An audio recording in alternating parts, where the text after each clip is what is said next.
All right. So it just turned out being a fissure then, not an infection. Correct. Okay.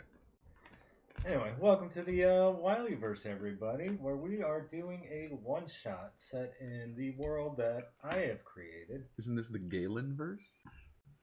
This is the Sanguar event. We're in the Wilyverse network. Oh, okay. You're in the Wilyverse group of umbrella subsidiaries. Yeah, pretty much. But I am running my game today for a one-shot because we are missing Rob. And we miss Rob. Yeah, we do miss Rob. Where my world is this world called the Sanguar. The title of the campaign specifically is the Sanguar event. We had done one previous one-shot, and this one-shot is going to be tied directly into what happened in the last one. Now, to recap, what happened in the last one is our adventurers were part of a team to go take out a general named Zusa, who was a ranger that was leading a basically genocide against all the orcs in the Grandlands, following a war that took place between Sanguar and those orcs. In that one shot, they were managed to find Zusa and kill her. Unfortunately, everybody's favorite rogue, Pyder, was killed. It was a very sad day. Piotr. I mean, who's correcting us? The spirit of Pyder.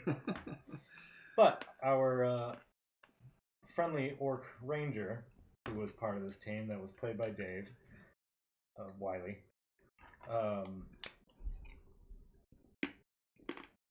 survived and was convinced by the NPC played by me, Zavo, of Leonin, convinced Torgo, the orc, to come back to Mesoburg, one of the capital cities of Sanguar, specifically to the Sigentic Order, to not go through experiments, but investigate what happened.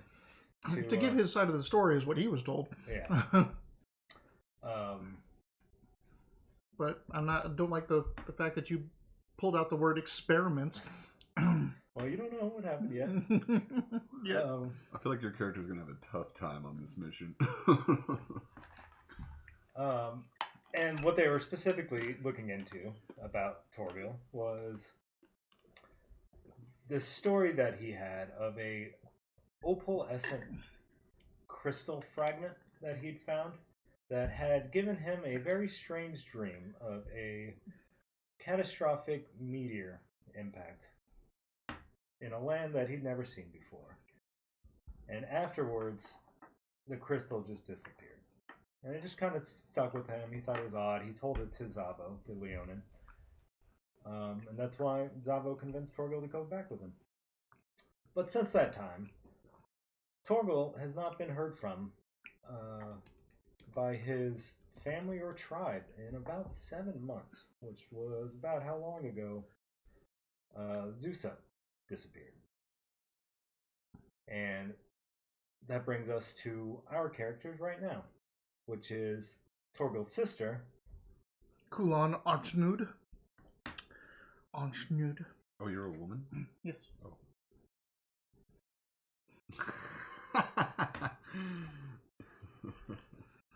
Kulan is a orc druid, moon druid, who is the daughter of a political exile during the war between the Sanguar and the orcs.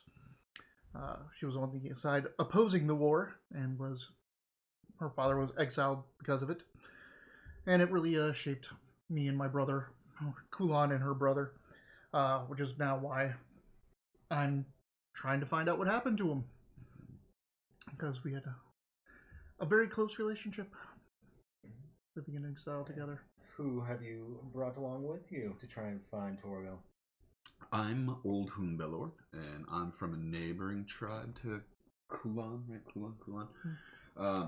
I was an urban bounty hunter in my tribe, and during the war, nicked deserters. And so I'm not super popular, but I am pretty well known. So to kind of increase my own holdings and my own wealth if I want to get married and combine families and things like that. I kind of needed to look outwards. So I went to a neighboring tribe and found some prospective suits. And one seems to have also lost a brother, and that's what I do is look for people. So I have been hired on to look. All right. So do I know that we're a deserter hunter? Probably not. That doesn't sound like something that I would share with people. But you said people kind of know you, and I would know. In my tribe, people have some rumors about what I did during the war, but I would probably deny that. I don't think I've... You know what? The way I keep saying it, I don't think I've ever been confronted directly about it. No one's ever, called me a traitor. You don't have or any tattoos or anything like that would have denoted you? You know, as a bard, I think that my tattoo, if I had any... Yeah, no, it wouldn't have been stuff like that. That's how they got a lot of SS people after World War II, was because they all tattooed it on themselves. That's how Mengele got away. He never got the tattoo. Okay. Yeah, Sorry. so I didn't... Yeah, I just recently listened to that. That's all good. No, I don't have any Mengele tattoos, so... No. Okay. Yeah, I think it would make sense for me to blend in more so I wouldn't adorn. You know, I would look pretty plain, despite my station. I have some money and some wealth, and I've been on both sides of the fighting. So we've already got a little secret between our two players. Secrets don't make friends. Well, money does. May or may not.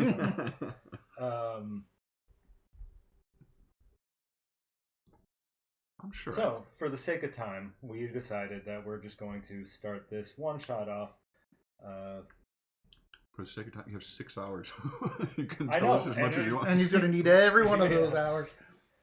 And we're just going to start this campaign off with them reaching the city of Mesoburg.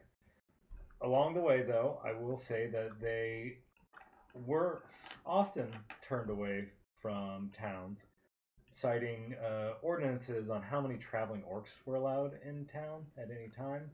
This was probably a remnant of what all the chaos that had just unfolded. They were traveling close to the road, but not on the road, with our druid transformed into an elk most of the time, and our bard riding that elk playing a war gong. A war gong. Screaming orc chants. I mean, if that's what you were doing, then you might have had somebody stop you. I'm just shouting orc Enya into the forest. Well, they got a few looks, but nobody really bothered them. But right now, they are approaching Mesoburg. And I'm going to leave it up to you guys exactly how you want to approach. But it is early morning. Along the road, you do see carts with people lining up to get into the city. Mesoburg is, you can kind of see it in the back. Actually, you'd be right there. That's the gate that you'd be coming in. Those of you at home that can't see that, Galen hand drew a map for us on coffee filters with expo markers, and it came out pretty decently. There. For those looking at home, that's the gate that they're going to be entering into.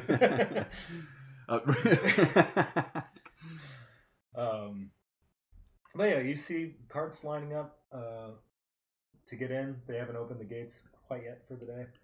Are we exiting like a forest, or have we been able to see Mesoburg for a while? Yeah, it's mostly grasslands, a lot of farmlands. Is Mesoburg tall, or is it single story? It's about 2-story. There is a big wall that you're coming up on. And you can see, even from a distance, guards and stuff. But it's mostly farmland. Imagine the fields in France, where they've got their things partitioned and there's hedgerows along. It's a lot like that. Okay. And there's people working in the fields as you guys were traveling. You can't really hide in the woods or anything like that to get in. It's pretty open. I mean, you can hide in the hedgerows, but while doing that, a farmer might just walk by too. Yeah. Didn't even ask to hide. He's like, can't hide here, Mitch. Okay.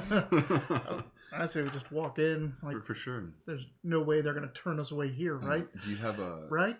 You do see a few orcs amongst the crowd. Do you have a voice picked out? No. Oh, okay. I was thinking Eddie Valiant from Who Framed Roger Rabbit, but with helium. Okay. Oh, please do a helium voice this entire time. You're telling me you could have taken your hand out of these cuffs at any time? Or only when it's You funny. remember me, Eddie? So you're just gonna- I killed your brother. I sounded just like this. So the carts, they're coming in from both I love it. the west, the north, and the south. Because you can That's see good. there's 2 roads. So they're all just kind of funneling in. The carts are making an orderly line of themselves. This looks like something that people do regularly, so they all just kind of know, like, it's polite to let that cart go first. But individuals who aren't traveling with carts and horses and stuff are kind of crowding more around the Are there any... Oh, sorry. gate, that little guard center right there. Yeah, so tell me how you guys are going to approach this. Are there any orcs that are leaving? Like, there's... No, everybody's trying to get in right Everyone's now. trying to get in right Yeah, now. the door gates aren't open yet, Oh, right? okay. I was going to say, because we could see what the mood is like before we get started. What the other orcs that we see, I'm assuming they're in local outfits. Yeah, they look like and they're acting exactly like everybody else. You can see them interact with other races as if it was just like, hi Stan, hi Bob. The local standard stuff, does it look like anything that we might be able to mimic? Like, is it like just like a yellow armband? Yeah, or like I said, you were turned away from a lot of towns, but you weren't turned away from all towns in the way in. So if you wanted to take steps to get local garb and stuff, you totally could have. Okay, that's what I was thinking. Like, so if we do kind of, if they're like, hey, get lost, we could be like, oh, we work here. We're residents. Hey, we don't all look the same. We're that dude from... So we're coming in from there. Yeah. I think. Yep, that's it. Into section 12, which is the market. So Why do you think all these carts are coming specifically to this gate? You guys can take another gate. Those of you at home that don't know why we're joking around, Galen has put about 40 maps in there, so we know where we are at all times. All designations. These are really good, too. These are fun. No, I figure it'll be easy to just sneak in. Well, not sneak, but slip in here with just 2 of us at the market area. Probably looking for carts and taxing and all that kind of stuff, and we can just get lost in the crowd. So you guys are going to join the pedestrians that are crowding around more. All right. There's no reason to think that we need to hide or anything. Do we know yet? So I agree. We're not wanted people, are we? I don't think so. It's news to me. It wouldn't be a surprise, but it would be news. So you guys seemingly blend in, no problem. Eventually, you do hear some ruckus as the gate opens just a bit, and a bunch of guards come out. And you see one guy in particular who starts giving these commands. He is like 6'3", really big human. And he is rotund, and he's almost got a comically small breastplate on. But it does look like it's covering the vital organs, so it probably helps. And he comes out and he's like, all right, y'all know the drill. We need the orcs over here, and everybody else over here. Orcs, please have your papers ready. Right, let's just make this a nice, orderly day. Poof. I'm just kidding. Oh shit, disguise self is disguise you. Oh, I have disguising stuff. Do you think we could get away with like make-upping ourselves to look like something else? Do I know you can turn invisible? Not yet. Okay. You can also just turn into a cat. Right, like I was like, I can just turn to a cat and get in. So then, yeah, maybe we would have had that kind of conversation. If this happens, then if we need to sneak in, yeah, I can turn invisible. All right, so I'm just gonna kind of walk behind, like as people are moving, all that kind of stuff. I just want to walk behind one of the other orcs that's coming over this area and whoop down into a cat and go into the hedgerows. I'm just gonna bend over and take my shoe and then never really come back up. Okay, and I'm gonna move. Like you can see me, but I can't see you. Yeah. So I'm gonna move up as close to the gate as I can get. I'm gonna wait for the gate to be open and people to be going in, and then I want to zip in. Okay, and you're just gonna. I'm gonna just kind of stay off to the side a bit, and when the gates open, make my way in and sneak in.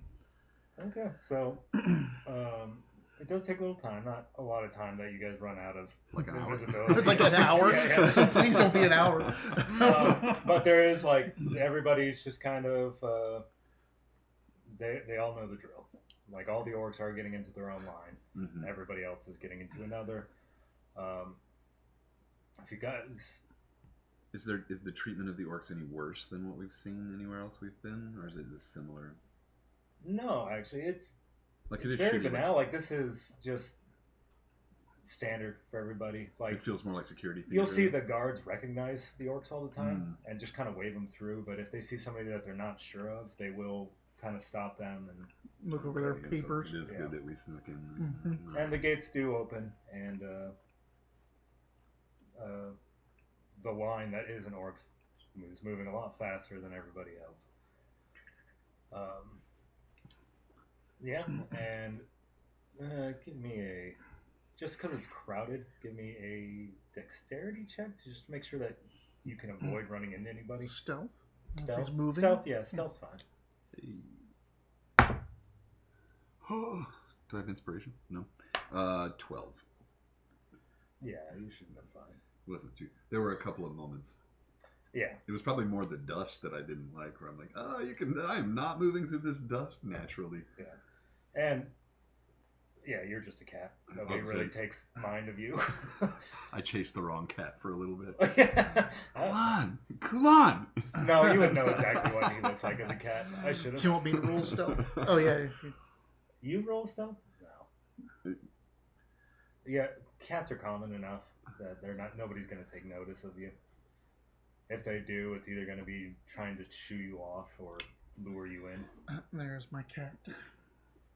Green eyes. Gotcha. All right, I'll keep it in mind. Green eyes, green fur, like a Do little you? bit of Oh, green. is your elk similar? Does your elk have similar features, Yeah. like green little wisps here and there? So All my forms are black with like green. Okay, so that'll highlights in help the me fur and identify hair. you if I really do get mixed up, having that knowledge of your animal form. Yeah. All right. Although it would have been fun to make you roll to see if you do accidentally follow the wrong cat. This is bard sheets are so weird in the beginning, where it's like just plus everything. Yep. 15 spells. You're just like, what the fuck? There is not a skill that you don't have an additional plus in Right. It's super because of weird. jack of all yeah. trades. It's All right. nuts. So you guys are in the gate. Like I said before, this world is completely alien to you. You do not Yep. know what is what in the city. Does that mean that we can't discern like the function of buildings even? No, you can make inferences about stuff. Like obviously a house where somebody lives, it's gonna have like laundry outside, stuff like that. That's You a know what a business. market is, yeah. Mhm. There are dedicated. What's that man doing with a large piece of metal where he's striking other metal with Yeah. a hammer? Yeah, you can recognize that kind of stuff. You Well, I can just see meant this like we metaphor. probably wouldn't know like rain gutters. I'm like, what is that tube for? I mean, yeah, but you can also. You're smart enough that you can deduce what it's for. Am I? Pure intelligence? 11? Isn't 10 average? So 10 is you're average. slightly above average. Oh, okay. And you would have seen this stuff in Pecho and the other towns you visited. Hmm. You just don't. We don't know the custom. Just Like, a if you big- wanted to walk a to the big city. library, you don't know where to go. Yeah, gotcha. You don't know what roads to take. Is there some place that you think your brother may have frequented, something he would have done in town? That Well, before you guys start Oh. talking, you're still invisible and a Yeah. cat. I tried to pet you, but I missed. I haven't been invisible in a while. You try to pet me, and I don't know you're trying to pet me, so I just walk away. There you go. It's a combination of like Ah! force So vision. everybody just sees a thing of dust, Dust. as you fall over on Did that cat just fart? All right, I will return back to my visual self. Just in the middle. Yeah, I'm just like people. Ha! Everybody, No, listen to my charm. Well, I mean, we're in the marketplace. I would have, I would do it and kind of come back out like I belong there or something. I would try to make a So are these service all out of it. like stalls and tents and everything along this Yeah, road? those are temporary things. A lot of carts are lined up along the street too.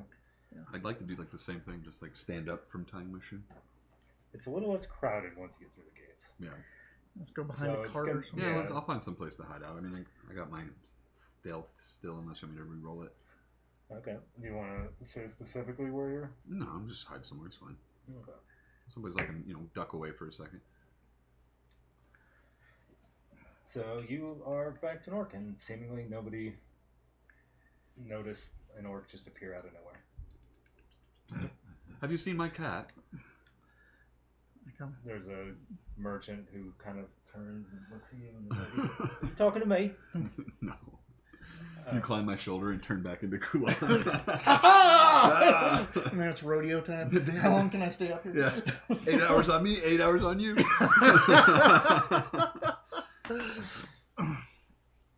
If I can hear him and see him, I'll head over to him. Okay. And I don't really call out for my cat, but I make myself apparent. I look like I'm trying to shop or something. All right. Yeah. Seemingly nobody took any special notice of you. Are you just gonna turn back into an orc in front of you? Nope, Stay as a cat? Stay as a cat. You can understand me? Yep. I just won't be able to understand you. Okay. I mean, like I said, like my dogs tell me when they need to go outside. You Yeah, obviously make gestures. For sure. So. So I would basically just, reiterate what I said. Like, is there perhaps a place that your brother would have ended up, or some place that you think that he might have gone? Lead the way. Okay. Do I know the symbol of the Sagentic Order? Give me a history. Well, what have you shared with me about your brother? Pretty much everything. So I would know to look for the Sagentic Order too, right? Well, that depends. Oh, okay. Whether you told me or not, or if you know. No, yeah, what we know. Let's get to that. History. 20. 30. Yeah, you know what it is. Okay. So part of the rumors of hearing that was that he was with a Leonin that was part of the Sagentic Order, right? Mm-hmm. So yeah, I draw the symbol of the Sagentic Order on the ground, and basically kind of like look up to you, like, you're the bounty hunter. Find Gotcha. this, Right. and then I. So I will. Is the Sagentic Order like a? Is that like a? People know that's not a No, good they thing, know. right? No, it's they a well-known kinda- organization. It's not like a bad thing. Like Yeah. asking about it. They're not like, hey, why? It might Depends be- on who you are. Okay. It might be Or weird that whether- you're asking. Okay. All right. Fine. So I will. Let's find a bar nearby. If you want to climb up on the roofs, maybe you can get some hints from up top, and I'll do some talking. All right. So we're in the Find market. the tallest building. Yeah, we're in the market. So I'd like to maybe ask about a Leonin friend of mine. Okay, who are you asking? I mean, some of the market people. Like I'm pretending to shop and be like, oh, hey, well, do you guys know there's a Leonin that I know of? Give me a. Because might he be with the Leonin? Yeah. The albino what is Leonin. that guy's name? I don't know if I knew his We name. don't know his name, but we know he's an albino No, Leonin. you just know albino Leonin with black streaks. There we go. through his mouth. That's right. Because we were making fun of I that can- Zelda. That's right. The Leonin. All right, cool. So yeah, I just want to kind of put the word out a little bit. Hey, I'm looking for this Leonin. That's he owes me money. What would be Persuasion? or deceit? He's not Performance? lying about it, but I guess yeah, persuasion. Give me persuasion. Trying to get people to tell me information, right? Mhm. Nat 20 plus 6. damn. Oh, you mean Bob? Yeah. He's right there in the tavern right now. His blood type is O. Honestly, He's basically you're talking to this merchant, and he's kind of like, oh, Zavo. Oh yeah, he's right What there. is this? Zavo. That's right. And you turn around, and sure enough, there's Zavo. He's just out for a walk. It looks like he's not particularly looking for anything. It looks like he's just on a stroll. Well, I took out about 2 hours.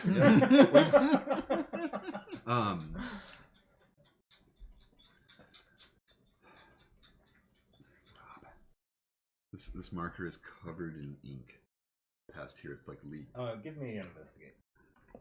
Oh yeah, you're looking for the Sagentic thing. Investigator perception. Well, how actively are you actually? Are you just wandering around on roofs, listening to people? I'm just wondering, I'm looking for tall monastery-like buildings. I mean, in the distance, you can see on a hill there is like kind of a fortress type thing, which is you can't see it in here, but it's the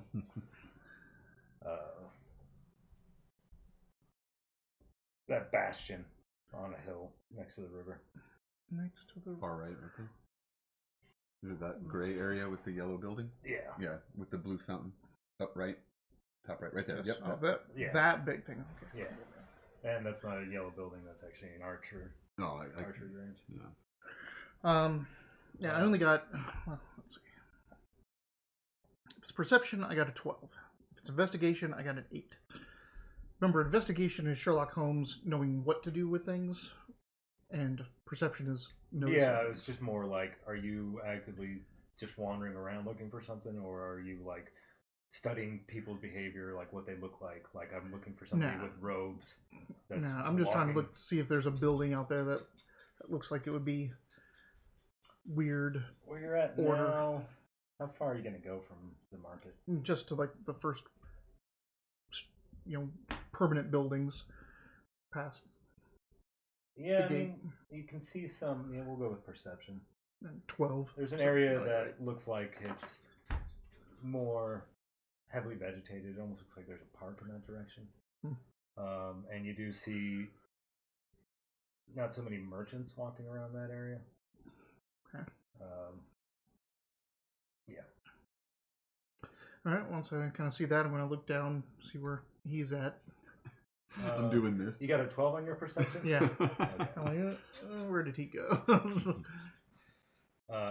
You can find him easily enough. I mean, although there's orcs around, there's so few that it's easy to spot one. Especially in our garb. Our. Oh, you guys kept your more. I think Did we get any other? I was going to say. I said you could have. You had that. Okay. Yeah, I think we would have. I would have at least suggested that we try to dress like locals, at least to a degree. But when I see your green hair wisps, I definitely mention. It seems our friend Zavo is nearby. And he points, and there's Zavo walking down the road. Looks like he's just kind of enjoying being out and seeing the commerce. Are we here to take him out? Maybe. Oh. Meowby. God damn it. Listen here, Meow. If you're staying in cat form, he can't talk to you. I am going to. How much time has passed since we've gotten it, or since I've shifted? I'd say, because you guys pretty much went in right away, I'd say about 30 minutes. Shall we How long does that last? Hi, Drewby. An hour. Okay. Yeah, I mean, he rolled a natural 20, but that's why Zava was just there. But it did take you a little time of walking around. And let's see. Shall we follow him? Whoop. Sorry, I'm an elf again. Shall we follow him? Keep up, see where he goes. I'll nod. Twitch your tail if you do. Okay. How long? Or not how long. How long does he stay in the market area? He's just making a pass through. I'd say he'd probably be gone or out within 5 to 10 minutes. All right, and we're following him wherever. Does he look like he's making rounds, or is he just? No, he looks like he's out on a morning stroll. I mean, for all you know, he might actually just be walking to the monastery. But he doesn't look concerned. He's he looks like an intellectual enjoying just taking it all in type mood. And he might say hi to one person or that, but he never stops to talk to anybody. How close are you guys going to follow him? I don't know, but since it is the beginning, I think can I go ahead and roll my focus story to see and just like load it up. Oh right, when he woke up this morning, he could have gotten his story. I have a bardic story that goes through me. That's what we were talking about earlier. Right. that you were talking about. And it takes a bonus action. You can just do it right now to grab it. Yeah. So, get your story. You were talking about that shortly after I took a little. Oh, so okay. I lost a lot of what that was. Oh, But go for it. so that's one of my bardic inspiration dice. Yes. To do that, but I hold on to that because I can give it to you. So it's a 5. Number 5. Tale of the Avenger. For 1 minute, any creature that hits the target with a melee attack takes force damage equal to a roll of your bardic inspiration die instead. Okay. It's a defending ability. Right. Okay, so you guys are gonna follow him. I guess stay at the maximum distance you We can get a without. sub inspiration. I'm not gonna stay too far away. I'm a cat, so I'm just gonna be across the street, padding along from entryway to alleyway, keeping an eye on him. Okay. I'm floating and telling a story. Is your spiritual focus the candle? No, mine's it's a rock that's been crudely chipped into a skull. Creepy. Okay. But you're just kind of strolling behind him.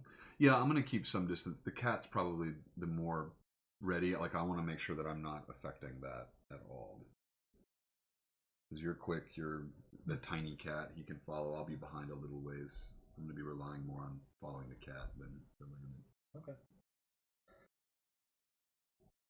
Want me to roll a stealth? Yeah, if you're gonna be stealthy. What cat stats do you get? I have a 12 dexterity, or 15 dexterity with a +4 in stealth, so Nice. plus 6 to my stealth. Sneaky little cat. My passive perception is 16. Wow. 22. Natural 1. Trips. He picks the cat up, carries it to the monastery. Come here. No, There's what a cat. actually happens is Come here. he turns to go down a road and he starts walking, and then all of a sudden he realizes he took the wrong turn, so he does double back, but he doesn't see you at all. He just got lost because his perception was so wrong bad. road. Yeah. Wrong road. I'm like, no. And yeah, you notice that too, and maybe it freaks you out a little bit at first. Yeah. But he just walks past you, not even acknowledging that you're there. Hi. So he is in fact going to the monastery, which, if you look at the map, is the very southern walled-in area. All right, this is bothering me. You can turn it off. That was great. Just every once in a while, one of the laser beams just goes Bing! I generally turn the lasers off. Oh, maybe that's what I did. There we go. So it's on the south, right? Mm-hmm. It's got that entrance in the north. With the 2 round buildings. Yeah, you see the 2 dome structures in the center one. Are those glass or are they just blue in the They're just blue. in the roofs? The colors actually there were more for differentiation. Yeah, Mhm. than what Is people aren't painting their houses all colors based on what neighborhood they're in. They do in my head now. This is a very colorful town. Yeah, so he goes in. So you come in, if you follow in, it's an open campus. You do see what look like students and professors and stuff coming and going. You got these 2 dome structures where you see a lot of everybody filing in and out. And how long? You're gonna run out of time soon on your cat. Okay. But right now, as you come in, there's a lot of people coming and going to these, and then the building in the center, it looks like a dormitory. You can see students coming out and stuff. Perhaps your brother has taken up residence here. And you guys were specifically following Zabo. He goes into if you're looking at it, he goes into the one on the left, so the east dome. Mm-hmm. So when we get into the gate, I'm gonna kind of go behind one of those trees. They're down that first pathway, and then shift back up. shift back up. Good person. Oh, Turn back into an orc. I was like, you're gonna go down, then shift up. Yep. No. When I come back into my orcish form. My God, you guys. We're just rolling away, huh? Yeah, you guys are on my end at least. I'm rolling terribly. Good. Keep it up. Yep, it doesn't look like anybody. And those are 2 fountains, by the way, on either side of that entrance. Okay, yeah, I was just doing the trees that are just Yeah, out yeah, that way. But yeah, those are fountains off to the sides. What? So I don't know his name, right? Zavos. I don't know his name though. Yeah, you were You- told. you were told You his asked name. about that, and then Well, I did say it seems our friend Zavo is here, so I would have told you that that's Zavo. That's the name I got. If he told you, he told you. Because the merchant did Say specifically, it. like, he rolled a 20. He just gave everything away. He's like, oh, it's Zavo. He's right there. Everybody knows Zavo. Hey, Zavo, this guy's looking for you. Hey. Yeah. You owe me $5. Bye. But he did specifically say, oh, yeah, that sounds like Zavo. You guys don't know how to spell it. So just write it in your notes wrong. Put a T instead of an S. There's an S in it? D-S-A. No, D-S-A-V-O. D-Z-A-V-O. E? I actually think I looked up, because I was inspired by the Ghost in the Darkness when I was making this guy. Oh, yeah, you did I say actually that. looked up the, one of, I forget which African language, but what their word for lion was. And then it was like Savo with the T. So I just altered it slightly. So basically his name's just Lion. The lion guy's name is Lion. But then when he walks in, I'm going to meet up with him and just see where the guy goes. He goes into the right dome structure. He's in with the crowd. You guys can follow him in, or Does it look like people can go in there? yeah, there's nobody's checking papers or anything. It looks like if you guys wait long enough, the rush crowd stops and calms down. And if you wait even longer, everybody starts coming out and moving. No, going from class period to We'll class follow period. him in. Are we following this guy just because he's the last known accompaniment of your guys? We don't want to approach him or anything. We don't want him to know that we're looking for your brother? Oh no, I'm going to approach him eventually. Oh, we're just keeping an eye on him for the But time if being. he just walks up to my brother, then Gotcha. that would be even better. Gotcha. Okay. And you can roll another 20. We found him. Game's over. Come home, Taylor's like, what are you doing here? Ooh, Sanguar event. You're fucking smooth. 2 20s. We won. There's got to be one from each of you. It came to be. They another were one of very those. well placed. Where is the bad guy? Boom. Where's my brother? 20. So he goes in. When you come into this, there's this hallway that you can kind of see on the building footprint of the map, where it looks mostly like kind of a study area. There are books and stuff, but it's not a really well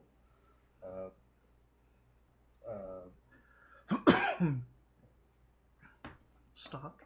stocked library type stuff. But people are there studying. You see people coming and going. There's benches where people are just sitting, watching stuff. And then you see him, he goes past this into the center, which is where that dome is above.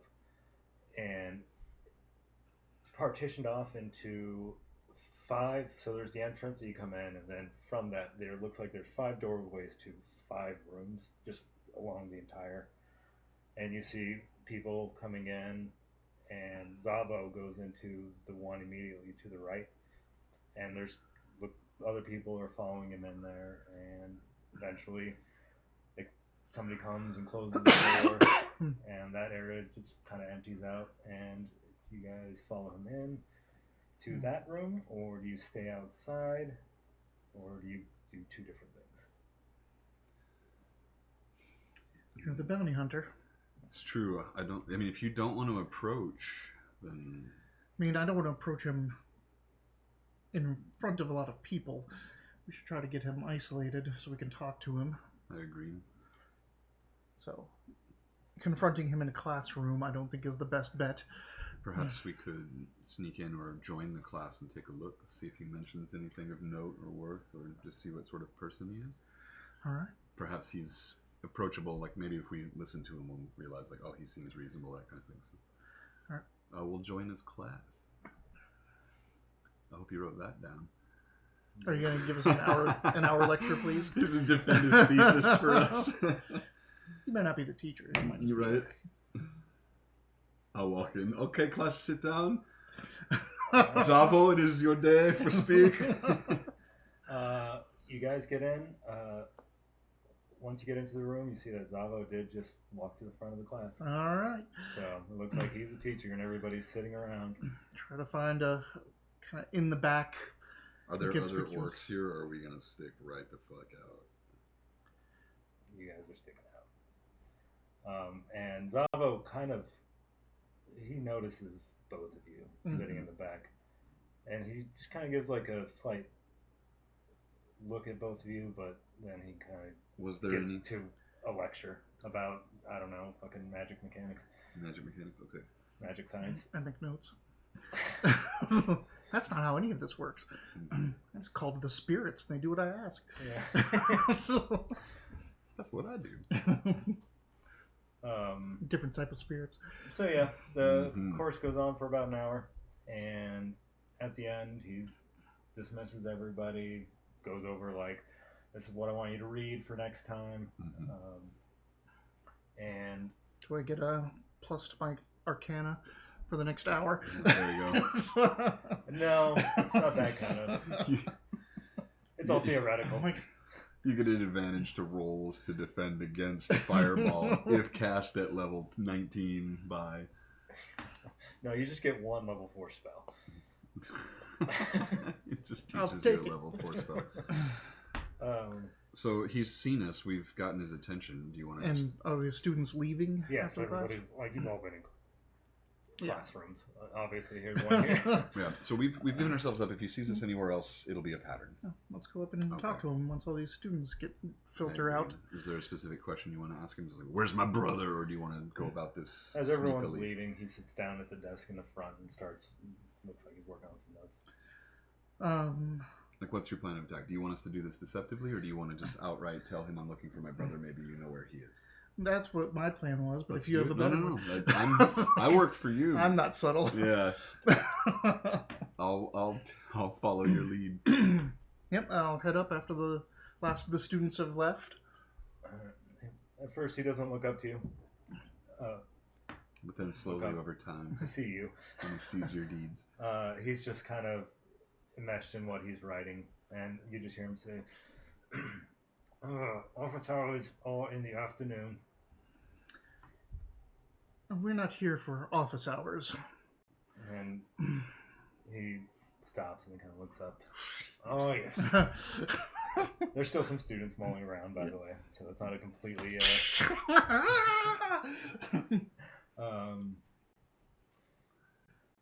like, oh yes, what? Why are you two here? My name is Kulan. And he gives a very like. That's what I was hoping for. Kulan, you're Torgil's sister. I am. Thank goodness, we were looking for you. You were looking for me. Yeah, but we didn't have anywhere to start looking. It's a long story. You must come with me. All right. I kind of give you an orcish, like, hand gesture of, be on your guard. Mm-hmm. Oh, and he's also like, oh, and you are. Oh, Old Hoon. Bellor. Excuse me. Good to finally meet you both. Have I been spoken of? Well, he's I don't just think he being would have polite. known. Yeah, for sure. And he, like, kind of forgets what he was doing, but, like, packs everything up and stuff. And as you guys are leaving, another class is getting ready to come in. All right. He's all like, your brother. I can take you to see him. He's alive. I don't like how that sounded. Well, alive and well, or just alive? Not well. And you guys are talking as you're making your way out. Okay. My pace quickens Yeah. as I'm getting like He's right here. You see, Tolga and I, we were on a mission together that we can't talk about. But he was my companion, along with a halfling who sadly didn't make it. God, it's hard to. I was gonna do the thing where, like, for his accent, I was just always gonna keep my teeth clenched, Mm-hmm. and it's really hard to keep doing. Really hard. I hate doing that. Could be worse. It could be an Okothend. Yeah. And talk like this for. God damn it, that was a pain. Why would you do that to yourself? Because I wasn't thinking about it. I didn't know you guys were going to talk to her that much. And we were on a mission together, and shortly after, I convinced him to come back here with me after a story he told me. Oh, is it his transported and seeing a meteor come down story?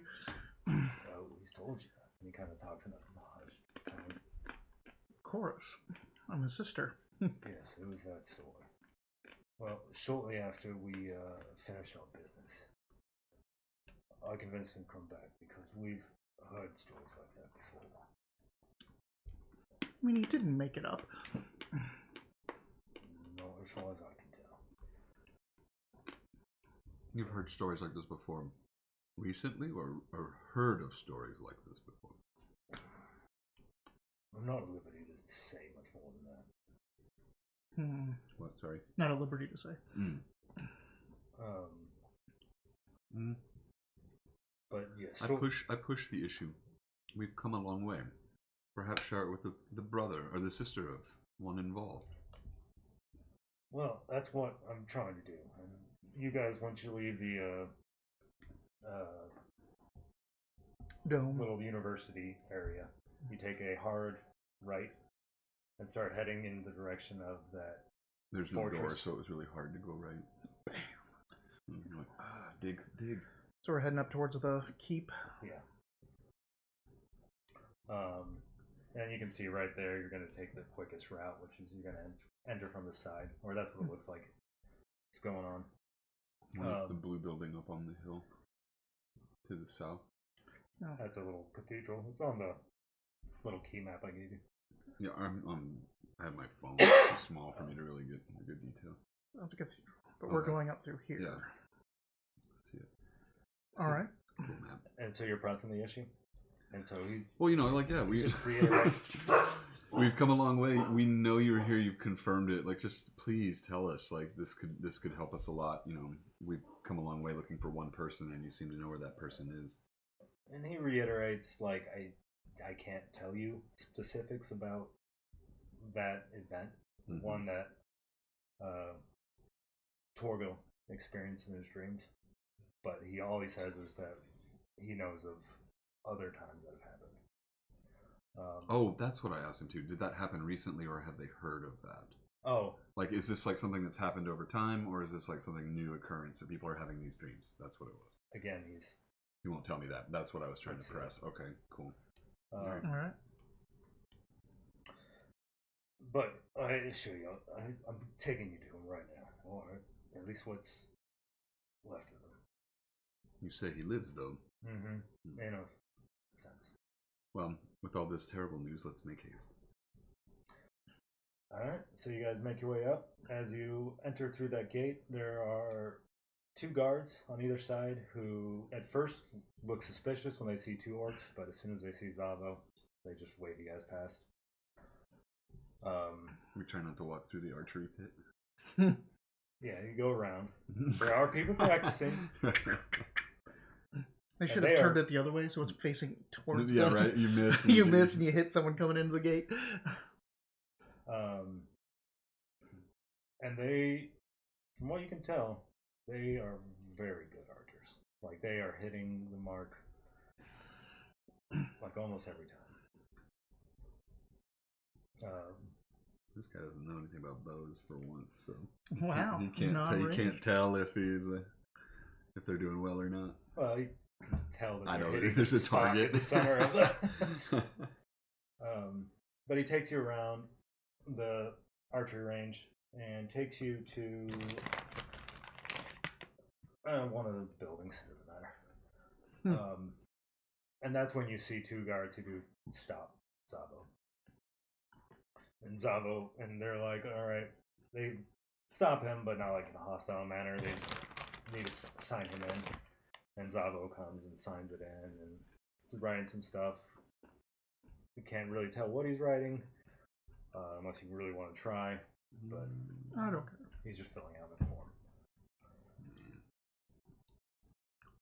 Wait, actually, I have some spells and stuff I didn't look at. Hang on. No, nothing that'll help me do that. I cast Silvery Barbs and make him mess up his signature. I give you advantage on your next attack against Zavo. With these two very serious looking guards right here, too. Alright. Alright, and so after that, he walks you in and he explains, now you should be prepared. He's not all there. Oh, that's what I was going to explain on the way. He's basically saying that shortly after they completed their mission. Hey. No, Steve. He's not here, though. Sorry. Zavo's personality started to shift. He started talking about a childhood that he couldn't have experienced from what he told me when we first met. And then as time went on, he started getting angrier and angrier. Started accusing us of wild things. Every once in a while, he calms down and he seems to be his old self again. But most of the time, he's just ranting and raving. And so I want you to be prepared for that. And I don't know what state he is in right now. So it seems we may have been too late to find your brother. And so he brings you in the hallway. There is another guard who is out there. But it looks like kind of a just normal residential house. There's not any, it's not like a jail cell or anything like that. But he takes you to a door that's got a really heavy lock on it. And there's a guard there who's also like helps him open it and stuff. And the guard says to him, yeah, he's been fairly quiet this morning. And you open it up, and there's Torgo sitting at a desk, frantically writing on paper. Would you like me to come in with you, or I could speak with the guard for I rush in. Okay. I'll stay to speak with the guard for a moment, because I have some questions of my own. Torgo. Kind of see him look up, and in an accent that's very much not his own, he says, "Who are you, lady?" I'm Kulan. I'm your sister. I don't have a sister. And he goes back to writing. I look down at what he's writing. Looks like it's mostly gibberish. There's a lot of ranting about needing to wake them up, talking about slavery and imprisonment, but nothing that's like like these are just more kind of the words that you're seeing, but they're not coming together as like a real sentence. And writing is in Elvish. So right. I don't know if you can read Elvish, but nope. I can read Sylvan. Just... Oh yeah, Sylvan. Let's make it Sylvan. That's better. Sorry. And that wasn't just so that you could read it. It's more like that's actually better. I do that every time I GM. I'm like, I promise I didn't just make that up right now. It just sounds like it. Well, the thing was is that I was making up the language, right? Yeah.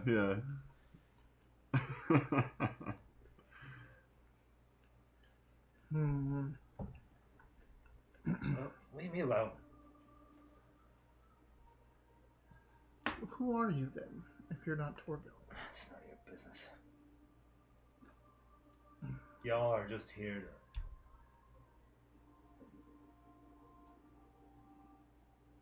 then he kind of stops. And he slowly turns around. He jumps up and embraces you. Torgil? Yes, yes. Oh my God, it's been so long. What is happening to you? I don't know. It's, and he fades out again, and pushes you away, and goes back to trying to write. And you hear Zaro more.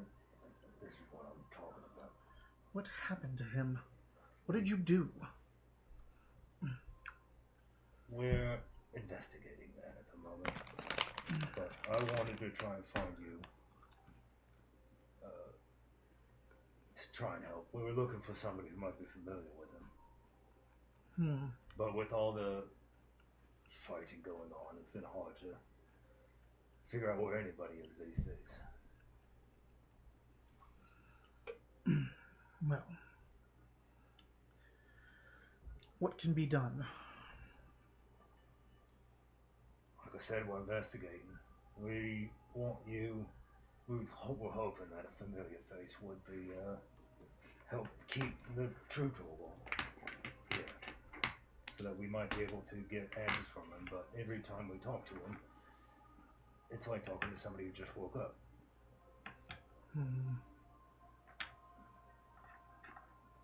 I'm gonna try to question the guards when you're done. The guards just tell you to talk to Zava.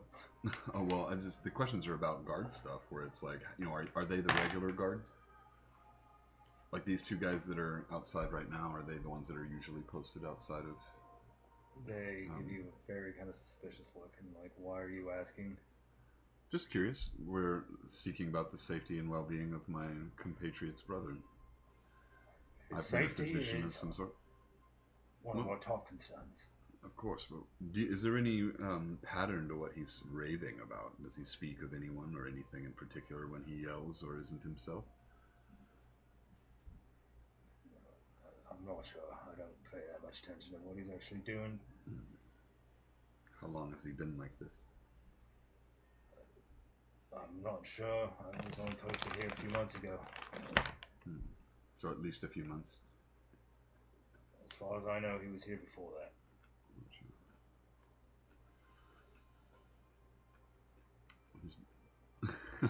Other than his mental stuff, does he seem to be physically well? Is he eating? He's hurt himself occasionally when he gets into one of those states. But nothing serious.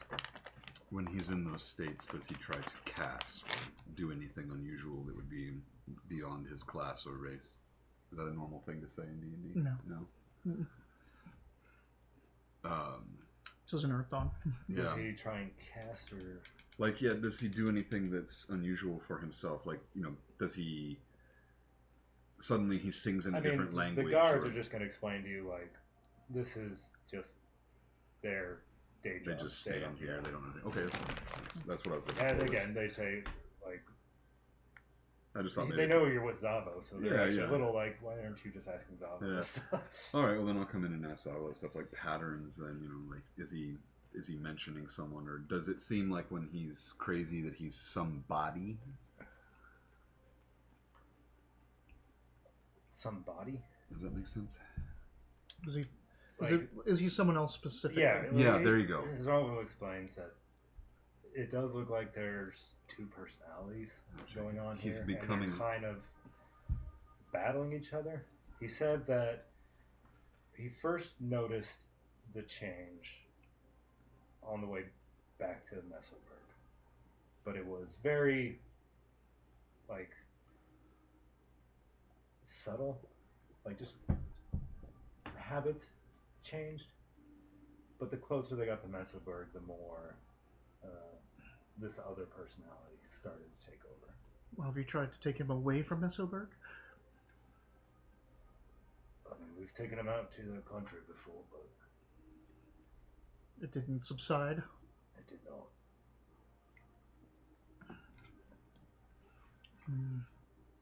So remove And I assure you, we have our best people looking into this.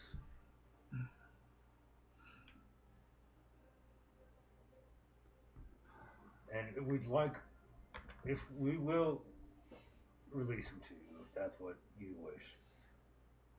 We've come all But this way. we want to suggest that he stay here, at least for the time being. And that you stay here. We can get you accommodations, anything you need. And visit him regularly. To try and help keep Torville here and keep whatever else is in him down. All right. Well then, And we can provide for you too. we'll give it a month. If it doesn't improve with my presence here, then I would take him back to his home. Is there anything we should be aware of by taking him into our care? Has he been violent, escaping? He's been violent at times, yes. And we'd like him to stay here specifically. Specifically, like where live he's already at. in the cell? Yeah, it's a bedroom. Like, it's got all the accommodations of a bedroom, like, or a hotel So, room. but Just he's imagine a hotel He's room. released to us, but he needs to stay in the... No, they said if... oh, if he cools off after a no, month. if... Sorry. Kulan wishes, they will just release him to her, and you guys can go on your merry way. But he would really like to keep her or him here where he is for now. And he reiterates, like, we've had experience with this kind of thing before. But again, go into detail. I'd say it's up to you. We've found your quarry. Well, not really. Said we'll give it a month, and then if there's no improvement, then I would take him home. Fair. And let me take you to your quarters. Would you like to stay in the Citadel? As close as possible. All right. Yeah, we'll stay near you, so let's do it. So he takes you out. Takes us Now out. that you enter more of the area I'm where like- you can actually get a good look at this obelisk, and it is just like a three-sided pyramid, but a really tall, elongated one. And it's giving off, Your spiral. Like a, Or is it like the Washington Monument, like it's straight up and down? I know what it looks like, but I'm just saying, is it like real wide and goes up real tall like that, or is it like straight up and then has that pyramid at the top? no, just straight point. but it's also not wide. Yeah, not very wide. And when you go out, you see one guy sitting down in kind of a meditative state in front of it, and you see two others with these very long, like almost Q-tip looking things. Like, looks like they're cleaning like these grooves and divots into the obelisk, and these grooves and divots are very like complex, ornate patterns and stuff that go up the entire height of it. Sorry, just clarifying, you might have misspoke. They're cleaning it into the thing? Like the cleaning motion is making the symbols appear, or they're cleaning No, inside they're cleaning of the... these grooves. Gotcha, they're cleaning the grooves. And so, like, there's also looks like little recesses, like pinholes that go into the obelisk at different angles, and so they're kind of sticking a Q-tip into those and cleaning those as well. So anything that's in there, and the guy meditating every once in a while will shout out to the other two, like, take a left or go up or down or something like that. Directions of what to clean. While his eyes are closed and in a meditative state. What's that? You know what about these You old just described it. I mean, I could go into the whole history of them, but that will take some time. I could give you some reading material if you like. Sure.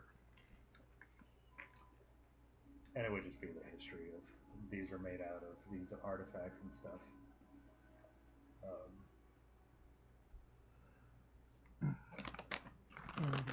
And so he takes you to some quarters inside the Citadel. they're pretty much identical quarters to what uh, Torgil is staying in, but you don't have a big lock on the door, and there's no guard standing outside. Mm-hmm. And he gives you some suggestions on places to visit. Do we get papers to become legal orcs? Oh yeah, he'll arrange for some papers. Didn't occur to him. They're like, you how brought did that you up. How did you get into the city? Do you need us to validate your papers? What papers? What? How did you get this far? Meow. And if you inspect the papers, they do have a expiration on them, so they're only going to be good for a month. And he explains that that's just standard. We're going to do that for everything. Like, hopefully we can get beyond this bullshit before too long. But city ordinance and the council has say over that. Shall we have a drink? Discuss He our explains next that move. he's got a job to do, so he's going to go take care of some other things. He is a professor. Oh. Or he's acting like one. This is all an elaborate ruse. Right?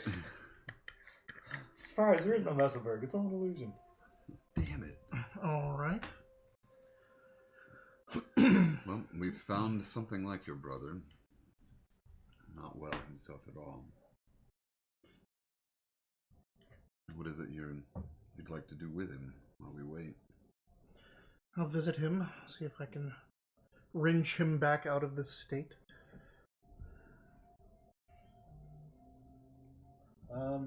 So we can. Like, I don't know if there's anything you guys want to do around Messelberg. I mean, But we can just kind of say a couple days pass and I can tell you what happened. Or. Yeah, I'll just head out to drink because I do want to drink now. there's a carouse. Carouse.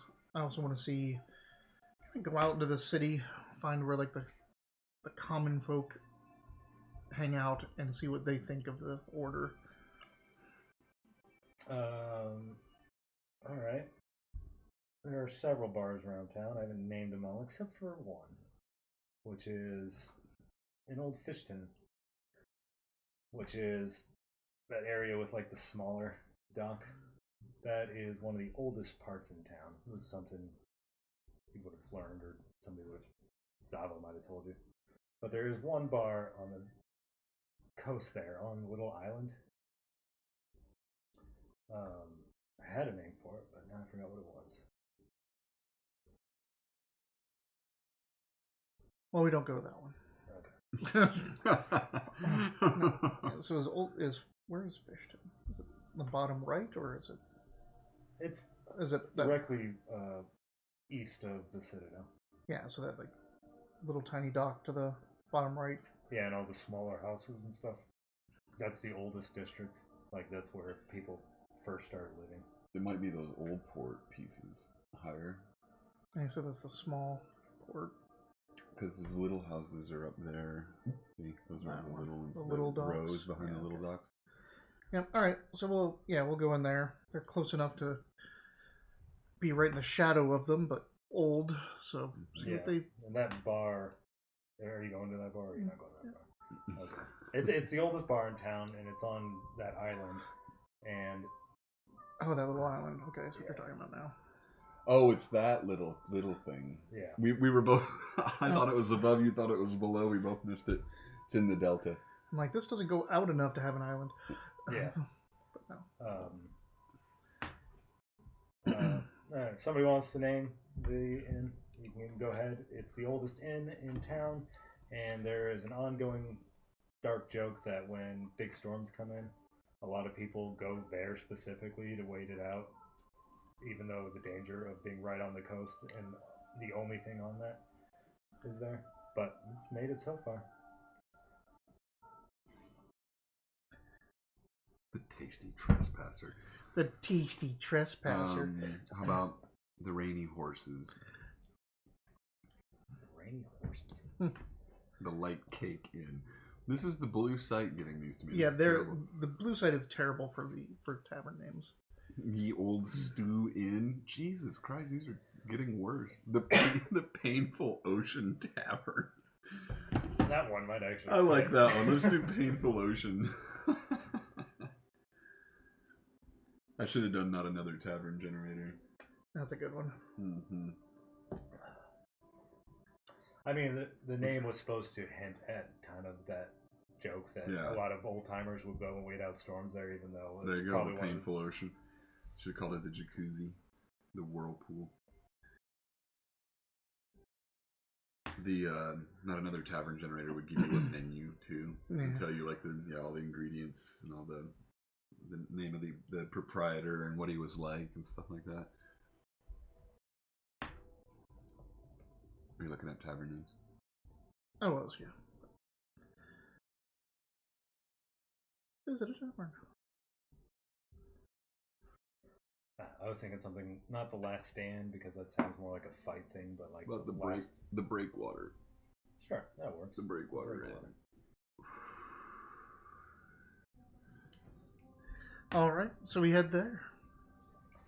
Spend some time there. Talk with folks. You don't want to talk with anybody specifically. Like I said, I don't know what time of day this would have been. You probably would have spent some time just exploring the city or the Citadel. Maybe and this could be days later or whatever. Yeah, who knows?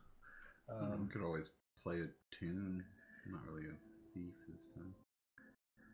Make a couple bucks telling some war stories. Sure. Not the ones about stealing deserters back, but Tavern is mostly an even mix of halfling and human. Sweet. You guys are the only orcs in here. Well, with a 9, I just do the Bumblebee tune the song over and over again until they tell me to stop. 9.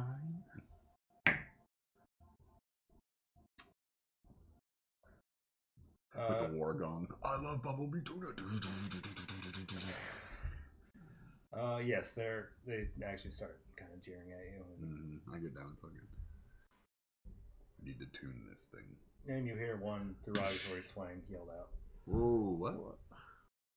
We hear an anti-orc slur? Yes. I don't have one. That's okay. Greeny. Stinky. Greeny. Ouch. I don't have anything. Actually, I don't even know if you'd know what that meant. Greeny meant. But you talk. I use prestidigitation to knock his beer over. You do meet an older fisherman at the bar. He's just kind of by himself. The bartender just kind of keeps handing him drinks. But he's the only one who really seems willing to talk to you. You guys have any specific questions? I just kind of want to steer the conversation so that it's talking about the order and see what these people think of them.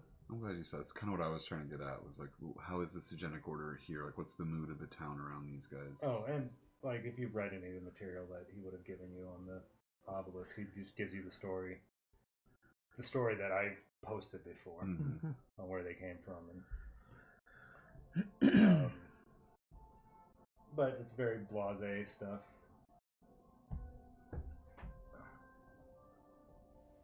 Oh my god, you guys and your pins. It's handy, man. I don't know. I knock this off all the time, though. I'm just jealous. It's all good.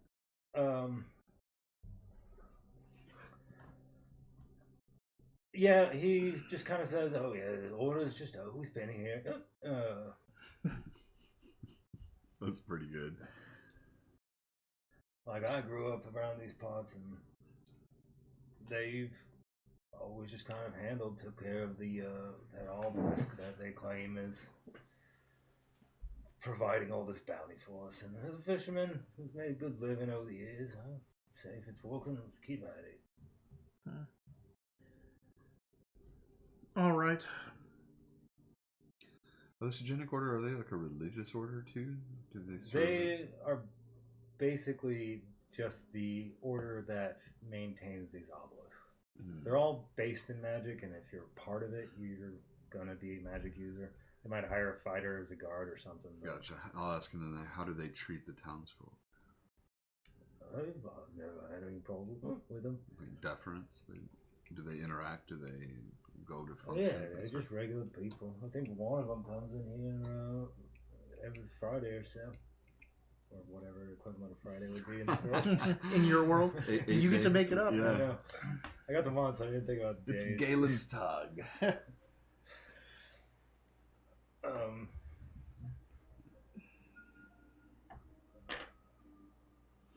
All right. But yeah, and I mean, so you guys, if you spend a little time there, drink a little, you make a couple other friends, and they all give you kind of the same story about it. It's just, it's like asking one of us, like, oh, what do you think of the university?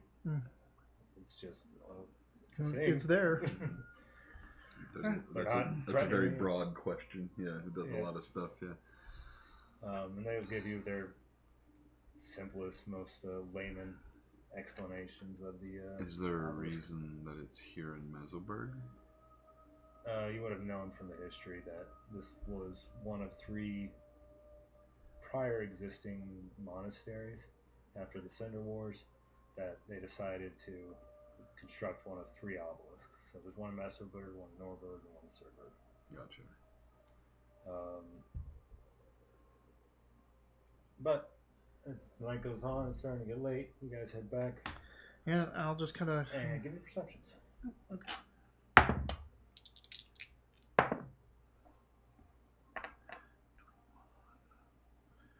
I'm gonna use this. 27 with his inspiration.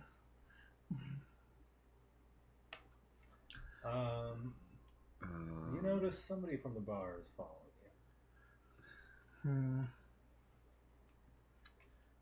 We're being followed. How can you tell? Because there's a man following. I rolled a 7. After I rolled a 1, I had a natural 1 in the beginning. From the bar. Okay.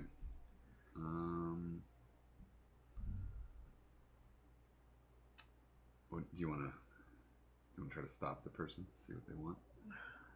I could go off to the side and try to distract them. Basically, like, let's split up, go around behind.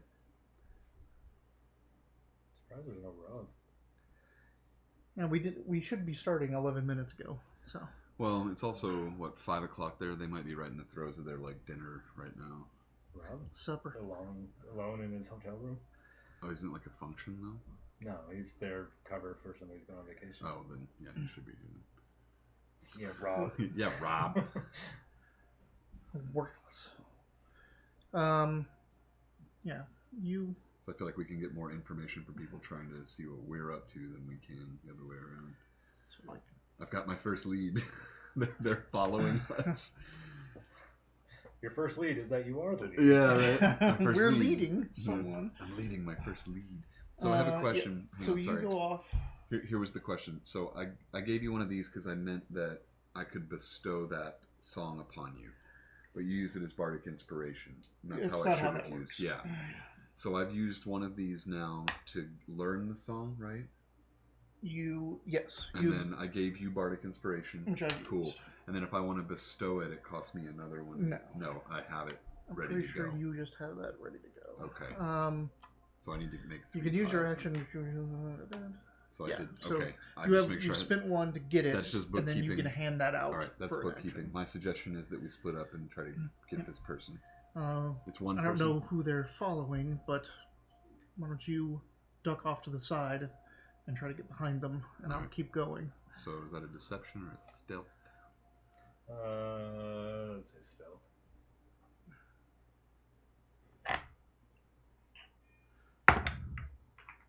Huh. 15. Not too bad. So you're just talking off the side, but you're going. Still Mhm. going. I'm gonna try to sneak up behind him. All right. Well, when he doesn't see where you go, but he does notice that you're no longer visible, Mm-hmm. and you hear some whispering and stuff behind him. Yeah, just whispers. You Okay. can't discern what they were saying. but it looks like they keep following you. Okay. I continue you, for a bit. Sorry, you did say it was one person though, right? That we're hearing whispers. It was a group, Group. Okay. but you do recognize them as just coming from that bar. All humans. Oh yeah, we're orcs. Mm-hmm. Just picking up on that. Well, I've been hitting at it this whole time. I know. Well, we come from a place that's all orcs. I'm not used to being the outcast. Yeah, I mean, yeah, it's the trope. There's no black people in Africa. Mm-hmm. There's people. But you do successfully sneak behind them. You can tell that there's 4 of them. They are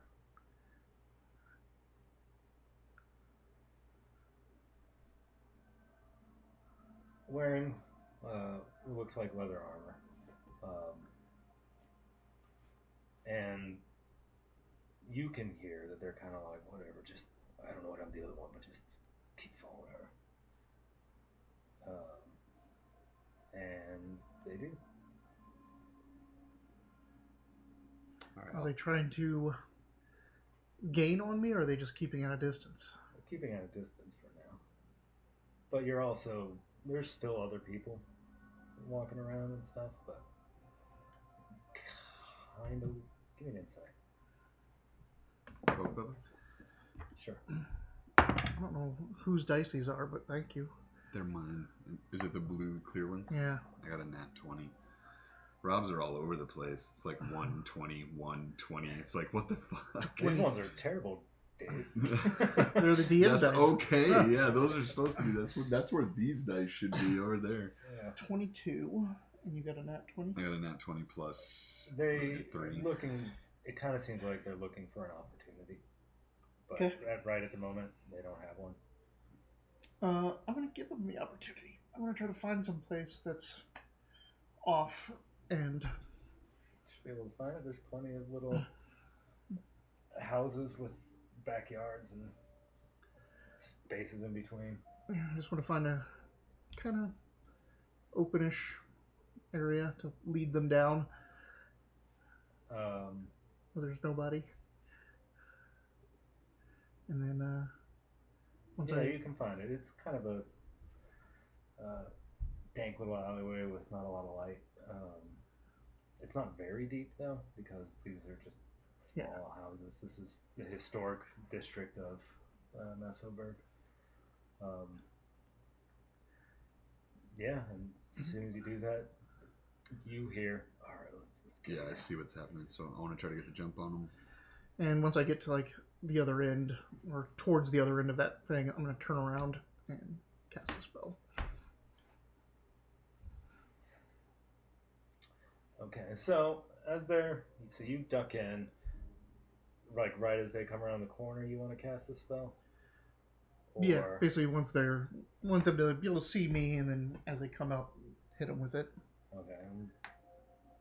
Are you gonna let him go first then? Yeah. Okay. What are you casting? Entangle. All right. You cast it. What's the mechanics?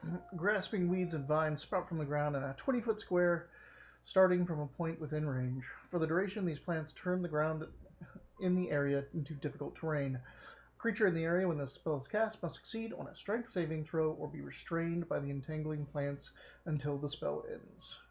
And then they can spend their action to try to get out. What's the DC? 14. All right. You usually just make one for all of them. Yeah.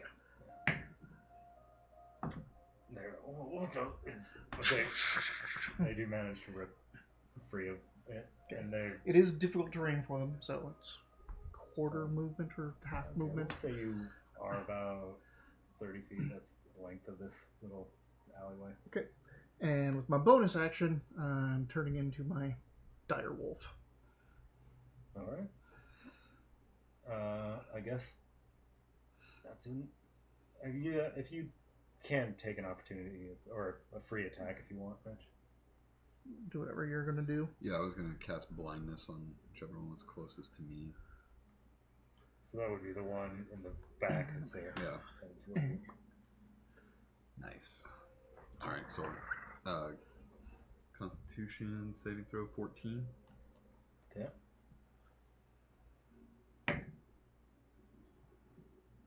He suddenly stops and is like, "Oh, Well, whatever what's go. going on?" But the three are Take you out your game. I'll beat you at the pot. trying to get to you. So initiatives. All right.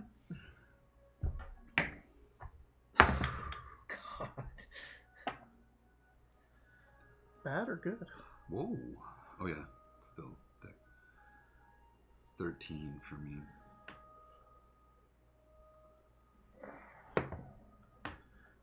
14 for me. All right. Well, they rolled a 1. Nice.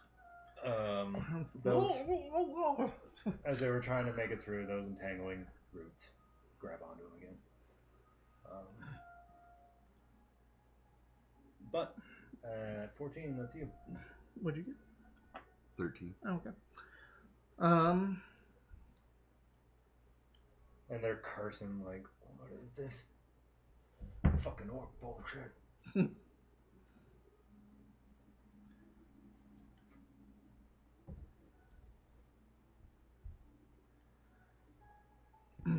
Okay. I'm gonna head forward and bite one. Try to grab him in the leg. All right. Just come right up to the edge of the entanglement. Does entangle reduce AC in any way? Mm-mm. It would have if they were restrained, but they're not. So it's just harder for them to move around. All right. Take a bite. Bite. Is the aggressive movement, is that part of the old orc build? Is that why Nope. I can't find it? Oh, yeah. Where you could move the entirety of your movement again as a bonus action towards an enemy. I'm pretty sure. Now it's relentless endurance. Let me see. Scroll all the way down to racial traits. They have adrenaline rush, which is you can dash as a bonus action 2 times per long rest. When you use this trait, you also gain 2 temporary hit points. It's under features. Yeah. Yep. So we have that. We don't have that aggressive one that you have to move towards someone. Yeah. Now we just get to straight up Gotcha. dash Well, yeah, twice. okay.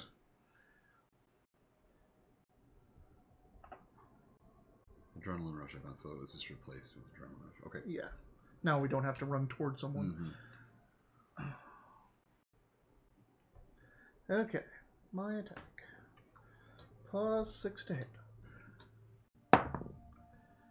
10. Nope. Womp. That's it. 13. 13? So there's a blind guy who didn't move forward quite as much because as soon as he went blind, he Stop moving. yeah. So he's closest to you, and he's kind of like, That would be advantage. I had advantage. Mm-hmm. if you want to go after him. So the other 3 are headed towards him then? Yeah. So they're a little bit farther forward, but they're also bogged down by the entanglement. Alright, then hang on real quick. You can also use your action to give me that story. Yeah, I was going to say, is that an action? Mhm. It is, yeah, so go ahead and take that. Alright.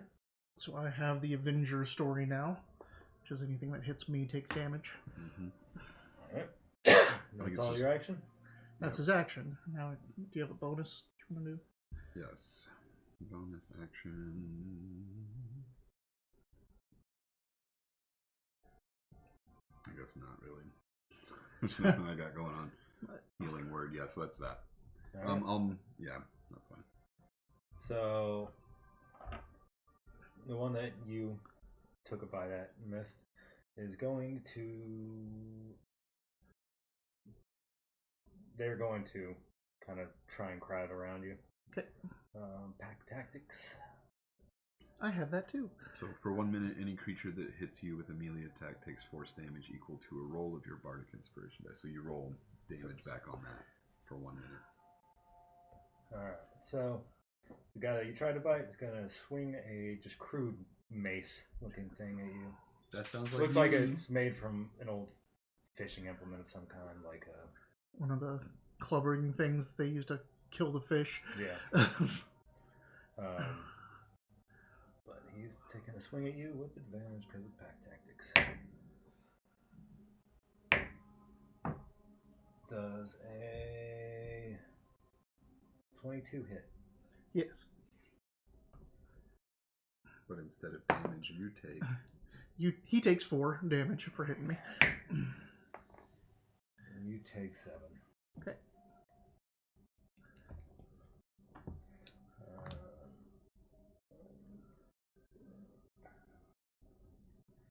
Dang, using whole terms for buffing.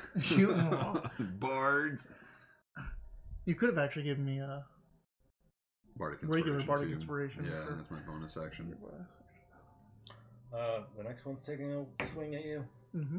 Natural 1, he just clocks the other guy in the face. Oh, the blind guy who's trying to move up. No, the second guy who was taking a hit at you. Mm-hmm. And he does. That was a natural 1. He does 5 damage to him. Blind guy gets his con saving throw 14. At the end.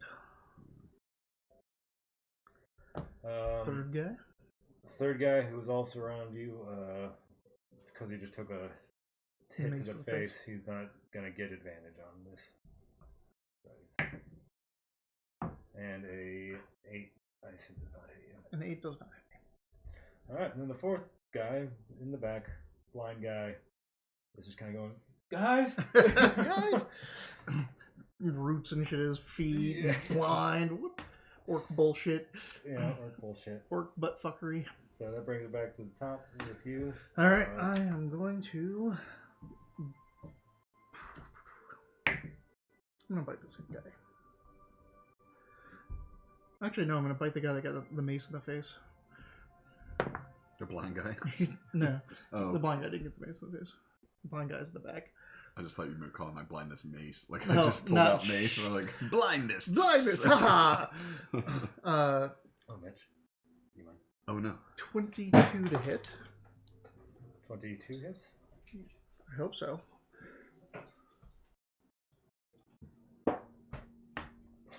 We're not sponsored by Natty Ice. But we might as well be. Oh my god, did you see that billboard Bud Light was getting a bunch of That was flack awesome. for? Oh, it's hilarious. 5, 6, 9, 10 damage to him. Ooh. And he needs to make a strength saving throw. Why do I keep this place in the D20? Nope, he does not save. He is prone then, as I trip him. Alright. He falls to the ground, into the entangling roots. Oh, I missed that. Oh well, we'll do it next turn. It They have doesn't. multi-attack. Oh, yeah. 2 attacks each, right? Yeah. Bandits. Thugs. Thugs. Alright, and nothing for your bonus action? Nothing for my bonus action. Then it goes to you, Mitch. Alright, so let's get that prone guy first. The prone guy or the blind guy? Prone guy's already hurt, right? Yeah. Yeah, let's stab him. Oh, what's the fucking check on blind? Oh, Constitution, sorry. Okay. He had to beat a 14. I mean, actually, I should have done that. No. At the end of the turn. Yeah. He's still blind. Real quick, just make sure I got one thing right.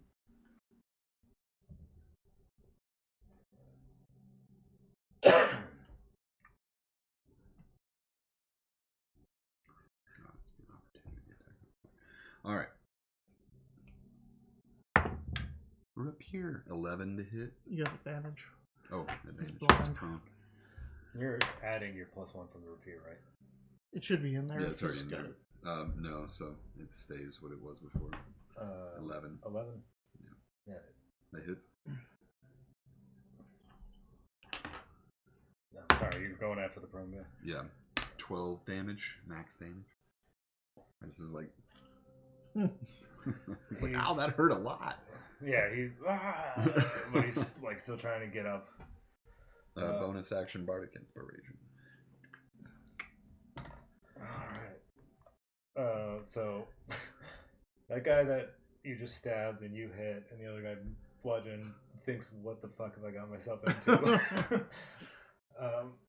But the first guy that you tried to bite. Mm-hmm. It's going to take a swing at you again. Multi-attack. If he attacks you, does that give me a chance to, like, as a reaction opportunity? It's not my turn, right? No. Reactions are only on my turn?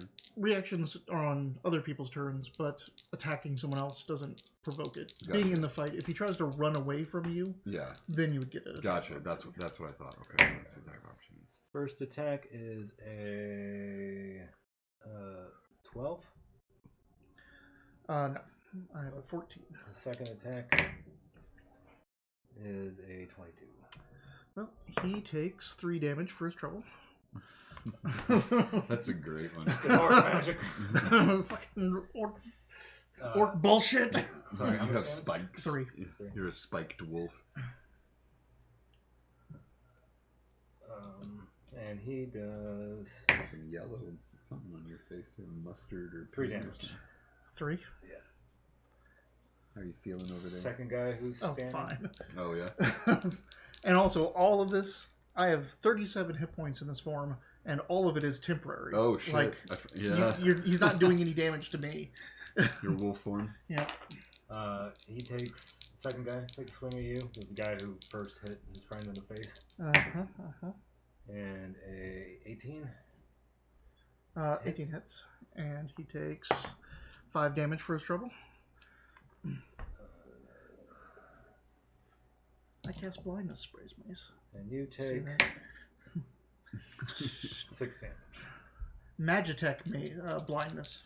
Right, Oh, we're just gonna hi. come up with Hi. a mace company called Cast Blindness. Did you took an extra 6 damage. 6. Yeah. And this, you said 14, so he rolled a 12. The second attack doesn't get you. The guy that's on the ground with a bloody ass nose, dog bite, and Perfect poke. Yeah, Just a perfect he's hole. kind of like trying to get to his feet. How much action does that use? Half. Half? And since he's entangling, that's Half of half. half of half, so he has a quarter movement left. So he could move he could move 5 feet if he had 20, or what? 30 feet. So he Half has is 7 15, feet. half is So 7 5, feet. basically. Yeah, 7.5 feet's what he's got. So he gets up. He could stumble forward. That's all he can do. He tries to take a swing at you, but now he's not getting pack tactic because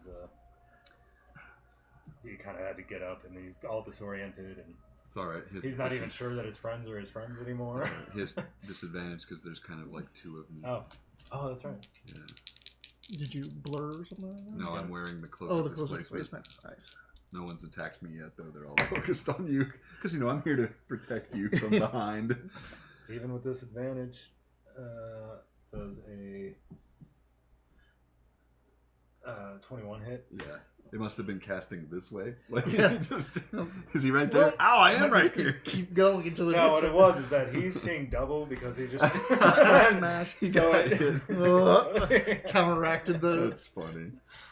displacement. Is there one of them? No. Whatever. Seeing ones, guys. Yeah, so he hits you. He does 6 damage. And he's got a second attack. Does that disadvantage still apply, or does that get turned off as soon as you get hit? If you take damage, the property ceases to function until start your next turn. Thanks for reading that. That's great. So, just normal yeah. attack. It's the same thing with I'm like, Displacer Beast now. Yeah, I think it happens to Displacer Beasts too. They lose it until their next turn. Does a 11 hit? No. Alright. The other guy's blind. He's still It's just calling saving out. throw. Yeah. Mm-hmm. And he's setting his constitution. 14. Guys! It Guys! sucks when it happens to you. It's awesome when it happens to the enemies. You're like So stuck back to the blind. top. Alright. You got the guy that's... 2 guys have taken damage, but only because they've hit you. Then you got the guy on the ground who's... We just can't seem to finish.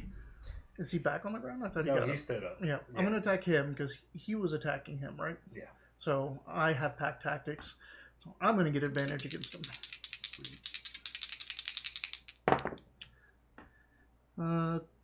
20. Dirty. Hit.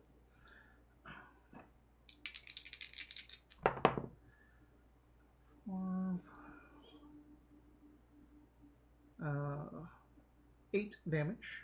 And You grab him by the, like, just I'm going for his legs again. down for his legs. Okay, you grab him by his legs, and then you go, and the guy flops around and then doesn't get back up. Alright. You heard some, like, breaking and stuff going on during that. It probably tasted good. I'm human. And then you hear, like, one of the other guys, "Oh, Bart!" Bart. Toe! And unless you had bonus action, that brings us to Mitch.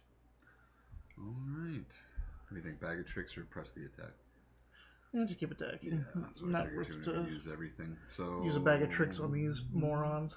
Yeah. Oh. Throw out an orc. So the hurt guy is dead finally, right? Let's do the blind guy. I mean, he's not moving anymore. Yeah. Blind guy advantage, right? Yes. Yeah. It's a 24 to hit That hits. and 12 damage max again. Jesus. At least the 8 is hot. Right? So you kind of shifted a little bit as you went around to go get the guy that was already hurt, but I tripped him. He was on me.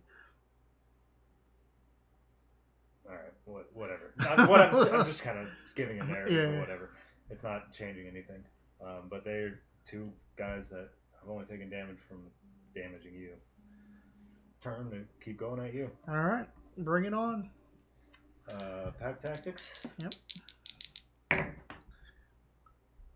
Does a 13 hit. Nope. All right. Second attack. Does a dirty 20 hit. That does hit. And he takes 2 damage. Just keeps on giving. That's a good one. It's a nickel and dime, but man, that's a good song. It's a good story. And you Yeah, it is. take 4 damage. This guy's got themselves into some trouble. Yeah, they did. It's funny is that the counter builder was all like, "Oh, this is deadly." Like, Okay. Those Mezzo boys got themselves into a whole heap of trouble. the Fishton boys. Fishton boys, there you go. second guy, 16 hits. Yeah. He takes 4. What are you looking for? I have. So I gave you one. I have 2. Oh, you have 2. That's right, because you have a song and you have Okay. bardic inspiration. That's right. That's the max. You take 8 damage. I'm trying to keep track of them. Like I have to remind myself what they're all for. And his second attack is an 18 hit. Yes. Alright, how much damage does that take? 3. Ow! Ow! Ow! What the fuck? Oh, fucking orc magic! Fucking orc bullshit. What is this wolf made out of? And you take, at the very least, you can take 3. I am almost at the end of this form's hit points. Yeah. I'm like, he's finally in the last 10. Actually, I don't think he's in the last. All right. Yeah, he's in the last 10. And the blind guy. Oh, he finally like, It's at the end of his turn, and he could have made attacks. He would just disadvantage on everything. Maybe hit a buddy. yeah, he was confused. He wasn't. Yeah. Orc He was bullshit. tied Orc down bullshit. to- And there's like yeah. stuff grabbing at his legs. He's and like, shit. I'm gonna let you guys take care of this. I hope you guys win. Yeah. Also, you were the closest one to him. He wasn't close enough to attack, so he's just in confused state. But now he's gotten back. Gets the mace out of his eyes. Mm-hmm. Well, that was the other guy that had the mace in the eyes. Literal. You're up. All right. I'm going to go after one of the 2 people that's still up. The one that looks most hurt. All right, that's And, number 2. Pack tactics. Natural 20. And a 1. Nice. Alright. Alright, double dice damage, huh?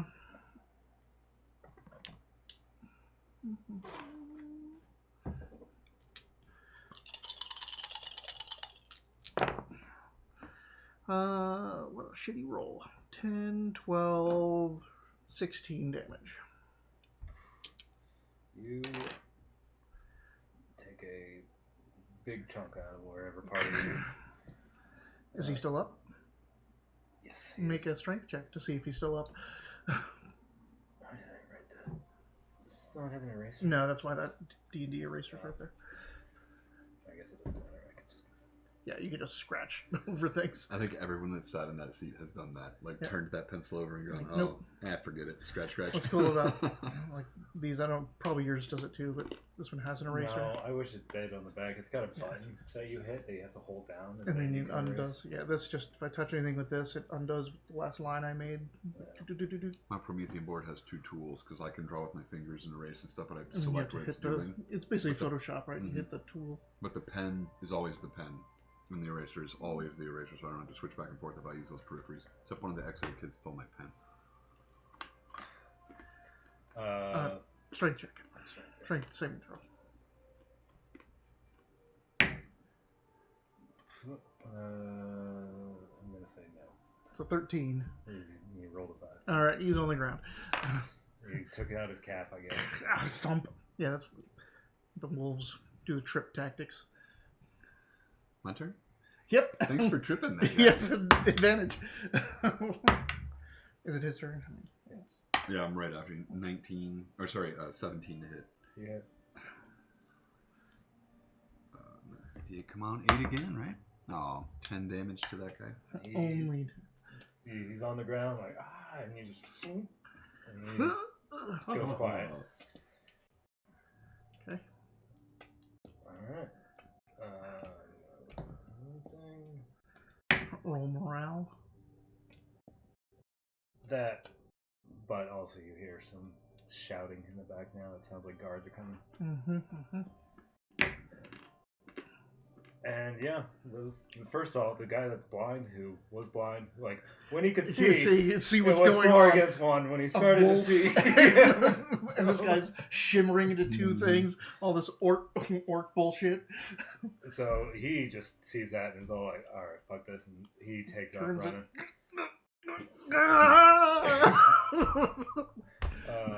And then the other guy, the first guy, he's like, sees his other friend go down, sees that there are actually 2 of you now, because you kind of snuck up on him, and he sees his 2 dead friends, his 3rd friend taking a run, and he starts trying to run away, but he's also slowed down. All right. And that'll give you an advantage if you, or reaction. Let him go. Benevolence here. Yep. When he starts running, I'm going to shift up and spend basically 2 rounds casting Healing Word on each of the guys on the ground, if they're still alive. Yeah, they're Just to still alive in order to spare from dying. Yep. Cast Healing Word on both of them. Well, I can do one of them. Okay. Yep. So we each pick a person just to do that, and then They get 1d4 plus 4. nah, just matters, enough to get them stable. And they kind of wake up and are like, You should be like, grrr. Yeah. I just look down. and they're Best leave us alone next time. and they kind of get up and I turn and walk away. all right, and then yeah, as you're doing that, you do see some guards start running towards you. Cat.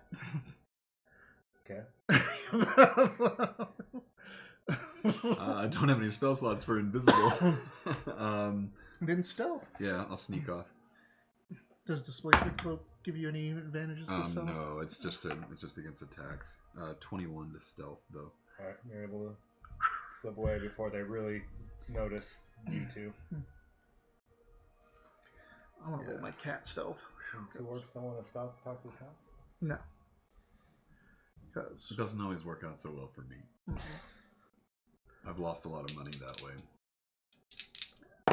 forgot that I had advantage on that. Because if you take your bounty to the police, they get the bounty. You take your bounty to the courthouse or to the jail. To the person that put the bounty out. Exactly. Plus, I'm an orc. Don't stick around talking to the cops. Alright, so you guys were able to slip away easily enough. You do hear a lot of shouting. It sounds like that they did capture the two guys who ran first Mm-hmm. and are questioning them. Whatever. I doubt they're going to talk, but Yeah.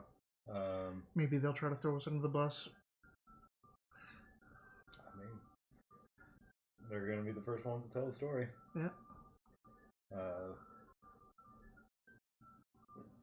But you guys get away. And you can make it back to the Citadel. Gonna go back to the Citadel, come back up, go through the guards. It's getting late now.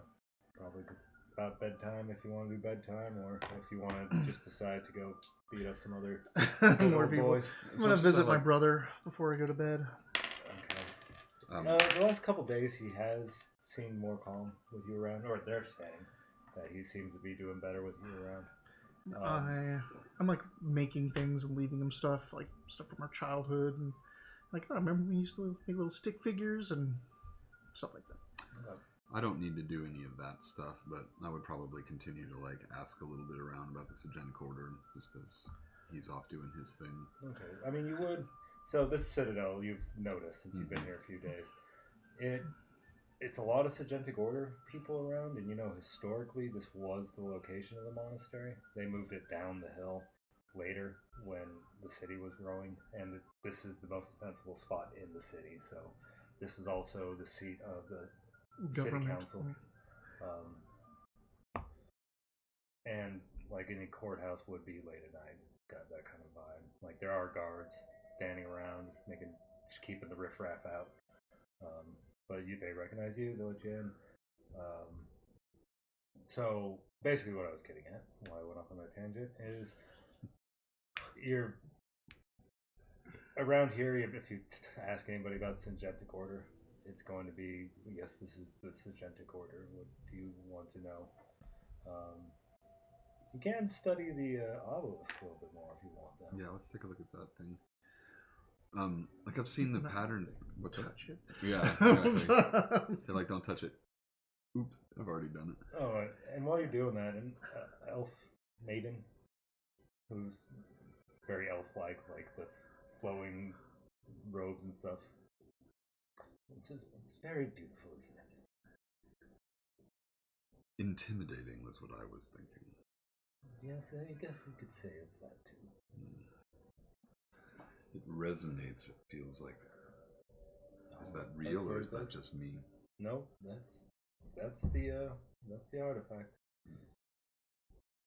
And have you heard the stories about how it came to be? Only what I've read on the public discourse. You sound like you're dissatisfied. It's got meta. No, but yeah, if she's going to share information about it, I'll listen to anything that she has. Specifically, like, does it have anything? Well, never mind. I was going to be like, does this have anything to do with like memory loss and things like that, or changing of personalities? Have people been affected with it? But I don't want to really tell everybody why I'm here. I mean, she knows who Torgal is, and she knows who you are. Yeah, then I'll ask about that, like this, because people around here seem to be familiar with his plight. Is that because this sort of thing? Such a sad case. As far as we can tell, no. It has to do with a separate artifact. What artifact would that be? I'm not at liberty to say. She gives you a smile. Like, a knowing smile. Like, she knows, like, I know we tell you this all the time, but we're not allowed to say. Yeah. Can I persuade her to tell me? We're having a good time here. I got this little flask of this whiskey and stuff. Yeah, you can try. You can certainly try.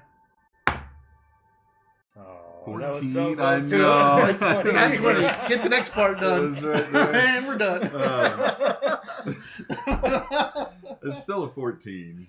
Yeah, she's... No, she's tight-lipped about it. Ugh. But she will go into some detail on the obelisk if you want. Yeah, give me some info on that thing. She explains that those grooves are in place on purpose. They're not, or they are? They are. They're in place on purpose, and that they have to keep them super clean because the way these artifacts work is you need to be touching them to harness their power, or have some, not like necessarily physically touching. Like if you're a powerful enough magic user, you can reach out and do it on your own. But if you're just somebody who doesn't know, you need to physically grab onto one of the small ones or something in order to. And it needs to be clean so that you have contact. Yeah, and that these grooves and like little divots and stuff are a way of increasing the surface area of the obelisk, so that somebody who can reach out mentally and touch it can touch more of it, so they can harness more power. Makes sense. But that the grooves are a very complex network, or like a maze, so that in order to harness the full power, you'd need to have the internal 3D structure memorized in order to actually reach out and touch as much as you can. Gotcha. And that's actually a security measure too. It's almost like reading a spell. Like you have to memorize the entire obelisk. Yeah. And only those who can spend the most time trying to map it out in their head so they can touch as much can harness the full power. So it's a security measure in that not anybody can just come in and reach out and harness it. Only those who have been allowed to spend enough time to study it can actually use its full force. So it's a way of protecting. So if somebody comes in, you're not going to get another magic user come in and take it from them. Someone just can't walk in, tap into it, and use it against you. Yeah. Because the people here know it better. Yeah. Gotcha. Sorry, I was thinking that up, and I was like, it's like a security network. Yeah. A logic gate. That's cool. All right. Then, yeah, that's it for me. So if you're done with your brother. Yeah. It's very bad time. Okay. Well, you tell me about that stuff? You tell me about that? Yeah, stuff? I would share obelisk knowledge and things like that, but that I didn't learn anything new about the Sigenic Order while I was out. Did you learn anything new from your brother? How was his condition? Anything new? Nothing new. I mean, the people are telling you he's acting better, but he seems like he's still the messed up kind of person. But you haven't seen any like violent outlashes that people talk about. But since we started early, do like I two really little need to breaks. go to a pee. Yeah, do a break. Yeah, we'll do 2 little breaks since we're going a little longer. Where's the break? Alright. Drewby will be right back. After these messages, we'll be right back.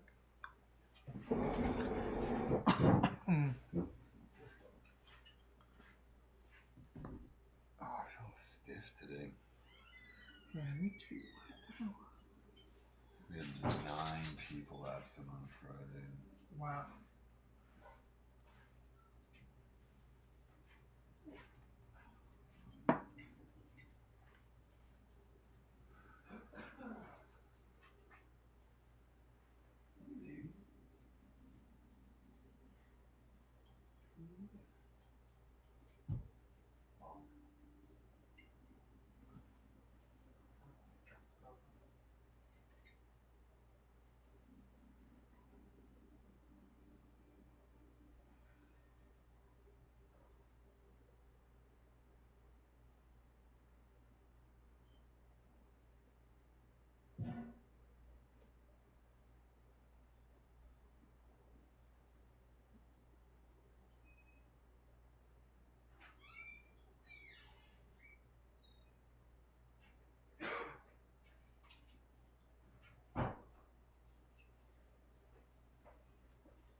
unconscious.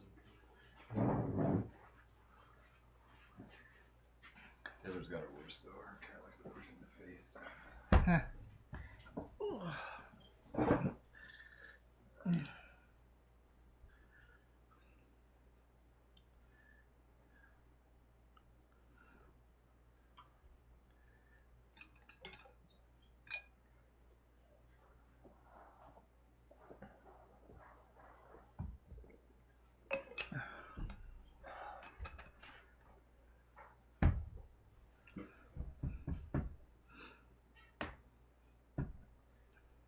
Alright, so we're gonna have some new information for you here. Start. Mitch. Long rest. Long rest. Yeah, take a long rest. We have safe accommodations for once. Or so we think. Initiative. Don't get your long rest and roll initiative. Oh, that's what I should have done. Forgot I had spare the dying. Oh, I could have yeah, just stabilized them without actually healing them. But you made sure they got a better look at your face. I mean, I was in the bar with them all night. Oh, yeah. But they didn't see that little detail in your tattoo. Every orc has that one, but just that little speck right there. You're the only orc. I mean, I have a couple tattoos, but they're not like rank. Get your story. Oh yeah. Ooh, 6. It tells me. Yep.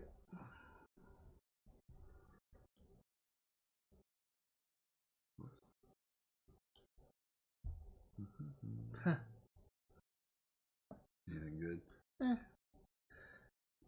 Tale of the Traveler. The target gains temporary hit points equal to a roll of the die, plus your bard level. While it has these temporary hit points, the target's walking speed increased by 10 feet, and it gains +1 bonus to its AC. Defensive buffs. The Avenger's better, but that's pretty good. Mm-hmm. That Avenger turned out being kind of fun. He did 15 points of damage just from getting hurt. Hit me. I don't care. They're not my hit points. Right. Return damage and temporary hit points. That was cool. Yeah, that is one thing about Druids. It feels a little broken. They tried to make some changes in the one D&D playtest, and the community was fucking livid. Like, I think they nerfed them a little bit too hard, but it's also quite understandable what they did. You fall in love though. Like you like your character, you like the way it is, you like the setup for the race and the class, and you're like, I don't want you to change it, you know? Yeah, it's also like one of those things. Like, I get like having a uniform system just so that those people who move between games with like their same character or something keep all that uniform. But at the same time, like anytime a new rule or rule book comes out and people get all mad about it, it's like just keep using the old rules. Yeah, like, it doesn't change anything. Yeah, I understand though, because then you do end up at tables though, like even like card games. Like you use Pokemon as an example. If you had your original deck, it's great, and the only way you're going to keep selling it is by continuing to create stuff and make rules and things like that. But eventually, you're like, how many fucking cards are there? Like, how many rules? How many races? How many times are you going to change? That's why, like, there's these, Magic. If they go to tournaments or even like just go to play at a game store, these are the only ones that are usable right now. Like, okay, I want to play with my old cards. No one here is going to play with those old busted cards. Yeah, like Magic, they banned a bunch of cards too in like the official tournaments that they realized were not OP. Anyway, so back to the game. Sorry. No, it's fine. It's the next morning. Okay. It's a sunny morning, no clouds. What do they feed us here at the college? We're in the keep. Yeah, I mean, there's a kitchen that you can go request stuff, and there's a dining area, but there's not really a.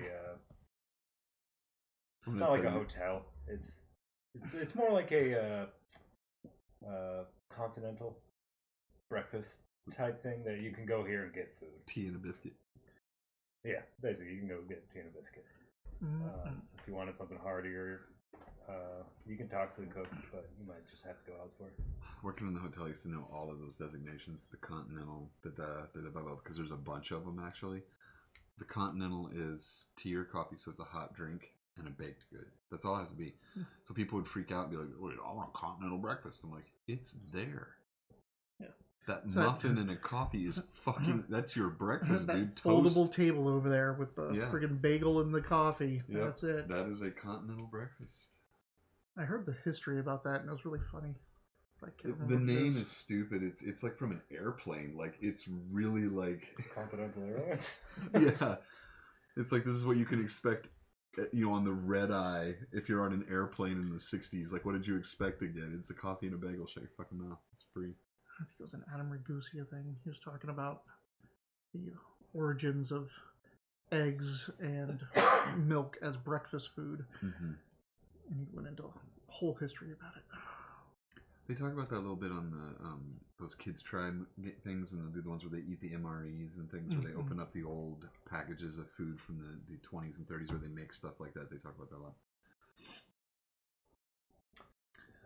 So up to you. That's what you want to do. I'm gonna go visit my brother. All right. And you?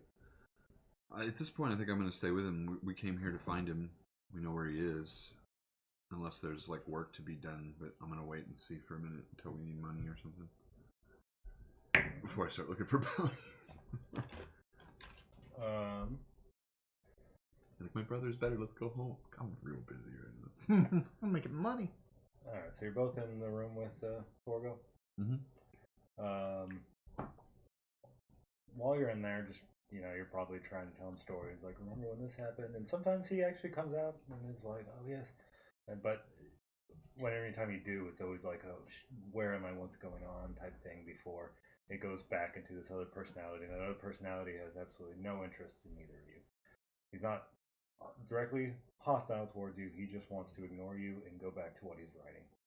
His writing is starting to become a little bit more coherent. Yeah, but still not really discernible. You can't see what he's trying to write down. It's just more of a, like, the prepositions are in the right place and stuff like that. You might have already said this, but now that we're in front of him, it does appear to be that the brother is turning into the same person every time, right? Yes. Well, this person is just very intent on sticking to this writing, or sometimes he walks around muttering to himself. He's just not possessed by other people. Like, he doesn't. Sometimes he's this. Okay. Yeah, well, it's also hard to say because this other personality is not outwardly expressing a personality. So whatever happens when he changes, it's intent on yes. this. It's just gonna work and not be disrupted. Yeah. Okay. And like I said, sometimes he does get violent. Usually that happens when somebody tries to get him to do something that he doesn't want to do. What are the things they've tried to get him to do? Eat, drink, just basic stuff like that. Brush your teeth, or pick your teeth, whatever they do. Well, it's real world experience about what to do about this, but we can't use it in D&D.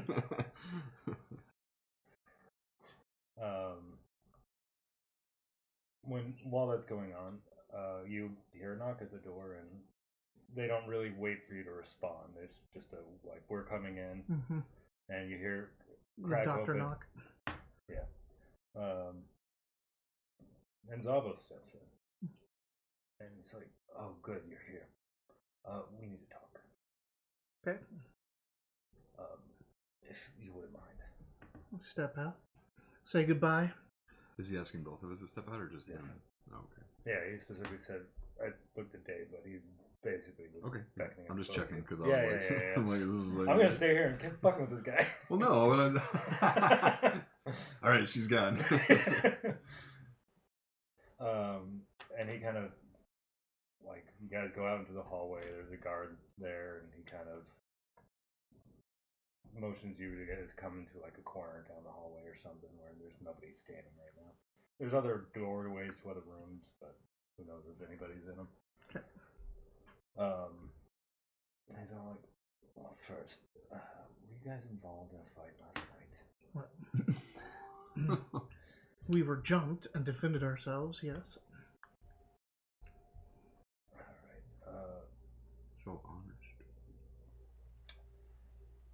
Well, the people who jumped you are now claiming you to be the aggressors. Now, don't worry about it. We've already talked to them and explained the whole situation to the guard. But they asked us to ask you to be a little bit more discreet next time. We'll leave them for dead next time. I just like ran away out of habit. We've been so like you've been scaring us about being orcs so much that you're like I turned into a cat. I'm like, there's a fucking bear. Let's get out of here. I'll apologize as well. It wasn't our intent really to cause a stir. Like out of character, you guys did absolutely nothing wrong. They were Yeah. aggressors the entire. Yeah. But we want to ingratiate ourselves. I'm just saying, Yeah. starting out with a bat. Like I've seen involvement with the law impede investigations before, and I didn't want that to happen. Well, thank you for being so forthcoming. But that wasn't why I came down here today. There have been some rumblings in the Sagentic Order. There is a group who wants to hold your brother here indefinitely. They claim that he is a liability now, and it's the responsibility of the Sagentic Order to ensure the safety of all Sanguar. I am not one of this party who believes this, but those rumblings are getting louder and louder. So I should take him out of here before those voices drowned everyone out. Well, This is something you'd be willing to help us do. there are no... Me? I mean, they're not... The Sagentic Order is not going to allow him to leave anymore until this has been sorted out. I mean, was that a suggestion of...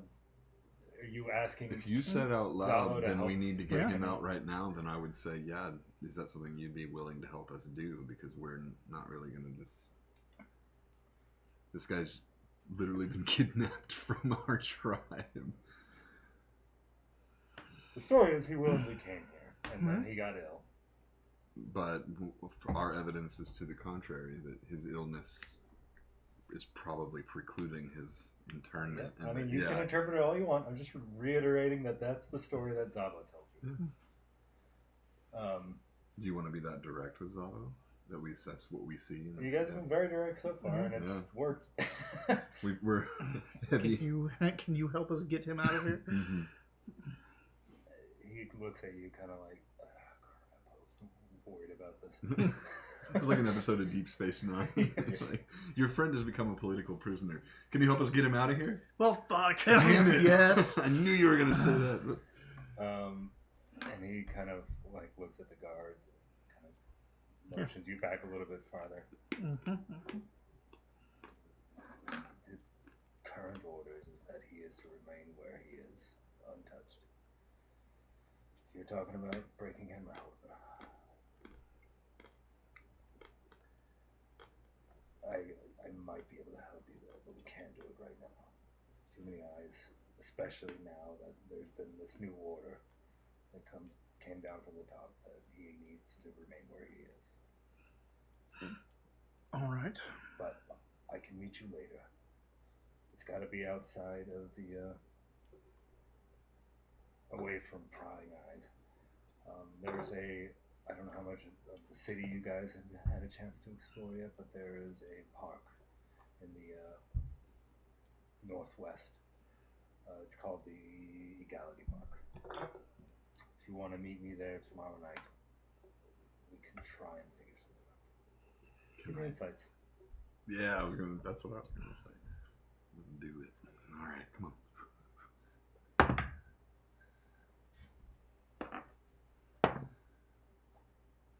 Nope. 5.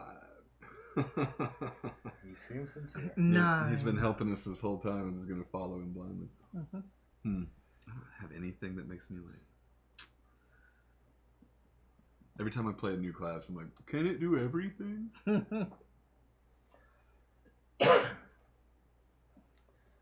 Take him out when you had the chance. Yep. Too late now. All right. Sorry. Taking who out? Like when you first got Oh, here. when I first got here, I could have just taken him. Yeah. Yeah. That was it's legal park, gal park, Egality Park. Egality. egality. Egality. Like egality, fraternity, or liberty, fraternity, egality. Nerd. The French Revolution. One of them. There were a lot. Those French Peasants are people. We have fun revolting. too. Of course they are. They never shower.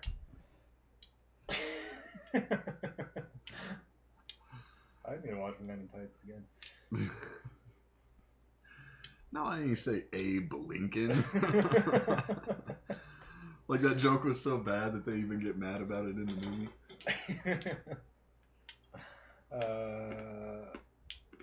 Alright, so tomorrow night. Not tonight, Tomorrow night. tomorrow night. And so as he says that, he pats you on the shoulder and stuff and be like, it'll be alright. And he makes his way. And he kind of, as he walks past the guard, he kind of gives him he looks a little nervous now walking past the guard. Acting all sus. Yeah. But he makes his way out. Mitch? If you don't mind. Oh, good. I thought you were going to tell me the notes were too loud. Oh, no. I was going to be like, you have to deal with that.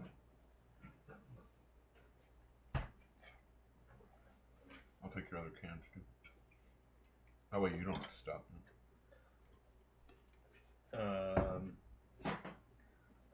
Yeah, so that happens. You guys, if you want to do anything, Yeah. you got basically 2 days, So or we can just jump ahead. Well, first I'm going to take a look around this area, especially this building and how close it would be to get out of here. Mm-hmm. Like, what are the exits from the keep and what are the guards like? Luckily, we have a map for that. Yeah. There are 4 exits to the keep. All these buildings inside here are fortified. Like, they're not made out of wood. Like, they've got high brick and stone not Foundations and but and then wood for the top yeah. floors. You got the 4 exits. You have the main gate in the north that leads out to the parade ground. You have the east and west gates, which just lead off into the various neighborhoods. And then you have the south gate, which leads, what do I call that? Oh, that place down there. Okay.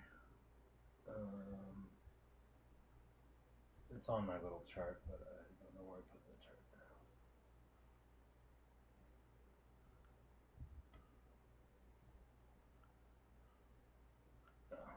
Here it is. I just gotta wait for it to load. 3, the prominence, which is the wealthy part of town. Like, it's got its own wall. It's on an island.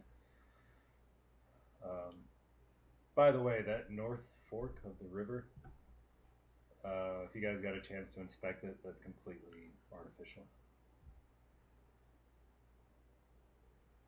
Oh, okay. It is a canal. Does it have a sewer system running underneath? I mean, people are dumping their shit, and it makes its way there. I wouldn't go swimming in the rivers. Which I found out is the way they do it in Venice. Turns out these artifacts also double the amount of shit that everybody has. Everything's more plentiful. And of course, it becomes that plentiful because of all the fertilizer. Yeah. It makes everyone Oh, shit it's not more. the artifacts at all. But that south one leads to the prominence, which is a rich area. You haven't been there yet? Mm-hmm. Nobody. It's weird that I it's don't know like if you tried. the rich area is right next door to the oldest, dingiest area. Well, it's also its own hill, so it's also protected. And its own island. VC's like that. Like one street is like $1 billion home, and the next door is like 2 homeless camps. It's supposed to be like really striking. Okay. So those are the exits. There are guards at all of them. Mm-hmm. I don't know how much time you want to spend actually looking like you're snooping around. While we were in the cell talking and listening, was there a window there? Any other like opening, like a vent in the ceiling? Or anything? It's just like I said, it's like a hotel room. So like every room in these buildings, they're all like bedroom or dormitory type places where either guests stay or like people of high status or something like that. And so they do all have windows. And the windows, his has been reinforced a little, but that's mostly just to keep, just in case he goes on to a manic episode, to keep him from hurting himself. Mm-hmm. So it's boarded up, glass isn't there, but there is an opening for it. And it doesn't, it looks like it's just wood. It doesn't look like they took huge precautions trying to keep him in. They're trying to keep him comfortable, but they're also trying to ensure imprison safety. him. Yeah. I feel like we've pressed our hand a little early. We've let him know that we're intending to leave with him. And guards around the citadel, they don't seem. There seems to be a shift change twice a day, so 3 8-hour shifts for the guards, and the shift changes are at noon, 8, and Noon and 8. yeah, would it be 8 both times, huh? Mm-hmm. Okay. Wait. So 3 8-hour shifts. So noon, 8. What's 8 plus 8 is 16. Yeah, 12. It was, it's 8 to 8 to noon, yeah. So 4. 4 a.m. Yeah. So noon, 8, and 4. Patrols seem, you'd have to give me an investigate, but if they're just making normal observations, because if you do an investigate, I am going to roll to see like how suspicious you look as you're, but if you want to be casual, it's, I think if we take him out, I don't think we're going to storm drag him past all these people. No. We know there's an opening and that the door is being held by a metal lock. We might be able to come back with a little bit more specialized spells. The window is boarded. Mm-hmm. But more for protection than defense. Like that shouldn't be too difficult to get through. Can we tell where that window would lead? It's like an exterior window. I mean, if you wanted to look for it on the outside, you could see it because it's the boarded up one.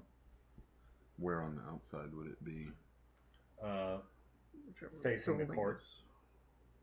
Gotcha. Somewhere facing into here. So yeah, he would fall out into the middle if we came out. There's Jonathan when you need him. Jonathan. You're lucky I'm not 8th level. Can fly. Turn into a giant owl and just pick him up and take him out. Yeah. I mean, keep in mind you're also in the middle of one of the most powerful monasteries in the Sagentic Order. Mm-hmm. I think if we could get him out of the cell, disguising him and moving along smoothly shouldn't be too bad. We have pretty free reign of the keep. But those 2 guards right in front of it are what we're going to have to deal with in some sort of friendly manner, or get all the way out of the keep and then out of Meselberg all in the same night. How long did your charm person last? 10 minutes? And you also keep in mind that An hour. your orcs in Meselberg. Yep. So, like, if you get them out of the Citadel, you still have a ways to go. And Yep. Oops. If I cast Charm Person at 2nd level, I could get both of those creatures if I was successful. Yeah, they could escort us right out of the city in an hour with the person. But also the biggest problem, since all of this stuff is convincing this guy to come with us when he's not my brother. do you have sleep? Nope. Wait. We might be able to get it. We could go prepare for this. And yeah, technically, I guess wizards or druids and bards aren't. I have sleep. But if you can't change it to sleep, then there's always a chance that it doesn't work on them. Mm-hmm. Save or suck. Right. But that's the way. The patrols, they seem pretty regular, but you don't know their exact path. You have to spend time, and that might look suspicious. You've always had the sense that this area is pretty well maintained and regulated. Yep. All right. Well, let's go take a look at that park. Okay. Stake it out. Stake it out. Know about it. We're gonna meet him there if it's a ambush or something. Okay. So, Gallity Park. It is located within the Stone Grange neighborhood. This neighborhood is mostly like laborers and stuff. It's probably the poorest of all the neighborhoods, but still, just living within the city, you're gonna have more means than the people like living in the town surrounding it.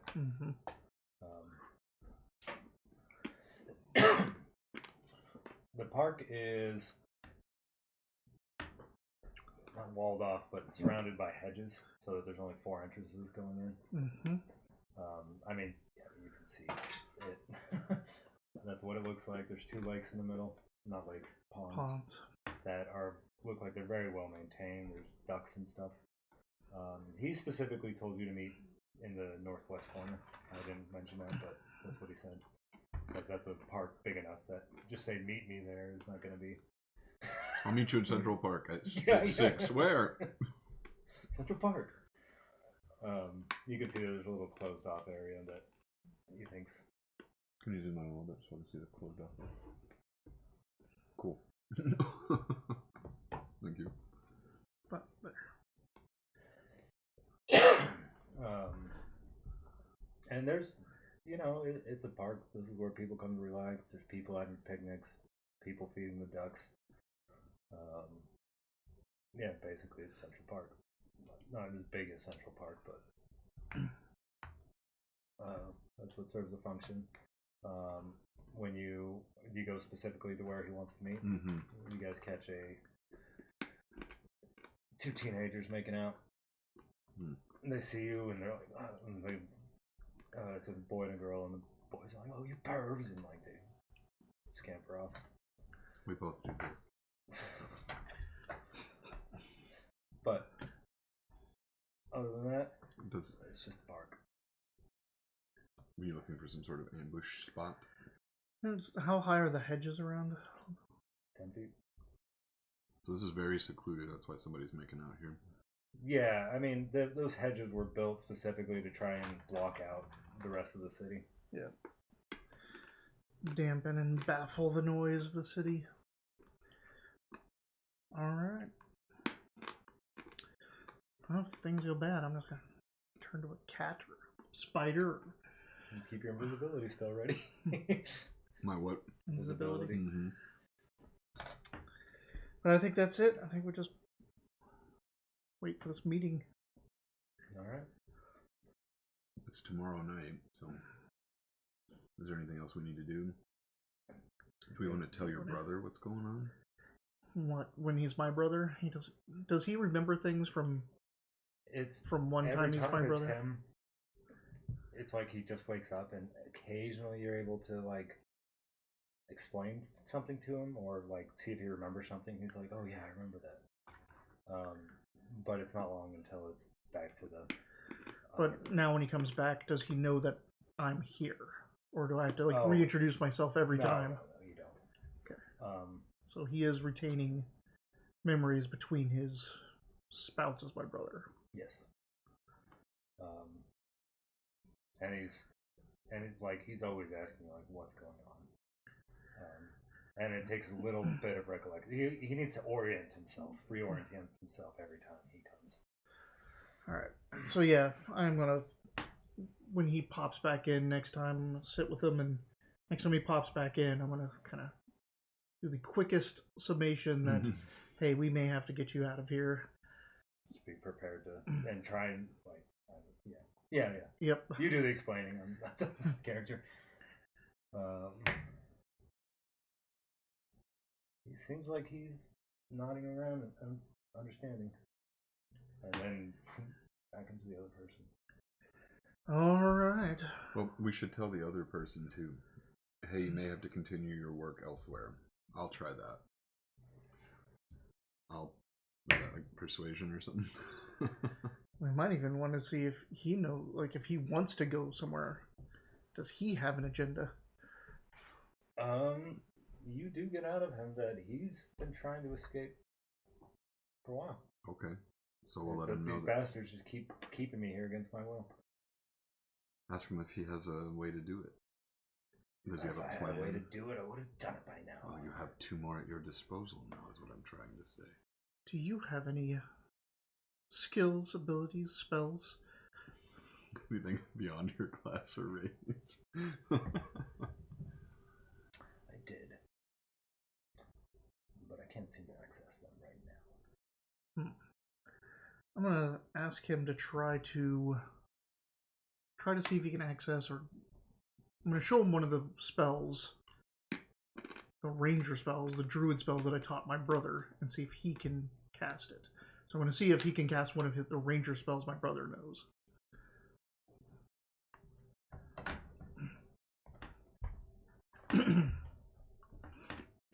He kind of looks at you and gives a, oh, I never thought of that. What spell are you trying to cast? I don't have his sheet up, but it'd be like, try to hunter's mark him. He looks and, I mean, I don't know what the hunter's mark looks like. It's up to the caster. Yeah, really up to him. But it would be to my brother. It is supposed to make like a visual thing that other people can see, or is it just Technically, something it's just something for him to see. It only helps the caster. Yeah, if that's what you're gonna ask him to do. Give me perceptions.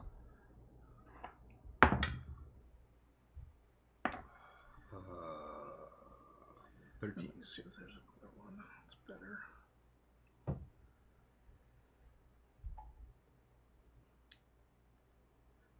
Torgo.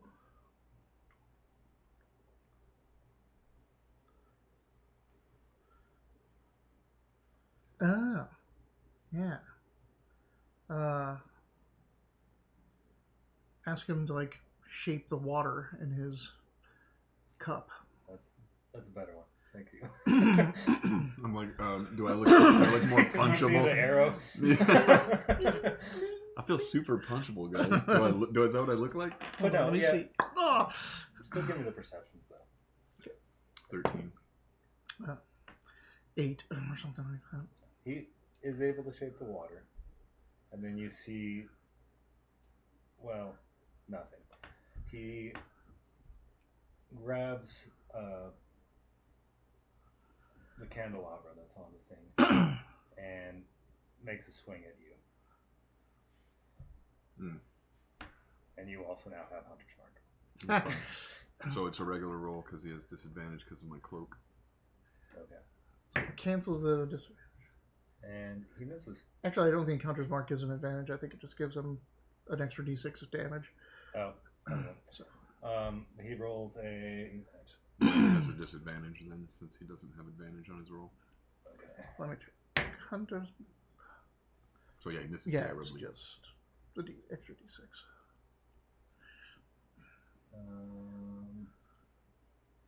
No. When he swings, I'm going to kind of get ready and basically just say, we're trying to help you. You also just Unlocked all his abilities that he didn't know he had. Well, I mean, he always had, not really unlocked, but... Yeah, he understands now. But I'm still saying that. Oh, wait, yeah, you got... What's Torgal's hit, since you have it open? Just regular... Just club or whatever candelabra would be. It would be a +6 to hit. Okay, so he rolls a 10. 10 doesn't. And he starts raving. He's mad. And, perhaps we should come back another time. Charm him. I mean, initiatives. Mm-hmm. Oh, initiatives. I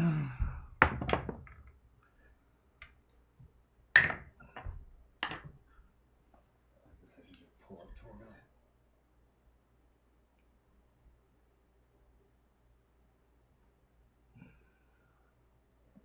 Torville is your brother's name, right? Not the person possessing. Yep. Yeah, the person possessing him We don't know that is person. not giving his name, and Yeah. he's outright 20. like refusing to give his name. Oh, 19. And now that person is ostensibly the person who's attacking us. Mm-hmm. Yeah. 10 for me. 10, 19. 19.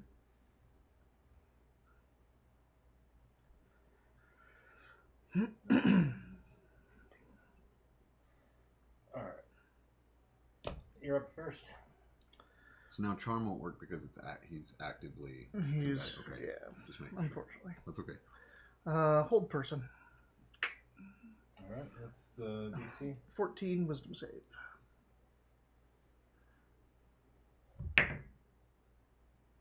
You got him. I got him. Frozen in place. Come now. We're trying to help you. No need to bring the guards into this. Nobody's trying to help me. Everybody's trying to hurt us. Hurt who? Who's us? My people. Where are your people? They're here. Don't you see them? Ah. No, I'm just kidding.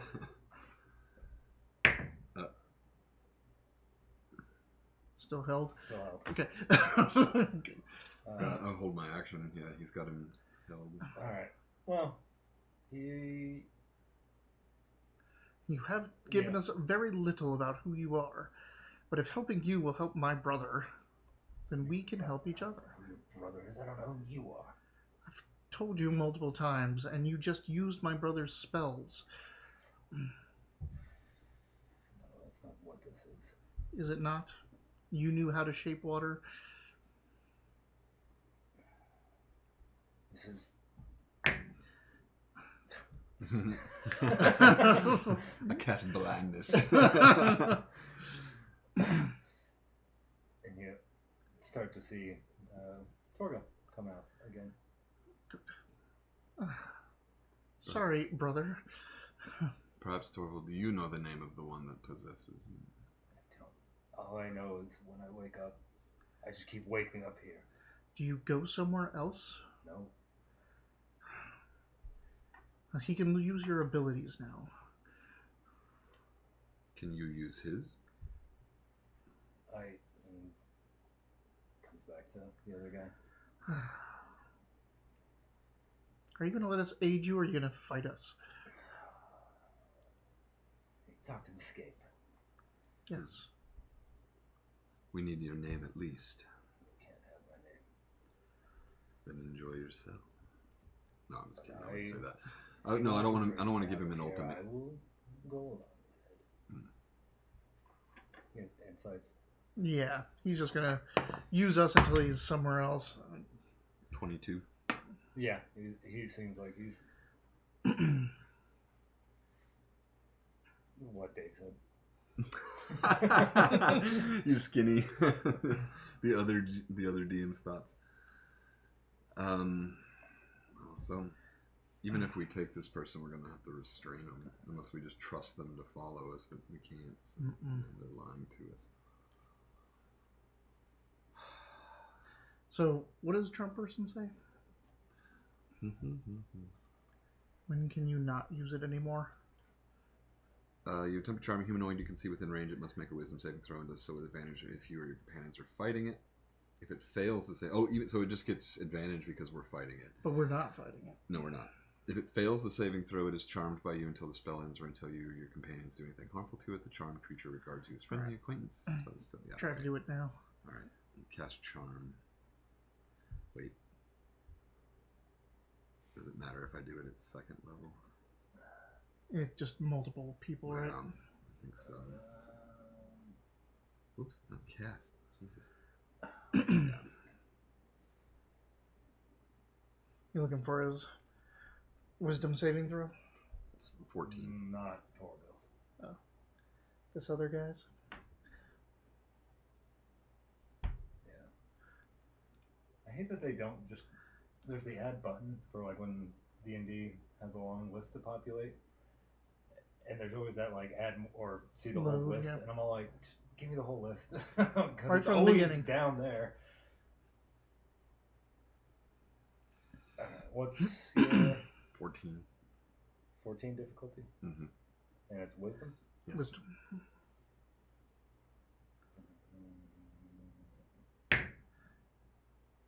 You have disadvantage because I'm super cute. Yeah, It fails. he doesn't seem to work. Well, what good am I? How long does hold person last? Can you drag a held person? So it lasts for 1 minute. Well, right now is probably not a good time to try and break him out. No. No.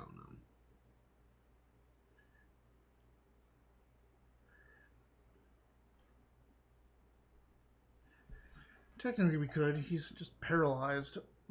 But... Or we could... I mean...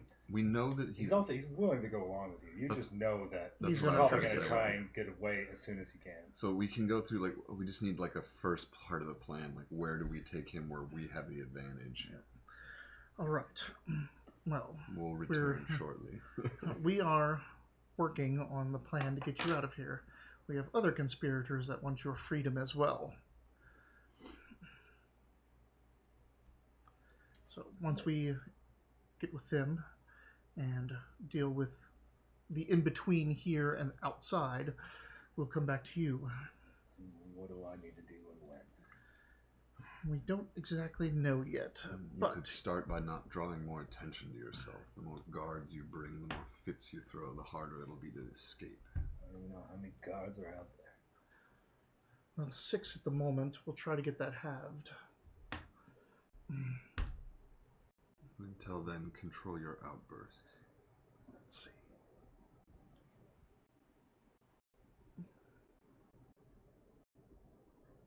It's not my brother. Yeah. Alright. We're gonna leave him for now. That's bad. I wonder how much he'll be able to... Like, can he just do Hunter's Mark and Shape Water? Or can he figure out the other spells now, too? I could. What do you think he's going to spend the rest of the time doing? Yeah. I could make him invisible and we could leave right now. But then we wouldn't be able to see him. This is the Sagentic Order. Oh, they'll have things to detect. Especially with this guy now being under order to be kept here. They're keeping an eye on him. That's a free insight.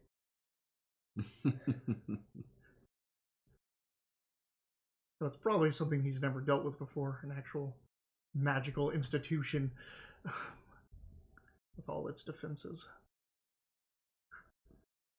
Alright, yeah, we're just going to leave him here and hope he doesn't do something stupid.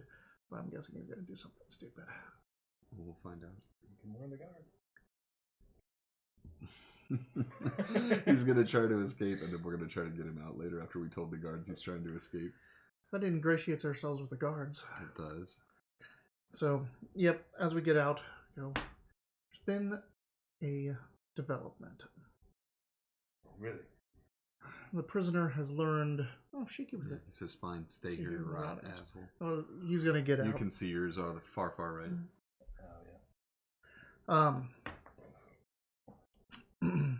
He has learned some of my brother's spell capabilities. The druidic magics that I've taught him.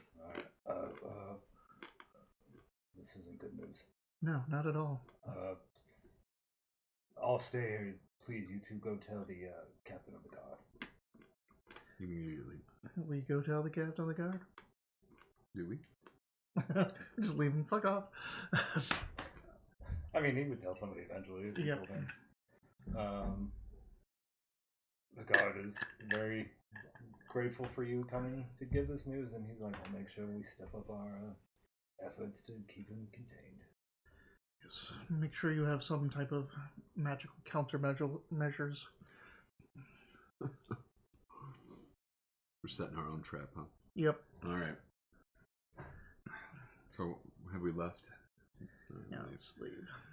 Well, now that we've doubled their efforts to hold him, It seems the best interest would be perhaps a distraction. Well, let's see what A bait of some kind in a large order. let's see what the Leonin has to say. That'll skip be ahead? tomorrow. Yeah, Yeah. we would have to take another long rest and do the next day. Yeah, take a long rest if you need it. I spent one spell slot, I think. So. Yeah, I want to get it back. And you'll have to get a new tail. That's right. And 6. That's the same one. Yeah. Alright, so it's late in the night. You guys make your way through Stone Grange to Egality Park. It's like actually kind of a nice night. It's cool. There's a little bit of a breeze. The smell from the park, just that natural, like earthy smell, is pretty strong. And there are a few people walking here and there. You see guards pass by and just doing their regular patrols. Roll initiative. Which one? Are you attacking the guards? Attacking the guards. Ah! The passerbys. Turn into a hound and get myself a duck. And you go to. Can share it. You I'll never- cook it for you. Oh, give me some perceptions. Oh. You hear that Galen is trying to talk. 23. Natural 1. You mistake somebody who fell asleep on a bench as a monster, but he tells you it's not. And you don't see any. Like, you don't see anything to be really Ambush or suspicious anything about. like that. You get me out of my bullshit. Yeah, no, that's not a. It's not a guard pretending to be a homeless person. You're like, mimics can't take humanoid shape. Yeah, they can. Can they? Well, they can take corpses, like they can have, Oh. like skeletons or So I was bodies. convinced that it was a mimic corpse. And you Like, kind he's of obviously and you alive. spot Zabo, like exactly where he said. All right, walk up to him. Oh, good, you're here. I just heard of some unfortunate news. Apparently, our guest has gotten his host's powers now. It would seem so, yes. I didn't do that. It weren't me. Hey, that weren't me. I don't even know his host. And those rumbles have turned into a cacophony. I think that most of the order now is intent on keeping him. Indeed. But What do you know of this entity, this person? this person inhabiting him, Yes. just what he tells us. He said something about his people. He says that they're all around us. Yes, I don't know what that's about. But my plan to get him out has come into a bit of a stall since this news. Usually we would have granted him outside time, just for humanitarian purposes, accompanied by God. And I'm trying to convince them to let him out again, but now they're more concerned about him than ever. However, hold on.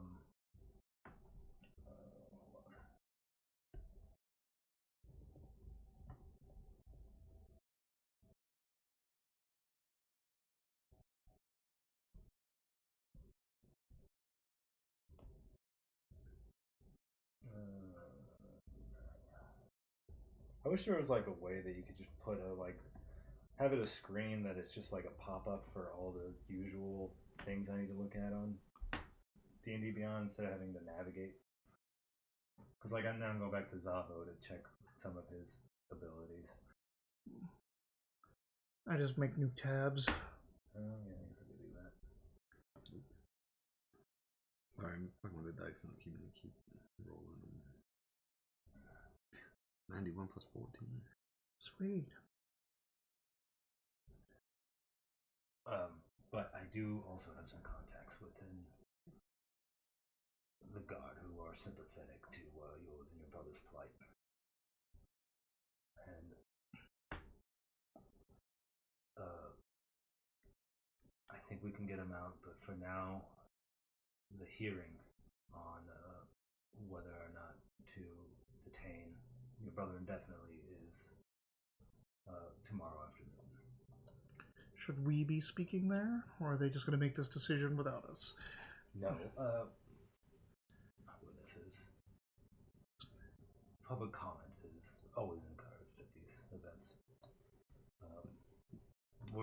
The subjective order is, we like to think of ourselves as enlightened, but sometimes we fall short.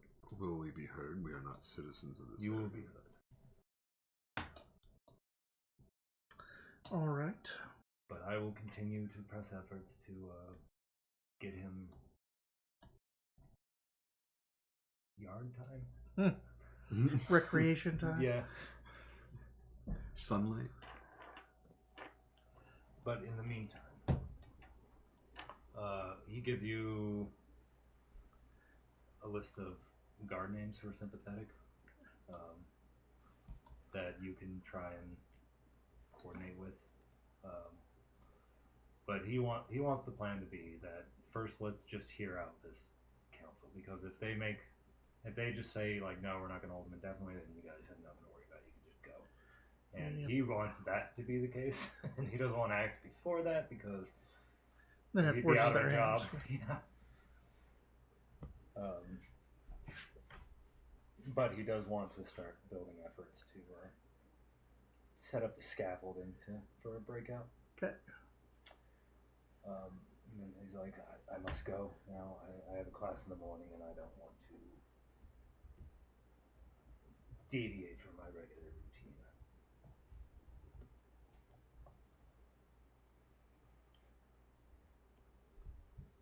And something else that you guys also observe, I'm not sure it's really that important, but it seems that he's got a place somewhere outside of both the Citadel and the monastery. He has his own land or area. Yeah. Own house. Yeah, probably never going to come up, but just in case it does, you guys would know. This is Chekhov's summer house. This is not going to come up, guys, but just so you know.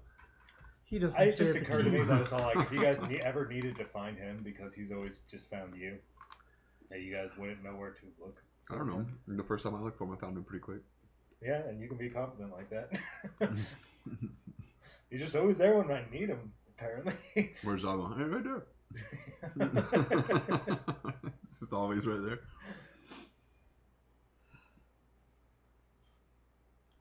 Are you trying? See what I'm doing? Yeah. That's pretty funny. How long do I get my bag of tricks animals? I think it recharges every dawn. Yeah. Is that how it recharges too? Yeah, it's just Get my charges recharge. back? Yeah. Let's make some animals. Just here in the park?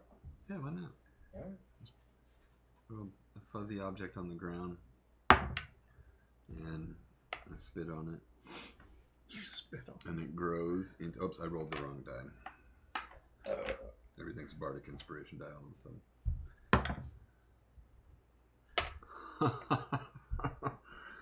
It grows into a full-size panther.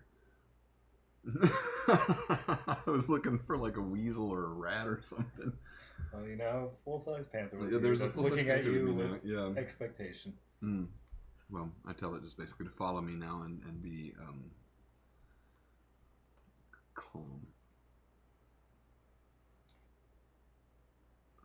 Let's see. Now I gotta see the D&D sheet for a panther. Are you going to do something with this panther right now? How long does it? It lasts until Till tomorrow. the next dawn. Like basically, I have a panther all day now. Armor class 12, strength 14, dexterity 15, plus 4 passive perception, plus 6 stealth. Well, I'm not even panther for a day. Every series needs a beach episode. Damn, this thing that knocks things prone. This is a mean beast. Pounces and stuff like that. Mm-hmm. What's its challenge rating for? What is the challenge rating? There it is. Quarter, yeah. Oh, 1/4? Yeah. Okay. It only has 13 hit points. Well, you got a panther with you. Yeah.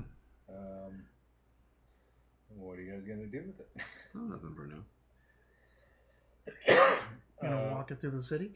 I mean... You guys love drawing attention to yourselves in here. Yeah.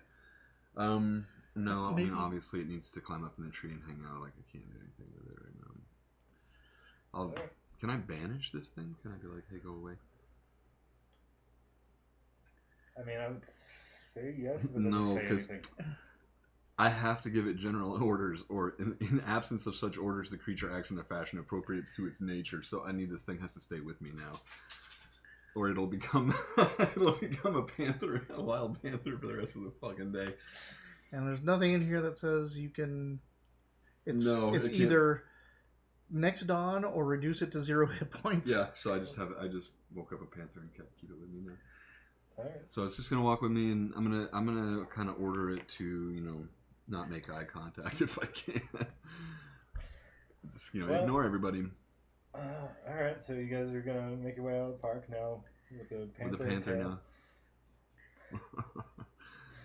This isn't even like summoning for real. I can't even get rid of this thing. This is like actually adopting a child or something like that. Like you buy a panther because it's cute when it's a kitten, and now it's a fucking panther. And you can't do anything with it. Better have that last one. I'm gonna get it. Go for it. So you guys are leaving the park.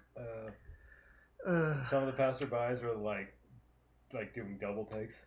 Like, it's a druid. It just got stuck in that form. And I'm singing. And like, I'll sing. Passerby was just like, and kind of walks faster. I'll play my Schwalm and make it sound like I'm doing my Sham, make it look like it's following me, like tell the panther to dance behind me and stuff. So. Okay. Performance? Yeah, if you want to do that. 15. Quite a performance. Got a dancing panther. Now it's not a beast; it's a show. Right? Yeah. It's not so scary anymore. You do get one guard that's like, that's not a authorized animal to be in the city. I dropped Zabo's name and some stuff about. Yeah, I mean, you can show him your papers. Yeah. We're here for the Zagintic Order. This is a conjured creature. It's not going away for a while, but it's not a threat. Yeah, always never trust that Zagintic Order, but anyway. Why not? Do you want to fight them? Help us bring someone out? Are you suggesting a crime? Putting a team together.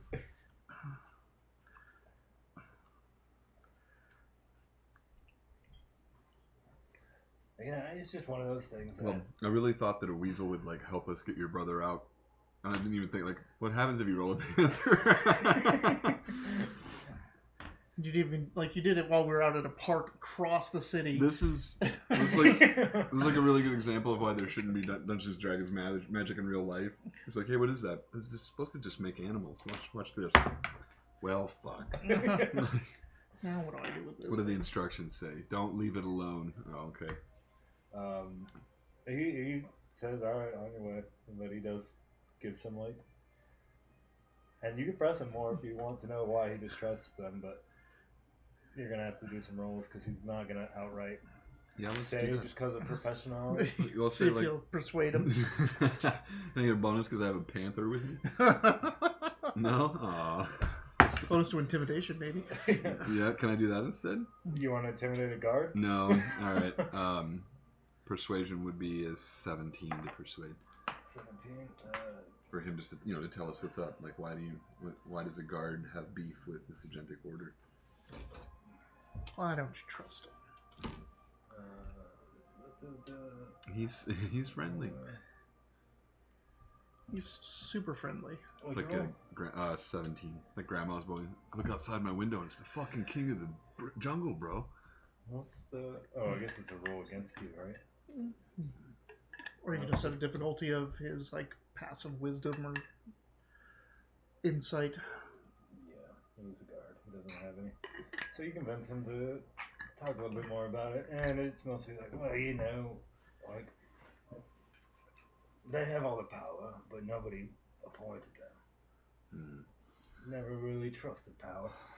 Guard sitting. It seems you would, yeah. Unless you have it. Yeah. Fair enough. We've seen that in many of the cities we've traveled to. Perhaps you would prefer orc culture. I personally have nothing against you orcs, but Well, I have friends that are orcs. yeah. I command my panther to go.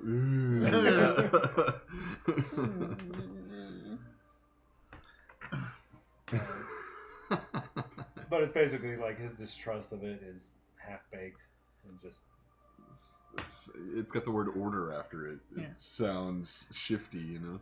yeah. I mean, this is basically the real life Illuminati, and by real life I mean Sanguar Illuminati that's open and in the public and everybody can see them.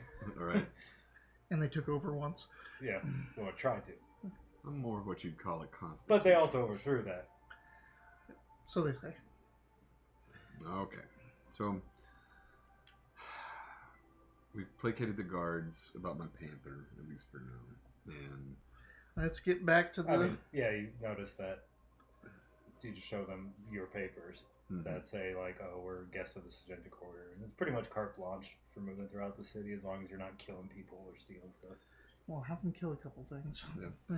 Or have it walk around with the Sagentic Order in its mouth. Like, don't say anything. It's like, I've already got it. Man, Cisco's been doing the weirdest thing lately. Hmm. His left front paw, he'll just take it in his mouth and then hop over to his bed, like almost like he's got a toy in his mouth, What do you? and then just start like gently gnawing on his own foot. My cat Marble is the one that's kind of the more social of the two. Knows that if she picks her nail and pulls it real hard, it'll make a noise, and that I don't like it. So if I don't pet her or do something, she'll go into the corner of the room where I can't reach her and just be like,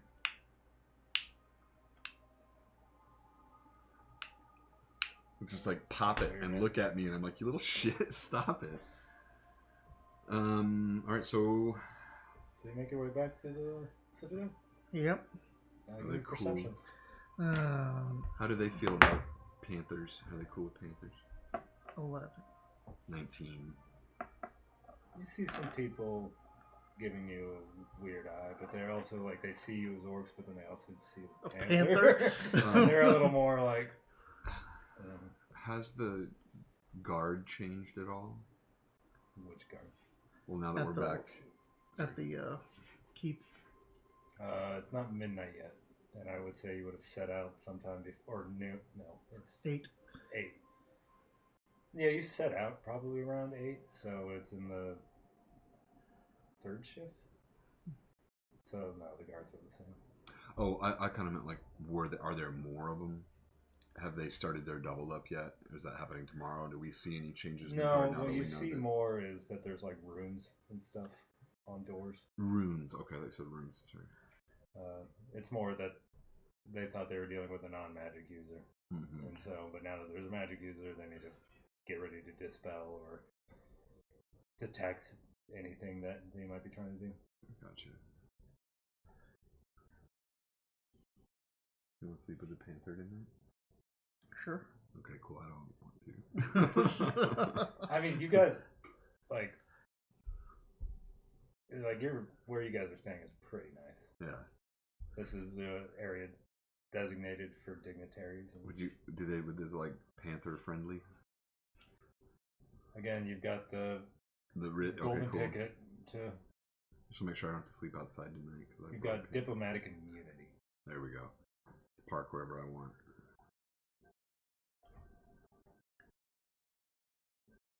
I really wanted you guys to attack Zava. Attack him? Yeah, or not attack him, but like corner him or something. Press him. Yeah, like wait until he was alone in a room before you like jump out and be like, ah. But I also was trying to avoid it. I just thought it would be a funny situation.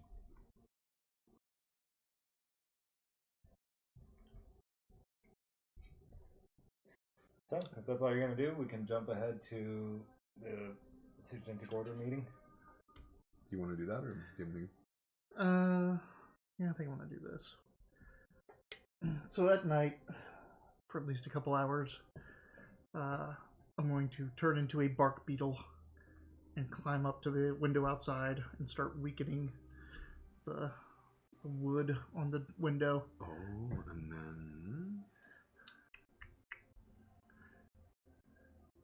I will, during that time, I'll use prestidigitation to make it sound like there's two people in the room. Can I do that? Like in our chamber or whatever? I mean, you both. We have if rooms. you want, yeah. Yeah, but like if someone was to walk by my room, it would sound like she is visiting with me. Oh, sure. Yeah. So like two people mumbling, and yeah, so it would be a good cover if someone comes to my room. Let me. When you change to an animal, you're not in like doing an active spell, right? No. You're just an animal. Okay. Roll me stealth. I don't have the stats in a bark beetle, but Just use your own assuming stealth. being tiny might help. This is just basically you want to avoid being squashed by somebody who just sees a bug. Yep.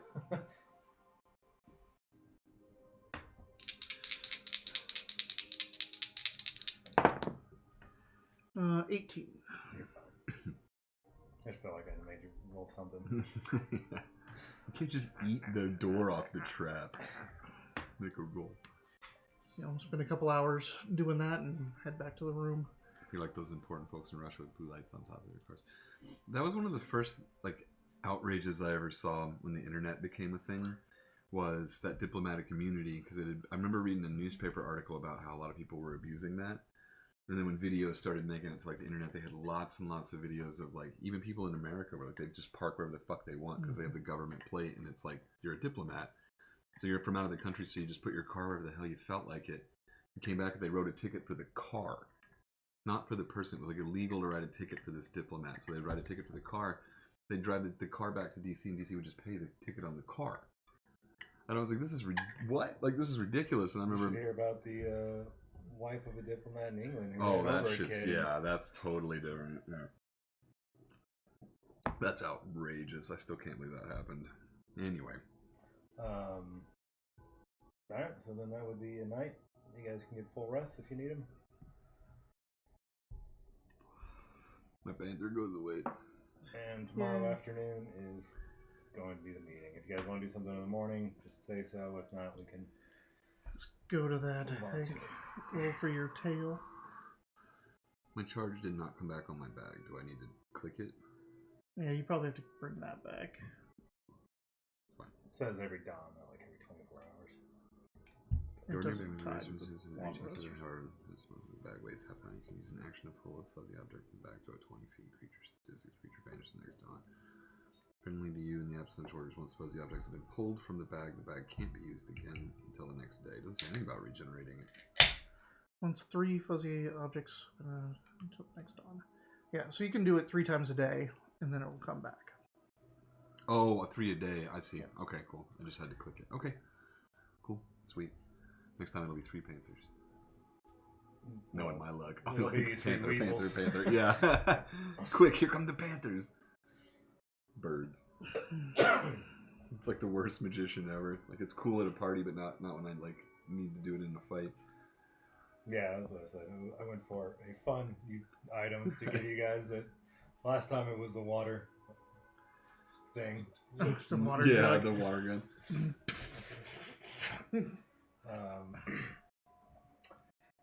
All right, so it comes to the meeting. It's held.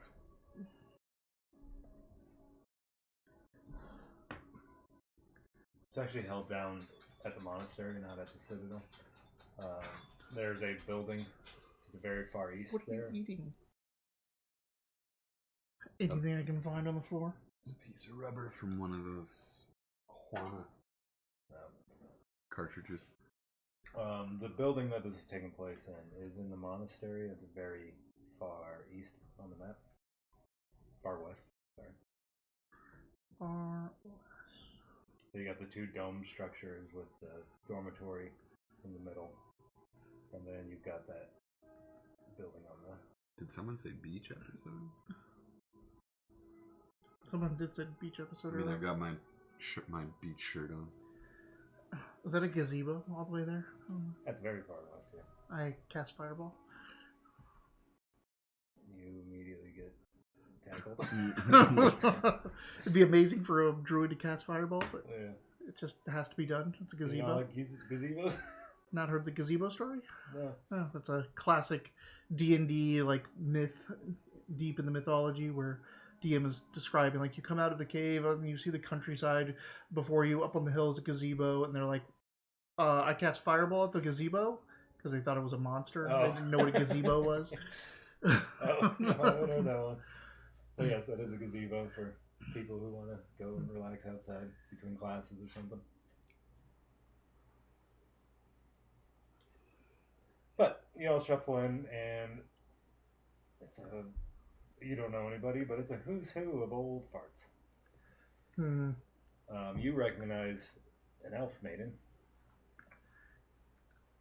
who was talking to you about the obelisk. Mm-hmm. And she seems to be one of the more prominent people.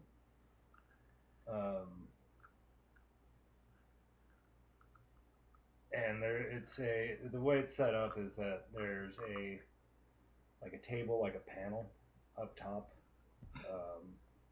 kind of curved. Like, think of like a Congress hearing or whatever. Like, there's all these people there and then there's a podium in front of that where people can talk, and then there's all kinds of seating for whoever wants to be there. Mm-hmm. This panel is a panel of 5 people. They all look like they're sudentic order. One of them is that elf maiden. Then you got a human, a halfling, a gnome, and a half elf as well. Seeing a distinct lack of representation amongst the orcs.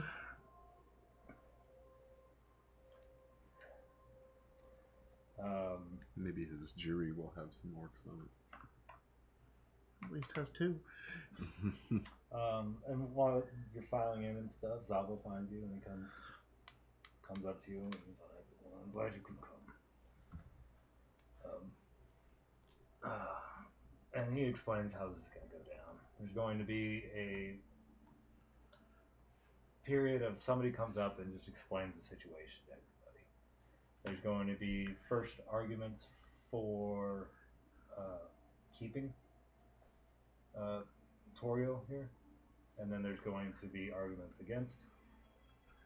Then there's going to be a period of comments when anybody who wants to speak can have up to 10 minutes to say one way or another. Uh-huh. And then there's going to be a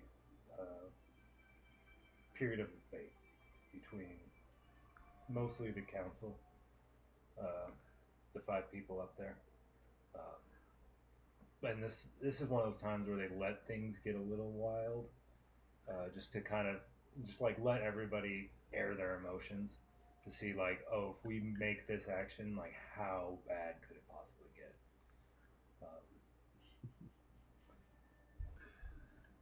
It's like fake news. You're like, with this stick, we're gonna kill him. No, we were just kidding. yeah, pretty much.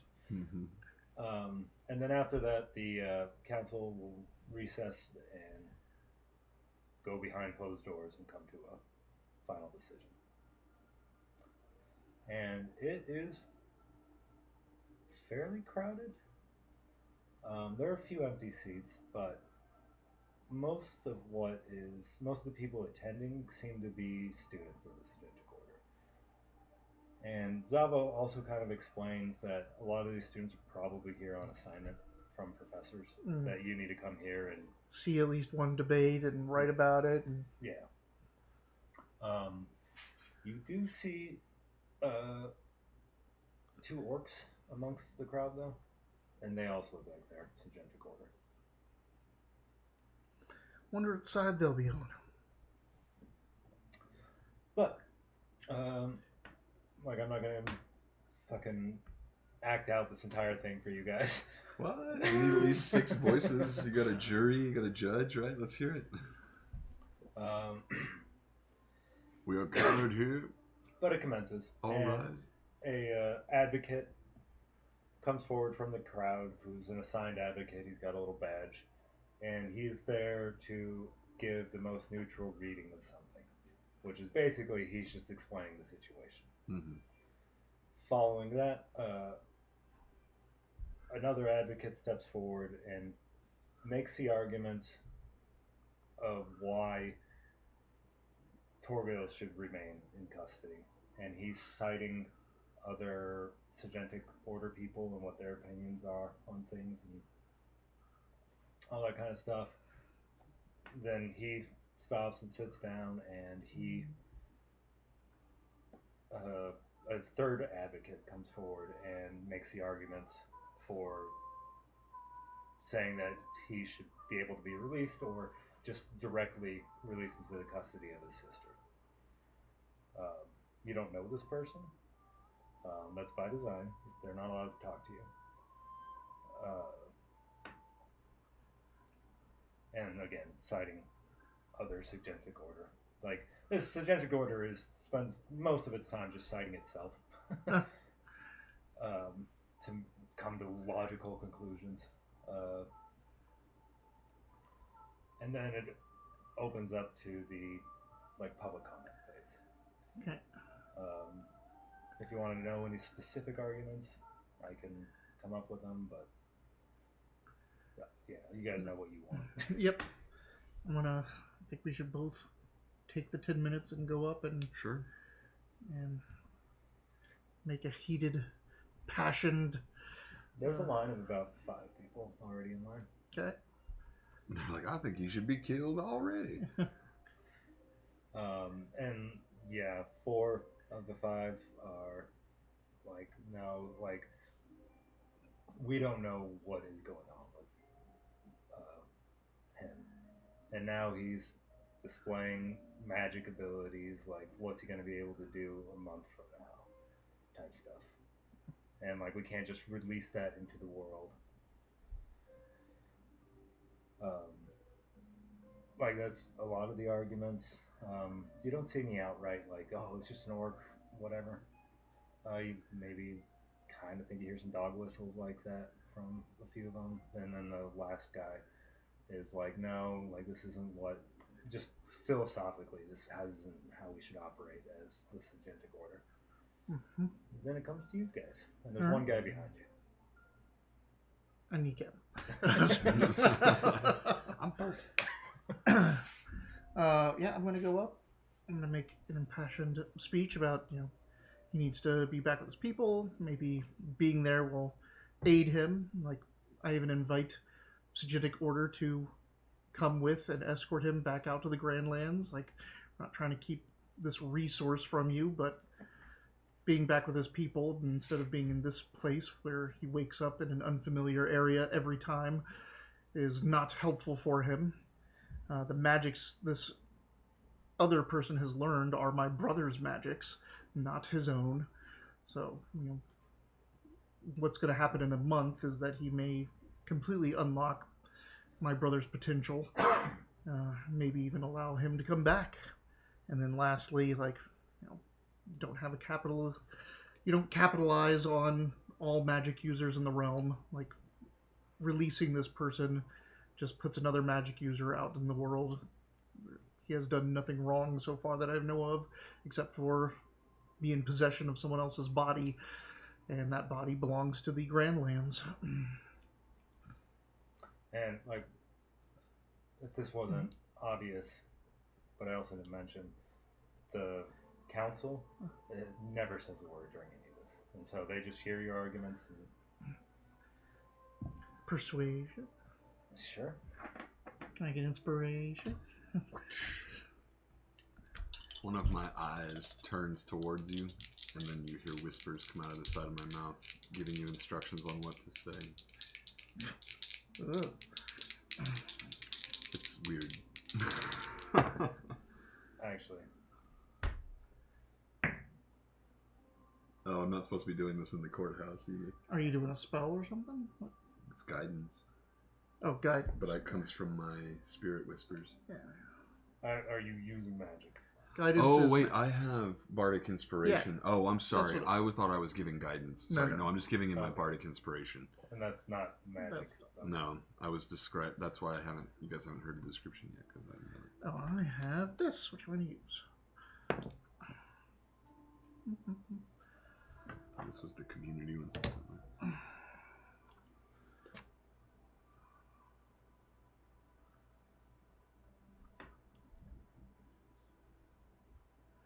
17 on my persuasion.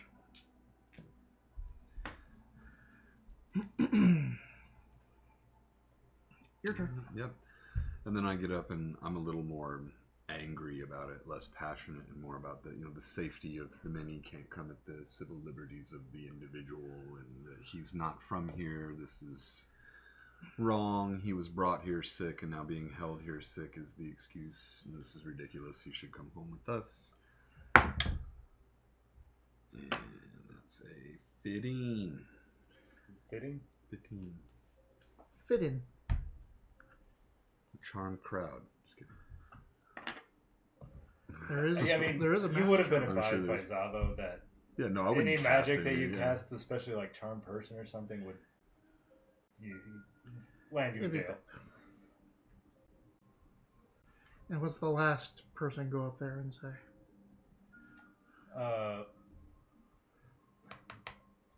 When he gets up there, Zavo kind of rolls his eyes. He's like, this guy comes to every one of these, and he just rants about why there should be no Suggestic Order at all. He's just a regular. Back your song dice. Or your inspiration. Did you use this? I did. You did? Okay. He's the crazy guy who just always needs to yell about stuff. Yep. And he doesn't even mention Torgo. So now you put it in an actual town hall NPC. Like a real life. Real. All right. And then it gets opened up to let's test the waters on whether or not this is going to start a riot. Yeah. And it is very quiet. Turn into a bear and just start weighing into people. Quiet, like people are cool with him getting kept here. Give me insights.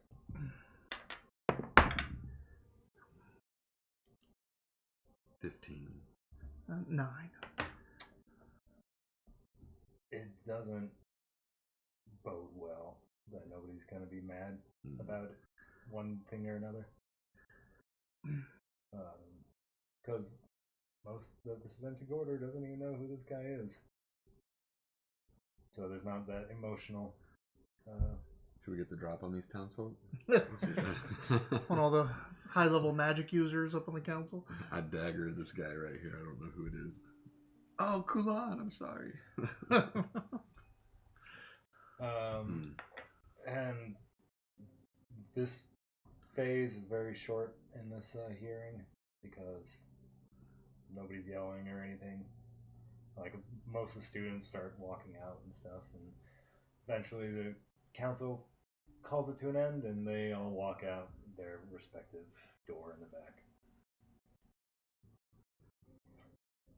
And Zavo comes up to you, looking not happy, Like, please but don't he rob pleads the bank. to. He tries to convince you guys. Just we still need to wait until the answer comes down. It seems the time for action has come. Have you contacted those guards?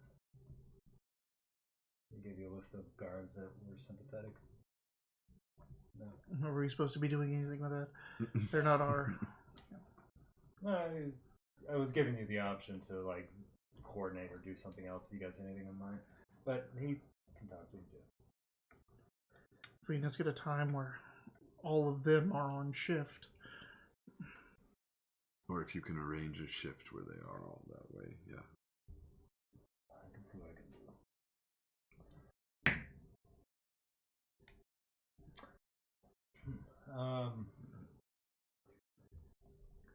If it's money you're after, may I offer 18 gold?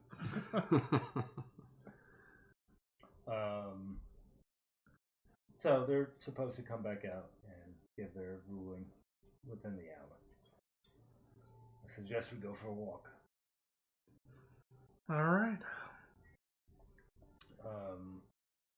At the time, he's all like, I was able to convince the council to give him some outside time. Good. It's supposed to be within the confines of the citadel, though. Do you know when those times will happen? Yes, as his friend, I had taken charge of looking after his well-being. And so I am the one who usually takes him out, because before you were here, I was the only person Torgo knew, and him. It was always just seemed like the right thing to do if whenever Torgo appears that a friendly face is nearby.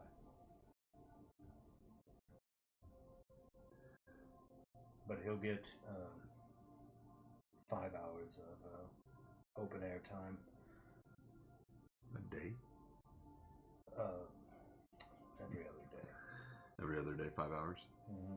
So we'll have a window of 5 hours. If we want to do that, get him outside somehow. Yes. I can. There's a 1 in 6 chance that I can call a panther. Otherwise, you get a weasel. I know. We do have a dire wolf, yeah. And there's weasels and stuff. What's the top one? Hmm? The highest one? So in this bag, it's weasel, giant rat, badger, boar, panther, giant badger, dire wolf, and then giant elk. Damn. The rust bag was rat, owl, mastiff, goat, giant boar, lion, and then brown bear. And then the last one was jackal, ape, baboon, axe beak, black bear, giant weasel, giant hyena, and then tiger. It is just fun giving you guys toys. I've never even heard of this. This thing's dope as hell. Like, this is going into other games now with the grab bag of items. All I did was, I just went to, magic items, and then the very far left on the thing, I forget what it's called, but it's just, not swords, not armor, not... Wondrous. Yeah. Wondrous items. Things full of fun little magic. Yep. Right. So...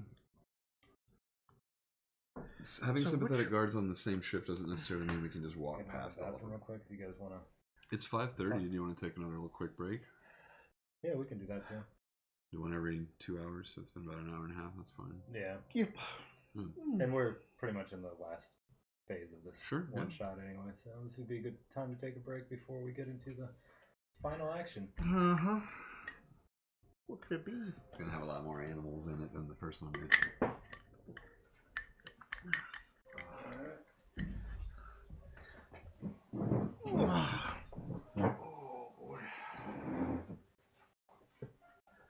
Rob's not in, is he in Alabama?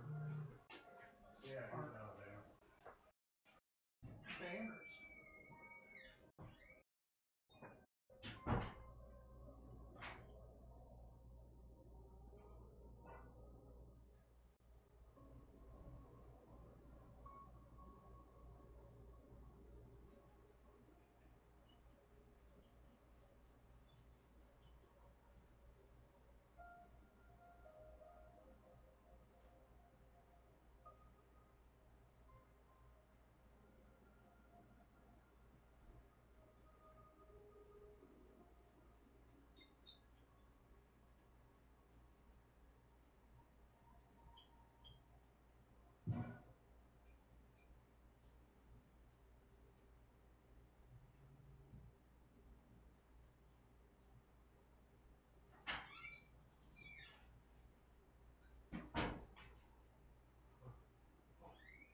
Ah.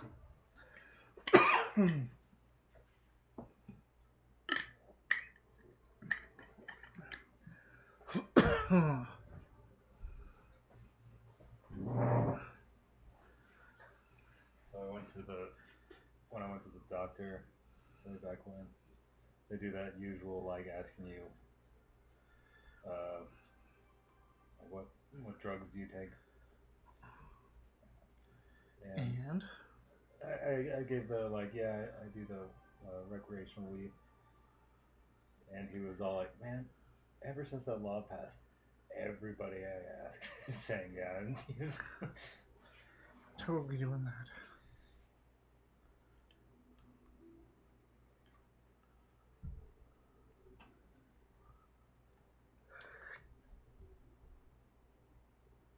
Hey, damn, why are you yawning so much? You enjoying this? Yeah. Gotta figure out how to get this guy out of here. It's like Shadowrun now. Well, we have to sneak this guy out. He's unwilling. Oh, he's gonna try to fight us. Like, I mean, it's quite possible that he'll go along with it, and then as soon as you turn your back, he'll just disappear. yeah.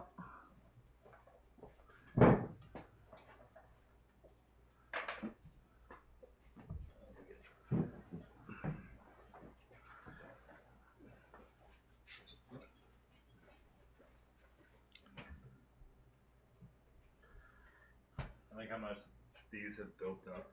It was just Rob here. Yeah. He'd bring one every week, and it would, he'd go through half of it. So it just.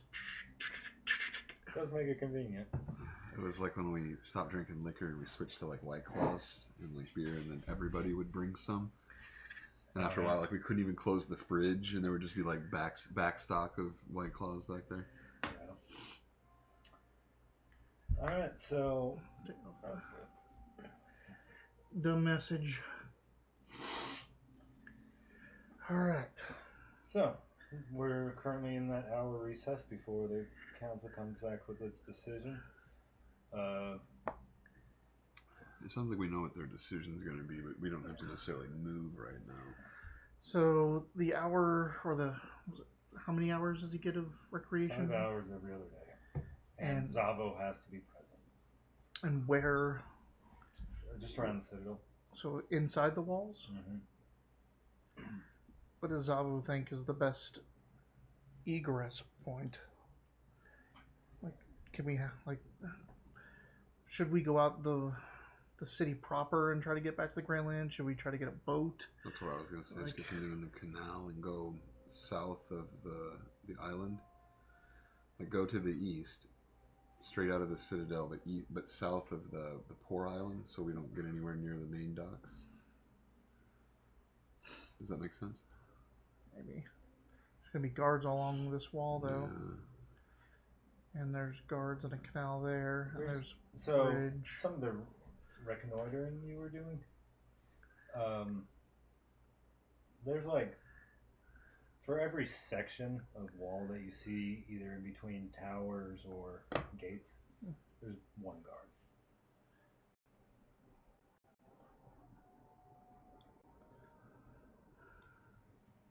And they're usually just walking back and forth. And they're mostly looking outwards than they are inwards. Question being, do we take him north or west? So, north is parade grounds. If you guys are planning for tomorrow, there are no plans for the parade grounds. That's usually where they hold events or festivals and stuff. Or if they're at war, where the army's organizing. Mm-hmm. Basically, it's parade grounds. Yeah. But no event for tomorrow. We could just go all the way south. Just get out into the farmlands. And there's south and then head. We'd have to get across that for at least one of the bridges, though, and over a wall at least once. Or past the wall. If we can get 2 gate guards that are sympathetic on the west gate during his outing time, we can sneak him out there and just try to take him out as a normal person to the south. And then we just start heading south until we get to a point we can start going. What does traffic towards look like Petro. on the south gate? Is it thick enough or busy enough that we would be able to just walk out normally? Is the south gate used for like merchants? And Yeah, regular?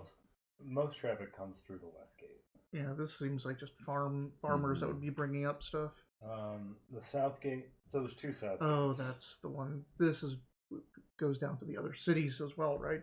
Along the coast. Yeah, I mean, those two go to the other cities along the coast. But Zabo says that like they try to focus everybody to come in through the north gate for merchants, just to keep the other two gates clear. For other purposes. But I will point out there are technically two south gates. Yeah, But not referring to the south gate is usually the one that's not through the province. Yeah.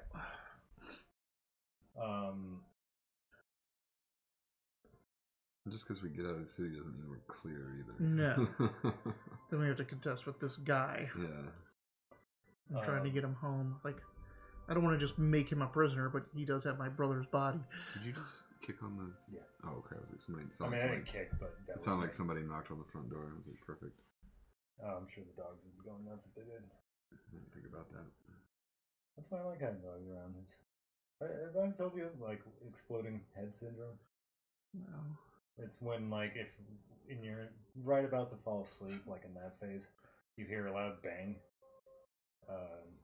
I get that sometimes, and one of the things that's nice about the dogs is that You can tell if it was real or not. yeah, because if the dogs aren't freaking out, you know, if they didn't hear it, it was on my head. I do get that from the cats a lot because the house will settle, or I always think I hear voices in vents, like when the air's on and stuff. It sounds like people are talking in the background a little bit. Cats will do the same thing. They'll look if it's for real, like, you know, the house will settle and stuff, and if it's somebody knocking on something, they act differently. But if they're just sitting there, I'm like, it's just the house. When I was, oh god, it must have been like 7, 8, 9, something. We lived in a house and we had an aquarium, like in the central room. And I was staying alone at the time. Like my mom had just gone out for something. But that aquarium literally sounded like people whispering. And I was walking out of my room and like walking down the hall to the kitchen, and like I just heard that, like, because the entire house was silent. Yeah. I freaked the fuck out. Yep. I thought that there were like 2 people in there. There's been a lot of times where I've been like, I know it's the vents, but fuck me, that sounds like people. Like, it sure does sound like people. Yeah. From my room, the next door neighbors over here, if they're like in their carport or in their little yard talking, it sounds like it's in my carport. It sounds like it's on the right, not the left. Fucking weirds me out every time. But anyway, so Zavo gives a few suggestions, but you're free to take them or leave them. Mm-hmm. He says that exiting the Citadel through the south. I don't want to exit the Citadel through the south. We want to exit the Citadel through the west, and then go through the south gate out. Like leave past the archery yard and then head straight down over the river into the farmlands. That is the fastest way out. Mm-hmm. Because then, like, once we said, like he was saying, like, once we get out, we have to deal with whoever this dude is. The problem with that is that there's not a lot of cover on the west side of the Citadel. Remember, there's guards up on top, and I think you've seen their prowess with a bow. What if we disguised our quarry? What if we made him invisible? What if we made our quarry invisible? It would just be the 2 of us. We would just have to hold on to him and not look suspicious. Yes.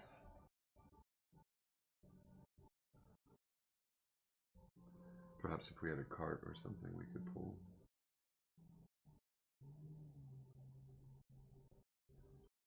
Torval could sit in the cart invisibly. We could even restrain him there.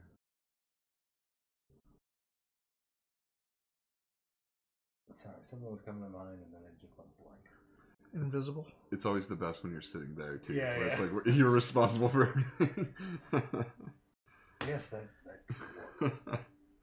Dude, that's teaching. I'll be like, Oh, what was I saying? Like I have to ask the kids, what was I saying? they're all looking at me. Yeah. Shit, say something. We were talking about planets. I had something good in mind. I'll see if I can get my guards posted to the west. If that's the way you'd like to go.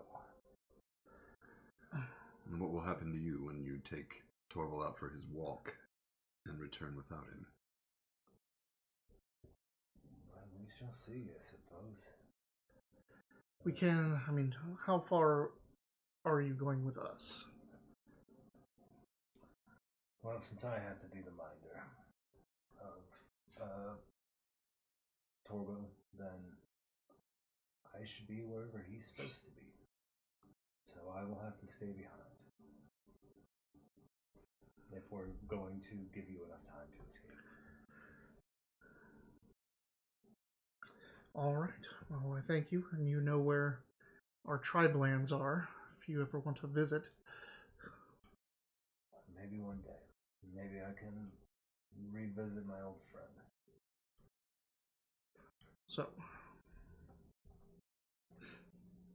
So we figured out which direction we're going to get Yep. out. We still haven't figured out how we're going to do that. Zavo says, however it's done, he should probably have to stay behind. If only just... No, it makes sense. It also potentially saves him because he can just Yeah. have a valid excuse of, like, I don't know how they got out. It's going to seem like he did it in the first place, but if he leaves, then he did it all the way. Like, he absolutely did it. So we'll go out the west. We'll go south. Thinking we get a hand cart, like just a small cart. Go buy some produce. There's farmlands down here. Why would we be bringing produce to the farms? Because we're trading it for others. Mm. Like we brought up our corn and are bringing back some just daily food. That makes sense. Yeah, bring other stuff too, like pots, pans. Or this is what didn't sell. Mm-hmm. Regardless, I think we should turn him invisible and like dump him back there underneath the vegetables. Turn him invisible, and that way we know if he tries to get up and run, all the vegetables will go everywhere. So that'll keep him from moving. It's fun having the GM on your team. You bury him under the vegetables. And then we walk out the south. I like it.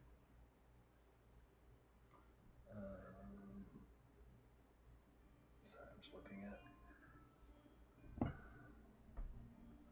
Did y'all get that? Did you get what? I just did an accidental roll again. Oh, no. I wasn't on the... Yeah, for some reason, Beyond. you guys didn't see mine earlier either, I don't think. I don't think we're linked up at the moment or something. Or am I just crazy? Well, we also... There are now magic things that we need to consider. Yeah, we can't cast the invisibility or anything like that until we get him out of the citadel. Why can't I cast it? Oh, because it's Sigint. Okay. Warded and monitored now. Well, then the cart makes even more sense to bury him underneath that. Yeah, I mean, well, we just have to get him out of the citadel. So we can't, like, turn him invisible and take him through the guards. But once we're past the guards, if there are guards, then we should be able to do that. But let's get him to the cart. We'll station the cart, like, right outside the wall of the monastery along that pathway. And, go get the produce that morning before his first foray. It's 5 hours. I know I keep getting a negative Nelly in it, but hawking a cart just outside of the citadel where they have their own food shipped in might look a little suspicious.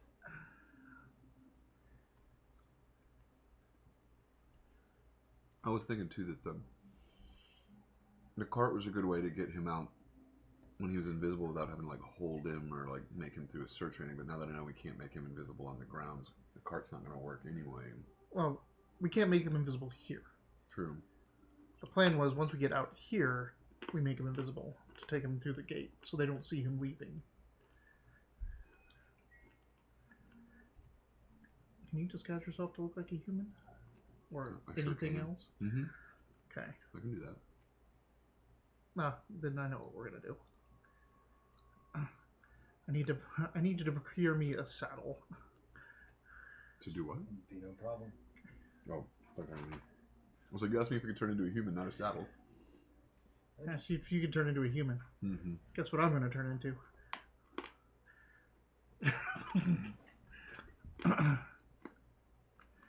And you're gonna basically, you guys are both gonna get on my back.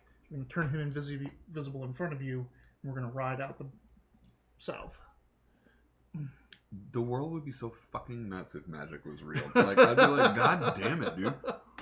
Because everyone can. Because part of the fun of D&D too is like manipulating spells to do what you want them to do and how to get away with stuff. It's like all day, every day, I'd be like, "How was your day?" I'm like, "I don't fucking know. I don't know if anything I saw was real. I don't know if anything I ate is real. I might just die tonight. Like, who the fuck knows? How was your day?"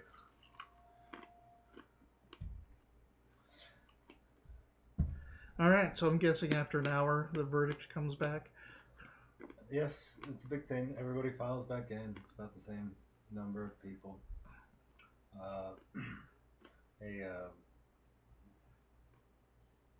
Bailiff Was burned. comes out and makes the announcement that the council has made the decision and will now speak on it.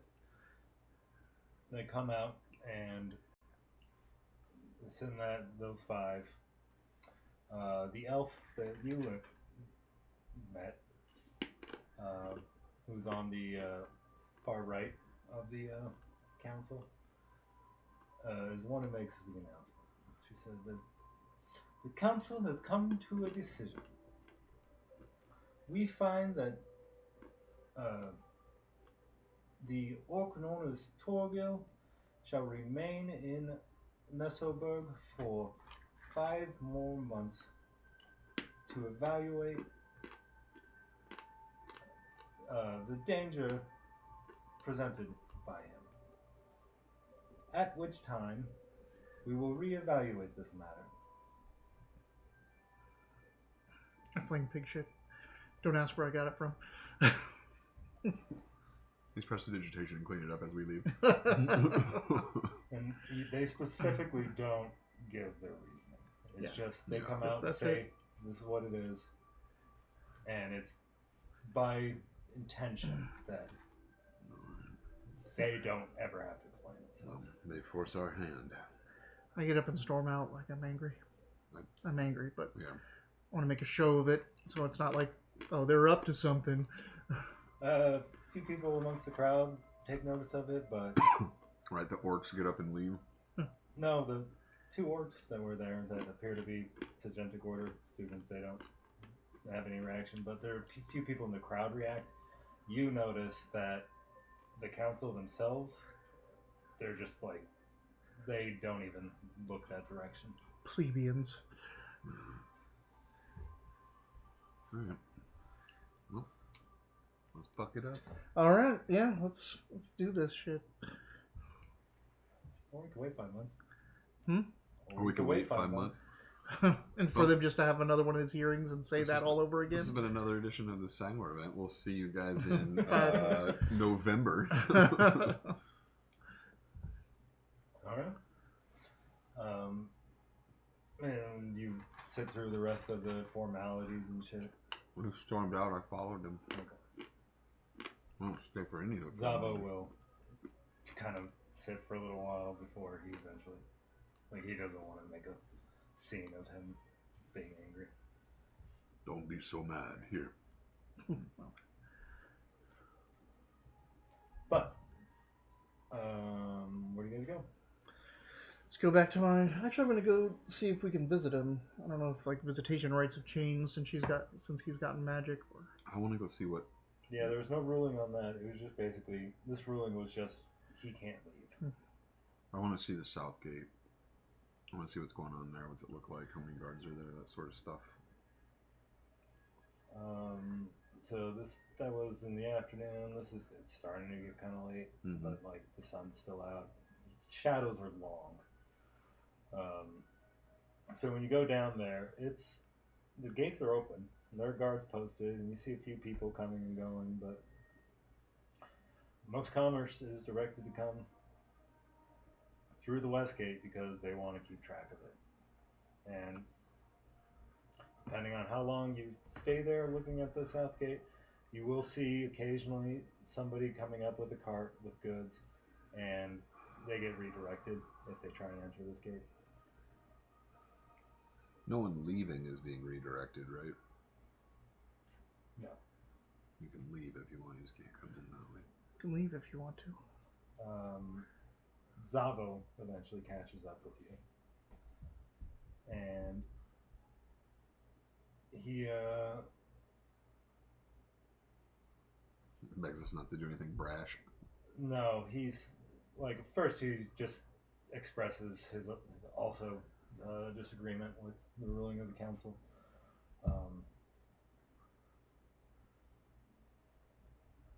But then it also kind of dawns on him. It's like, wait, so we had to give you papers to get in, right? Or before you didn't have papers until you were already in the city. Mm-hmm. According to the city council's ordinance, any orcs that are not native born to Messenberg need to leave the gate through which they entered.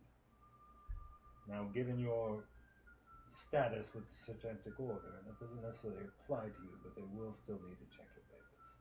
Mm-hmm. Can they be backdated to show we entered through the south gate? I can't do that. That's not my... I don't deal with that side of the council, and it's the council that does it. But I can't legally alter. I'm not there, right? No. We're here. Oh, you were not with him? Oh, no. I went to see my brother. Yeah, I came to the gate myself. Okay. Otherwise So I'd he have found things- you, Mm-hmm. and he sees what you're thinking. And Yeah. He's just giving you a little advice. That as orcs, you're also going to be noted whenever you leave. Oh, yeah. That shouldn't be a problem. So you go to see your brother, Uh-huh. and he's there. He's not writing. He's actually Plotting? he does look like he's scheming. Scheming. Like walking back and forth, like, well, if this happens, and every once in a while you'll see him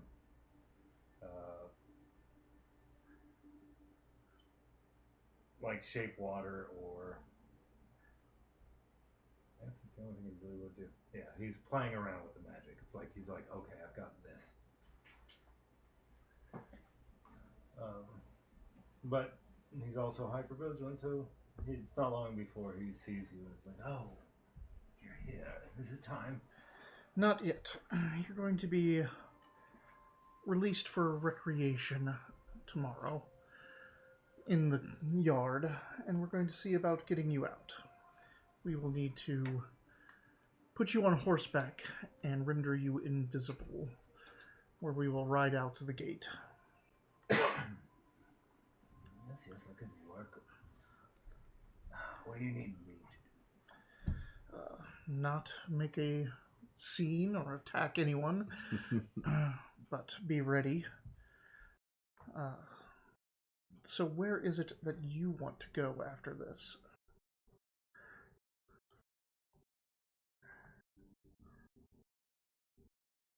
Not telling. Would you agree to going back to see where my brother is from? Might be. Where is your brother from? It's where this whole body swapping situation probably occurred. In the mountains west of here.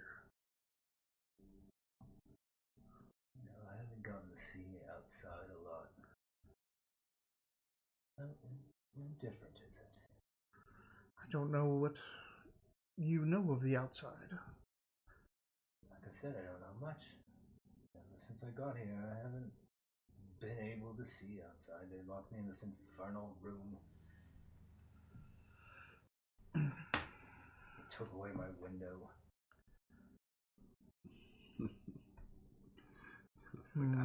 They feed me But it must calorie load. It is. Why would you think it's different? What happened? I've got a question for you. How long has your tribe been in their region? Probably hundreds of years, right? Oh yeah, You gotta tell me. Yeah. Oh, so in the character.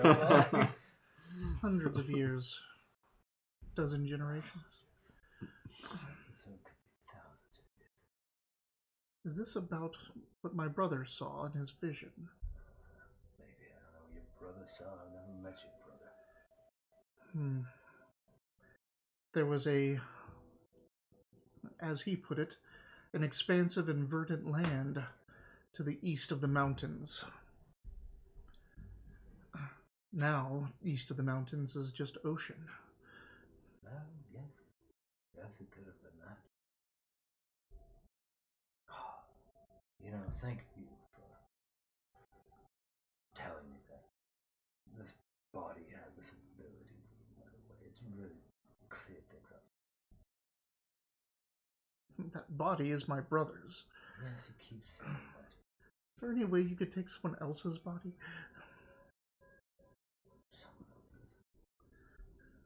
I suppose, but I don't think you'd like how that gets done. Well, it depends on who it gets done to. Well, if you're concerned about your brother, you definitely won't like the way that it's done.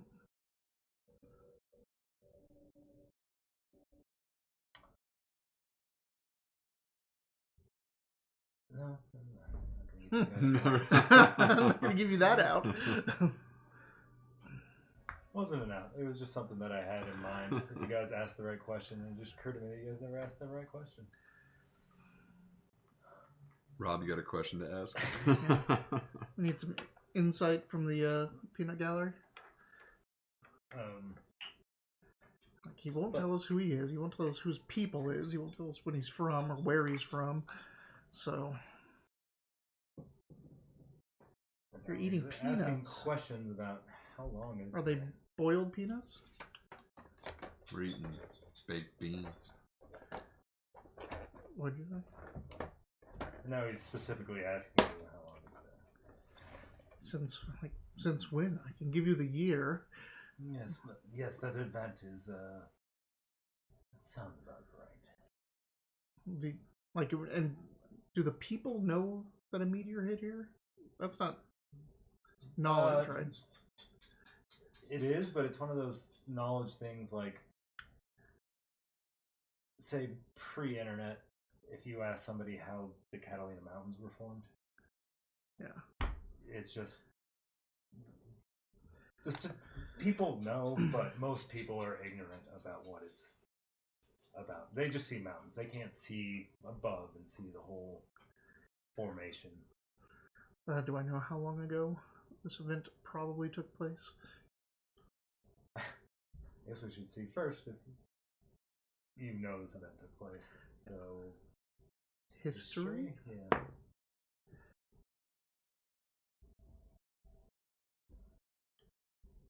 Mm-hmm. 15. Yeah, you know. The estimates mostly based on history of Sanguar. So yeah, it was about 1,000 years ago. So it's at least 1,000 years. Were you from before or after this calamity? I'm from that calamity.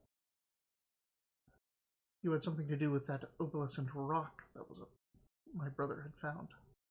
Is that how it appeared, huh? What is it? That was me. That was you? Yes.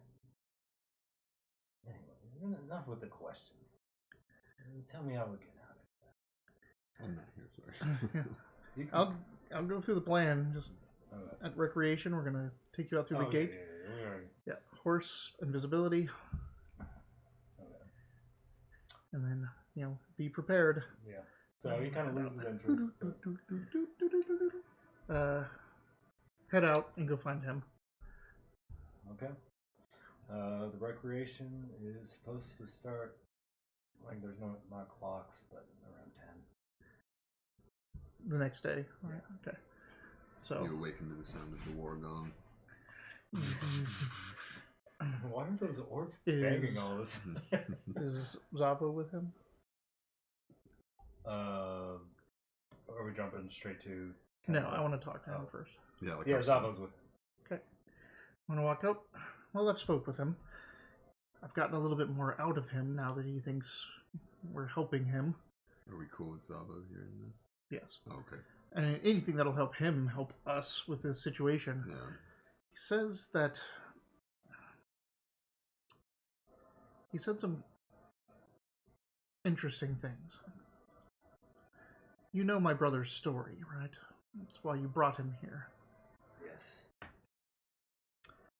So you know that it was a rock or some type of crystal that he found. Yes. Like I said, we've heard about these things before. So what do you know what this man claims to be?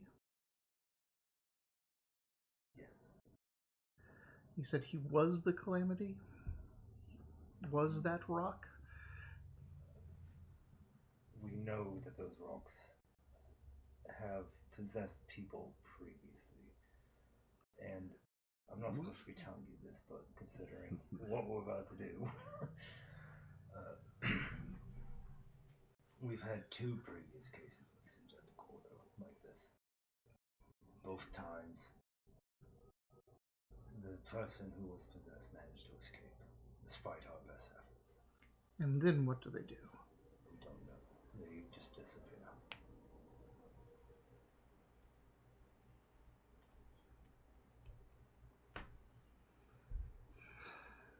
Perhaps we follow where he wants to go for one. And I want to make one clarification. Like, it's fine if you want to play your character mishearing, but you said were you before or after, and he said From. And that the rock was him, but that doesn't necessarily mean he was the disaster. Hmm.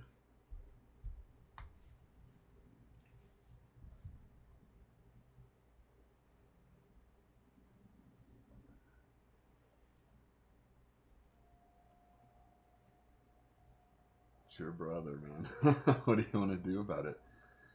I mean, Also, I want to say, I don't know if you guys watched the latest season of Star Trek Picard. no.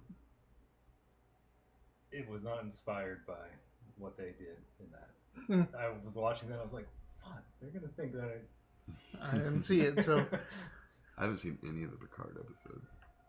I've seen the first season. That was good. Yeah. Let's see.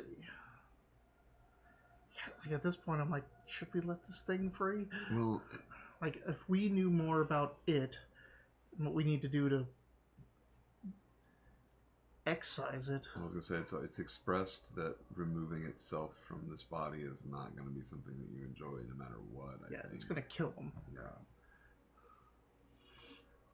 So it's more like we've got to figure out a way to stop it. You have tools of your trade, right? Manacles and things to bind. No. I brought my acting stuff.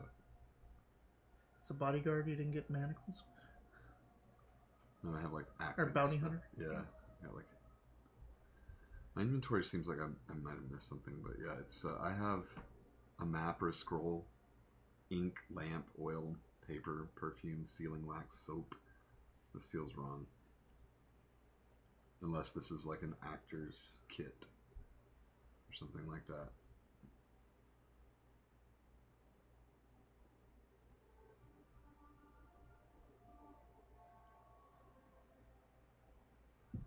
Let me go to.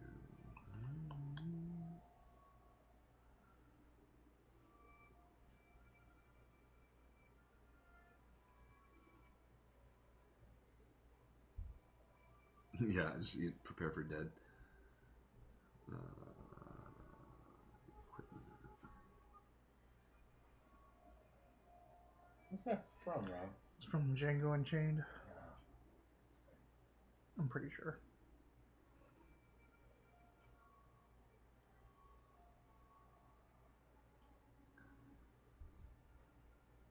This feels like it's just like I have a. I think I have Go to a your forger's kit. equipment. Go to starting equipment. Hit equipment. Did you do any of this? Oh, I didn't select any of these things. Looks like you selected some things at the bottom, but you didn't select. These are things that I have, but You did the spell component. You did the leather armor and do I dagger. have a diplomat's pack? I have a diplomat's pack instead of an entertainer's pack That's fine. because both of them are bad. Yeah, so I don't have any of that stuff. But yeah, I have another instrument in my equipment already. Go back up to the top. So that's Bard starting equipment. Mm-hmm. Urban Bounty Hunter starting equipment. There's a set of common clothes, It's just a travelers, type of or clothes that, and and 20 that's bucks, it. yeah. Like, huh? No, No, I didn't get anything. no manacles or anything like that. Oh, then we'll need rope before we get started. I'm sure. Don't forget a grappling hook. Don't. Yep, we need to get. Zavo, do you have rope? He's like, you want me just to go get the dude for you guys? Get a saddle, rope. Fuck. Letting this guy out. Like, I mean, what else do you want to do? like, exactly. Like, it's almost at this point, we should leave him here, go back home, and figure out something else. Brother's dead. Like, well, not even like that. Like, just go back and say, hey, they've got him, but something's possessing him. Can we, as druids and other things, because the Sagenic Order's not doing shit about it, figure out what to do about this? They're holding him for 5 months while they study. Also, I mean, at is least it a they're good doing look something. for an orc tribe to start organizing and planning? Fuck them. It's only 5 months. Well, if you don't want to let it out, what do you want to do with it? Because it still has your brother. Yeah, because like, there's no way we can get this guy all the way back to the Grandlands, tied up with us? How many days of travel is it? Also gonna just put it out there that the other two that Zavo told you about just disappeared and nobody heard from them again. Mm-hmm. So they're They out there haven't somewhere. done any. There's been no reports of them doing anything. Yeah, let's get him out and see what he wants to do. Huh? If it helps complete whatever this thing is, maybe it'll get my brother back. Or we can figure out what he is along the way and deal with it. We need a rope and saddle. Yeah. This thing's gonna die in a few minutes. We have a cord. Should be one over there. It's just a super long rod cord.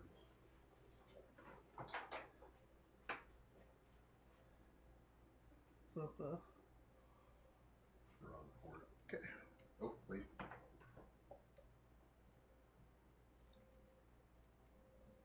I don't think that one's right either. This one's the right lightning cord, but Is it lightning? yeah, but it goes to USB. Well, then plug it in. Oh yeah, yeah.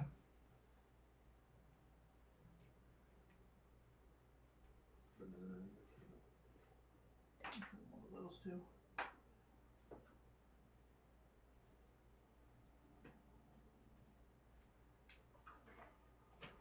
All right. So yeah, that's what we're gonna do. Get a saddle. We're gonna hide it in the bushes next to the wall towards that southern gate from the monastery. Yeah. We can jump to game day if you guys would like. Sure. Alright. Long rest. Definitely get what tail you have. Yeah. And then there any other spells I should switch out or anything you think might help? Technically, you can't. I can't. Bards and druids have set spells. Okay. Oh, that's why you kept telling me, like, hey, don't do this, don't do that, da da da. I was like, oh, okay, cool. There's one thing that I didn't mention earlier, and I probably should have, is you have Warcaster, right? Ooh, we got that Avenger story again. Nice. You have Warcaster, but you didn't take any combat spells. Yeah. So you don't have an attack of opportunity spell. I saw that when I was trying to figure out when people were turning away, and I was like, oh man, charm them. Yeah. Hi, Cisco. All right. All right. So, it's, again, no clock, but 10 o'clock just for you guys. They have the water clocks. I wrote all about them. Okay, 10 o'clock. Remember the backwater towns don't have their water clocks that are all maintained by that one guild? Is that for this? Yeah. But that's 300 years from now. Yeah, it's true. that guild hasn't started yet. Yeah. Yeah, so it's 10 o'clock. Where are you guys going to be during this? It's 10 o'clock. Do you know where your adventurers are? Do we need to go in and get them together? I guess it's better that we work together, right? So, if we're going through the south or west entrance, Zavo said he got his guards there, but only the ones at the gate. The ones up top, he doesn't know how they might respond, but since they're not in on it, even if they're sympathetic, they'll probably try and stop you.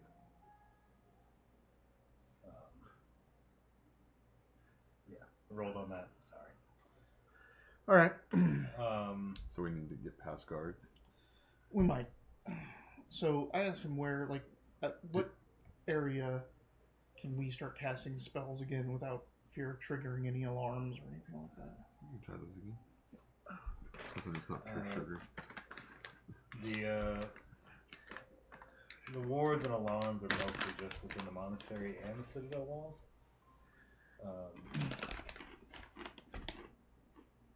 Or mostly within, but they also can detect stuff immediately outside of it. It's a more question, but will they think it's odd if we're leaving? Will they try to stop us if we're leaving, or is that like, they're like, yeah, get out of here, who cares? No, if we walk out the gate with them, the guards up top, if they see us, are probably going to stop us. The guards are archers, so they're probably just trying to shoot you. No. But who knows? Because Spice in the right spot? Yep.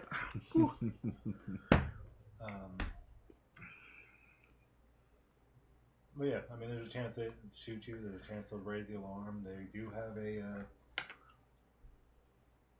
any alarm raised by the Sigentic Order also raises the alarm for the city as a whole. Makes sense. It's basically, yeah, it's a university where they have their own police force. Like the University of Arizona has its own police force. Yeah. And the regular police force hates them. Yeah. And they communicate pretty closely.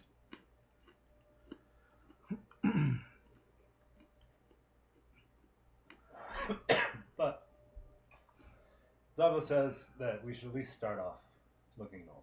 Mm-hmm. When we do this, he usually takes a walk around the outside of the walls. And if you talk to him more than I do now, and if he's going along with this, we can communicate along the way. Usually we just talk when we're doing these walks. I like long walks and talks. Do you? No. But, I don't. one of the things we can also try is disguising you as him. 2 orc males. He's going to be disguised as a human, so we can ride out of here. But we can't. I thought we couldn't make him invisible or turn you into a horse inside the walls. Inside these walls. How are we going to get him out? That's the question. Mm-hmm. So I was going to say, I have stuff here. I can disguise him. I have like costuming stuff. I have makeup and perfume and things. We could bring him out as a different person. And at that point, try to hide. Well, the thing that you want to keep in mind is, imagine if I'm walking with Torville here, and then all of a sudden I'm walking by myself. Mm-hmm. People are going to start asking questions. But these guards up at the roof, on the walls, they're looking out, right? Most of the time, but they're just on patrol. Their concern is mostly with outside. And there are other guards on patrol within the Citadel. What I'm suggesting is we can do a switcheroo, I think is what the youngsters call it. But how am I going to get out? We can make... I mean, that's... We could just make this a session of we always kill Mitch at the end. So, like, the thing is, like, you're going to be walking that's around. my real job here. Is just I get arrested and now I'm the fall guy. So he's going to be walking around as it's Zavo and Torque. And when he walks around that gate, we do a swap off of him for you. Mm-hmm. And you start walking with Zavo, and me and the dude walk out. There we go. Right. But even then, like, you could be walking, like Zavo, like, say, as you're walking, you can... I could throw a Zabo fit, or I could throw a Torval fit and make people look at me and like get all excited that. Right. If it gets the guards on the walls to look back inside, we can walk out the front without being seen. And I can take him back into the room, but when he gets there, like as you get out of sight from this area, he just takes off his outfit, and then you leave on your own. That could work. But we'll need you there from the beginning. Mm-hmm. So we'll walk... The two of us will walk to the gate. I'll go in early looking for work. Oh, yes. I could go peruse the barracks for wanted posters, and I have dealings. I'm hunting. We just need you to be in that gate area, looking like Torgal when he comes around. So I'll just make myself known. I'm there somewhere on the campus. People know I'm there. And then when you guys are getting closer to go time, I'll go change. Or at least have everything ready. Mm-hmm. So you can just go underneath there and... Well, I have disguise self, so it's like it's a spell. Oh, you have the spell. Yeah. Nice. Mm-hmm. Yeah, that's going to work. Oh, except for his magic. Oh, yeah. So I have disguise So you have myself to use disguise. Deception. I'll deception myself. That doesn't need to be great. It's okay. There's not many orc males around. Plus, like, you can and literally the get guards his... are seeing you from a distance. And you can literally go get his clothes. Yeah. Like, get a set of his clothes. Game day then. Alright. Starts on time. Zavo's there. You're there. So at 9 o'clock, I'm going to turn into a cat and leave. And then when I go out, I'm going to shift back and start taking my short rest to get my use of wild shape back. Oh, wait. Mm-hmm. When you take a short rest. I don't need the hit points. Unless it's something else. It was hit points, right? Yeah. It's a song of rest. You get extra something back and it's hit points. Yep. So, yeah. So I'm just getting that back. So head out there and do that. So I am now outside. Okay. Waiting for him. Zavo... Well, we'll say he's there. Yeah. He's there to take Torgal on his walk. Mm-hmm. And you're inside as well, just doing your usual kicking around, checking out the obelisk, talking to guards, trying to get information on Sigentigor. Being annoying. Roll me a perception. Natural 20. We win.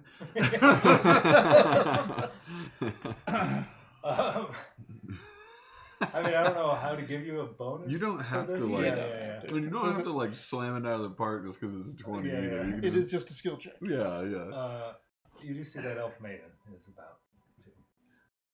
She just seems to be going about business, but she is present and she's on the council, so you might consider that somebody is.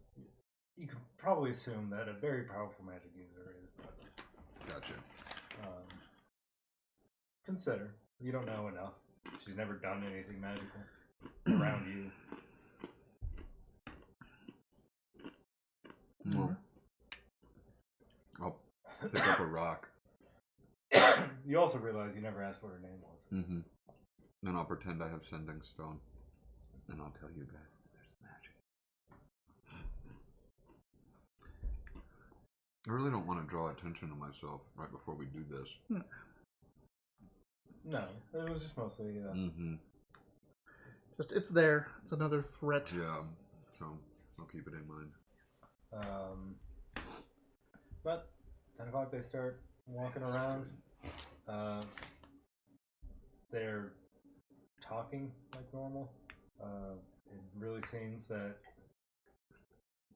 Where are you? I'm outside.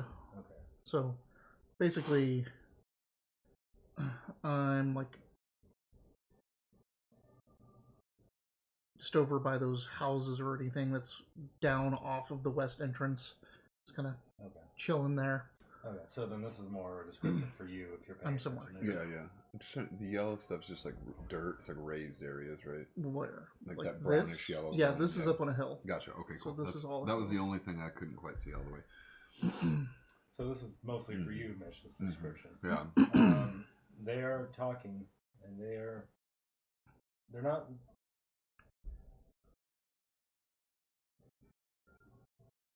Like, it doesn't look like a bad situation, but they're talking in a way that's very like back and forth. You can't hear what they're saying. Who's they? Zavo and Torgal. And nobody looks like they're getting upset or anything, but it looks like a very lively discussion. And they are making the loop. I don't know how many times we decided they were going to make this loop before the switch was going to take place. So I'm going to move into position sneakily and try to hear them, but also move in. Like, get close to them so I can hear them, but I want to sneak while I do it. Sorry. Okay.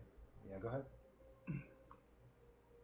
I want to sneak into position anyway to start getting ready, but I want to try to use this opportunity to also hear what they're saying if I can. Okay. Like, basically, I'm trying to get past them even. Yeah. I can roll it.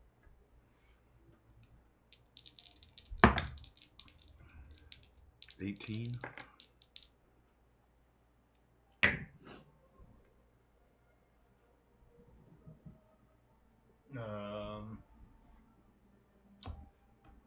Yeah, you sneak up.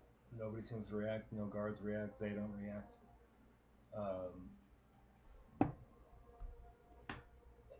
And they are talking about what sounds like how do I put this?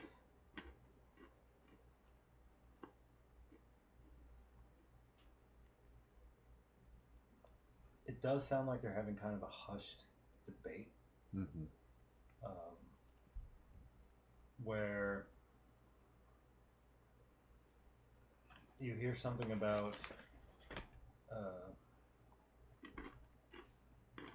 Torgal say like they may be released, and Zabo's like, I don't disagree with you,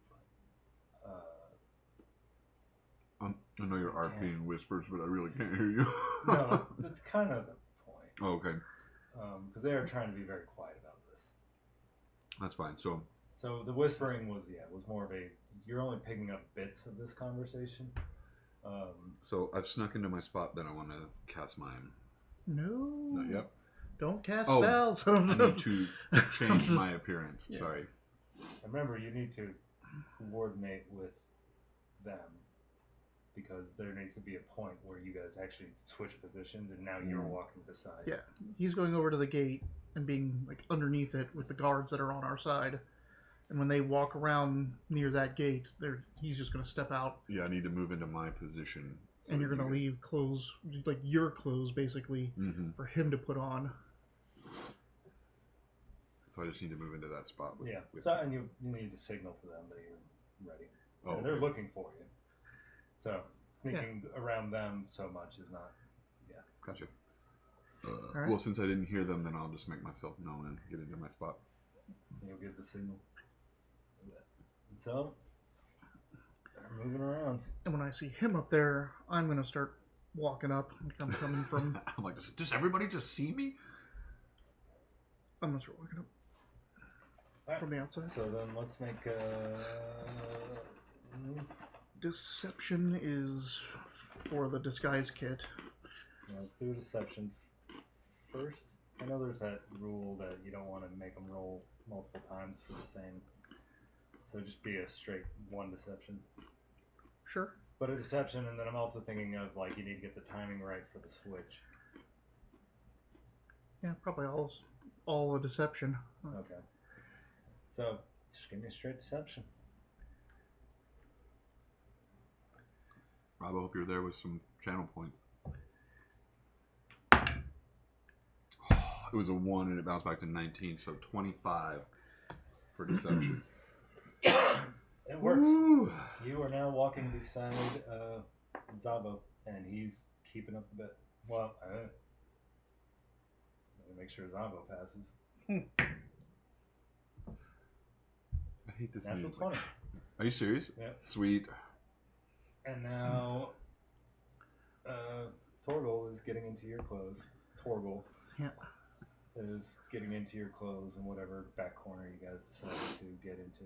Yep. God, you're sweating. I'm glad you're into It this. sucks, dude. This is sriracha chickpeas, and I'm sweating like I'm eating a habanero or something. I was taking it as a compliment that you're really concerned about how this is. I am. I have been eating like that. I'm like, oh, like popcorn in your story for sure.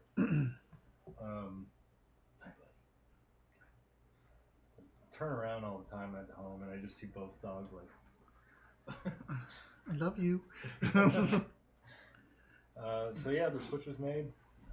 Torgal is now getting into your clothes. You're wearing Torgal's, and you continue walking with Zabo.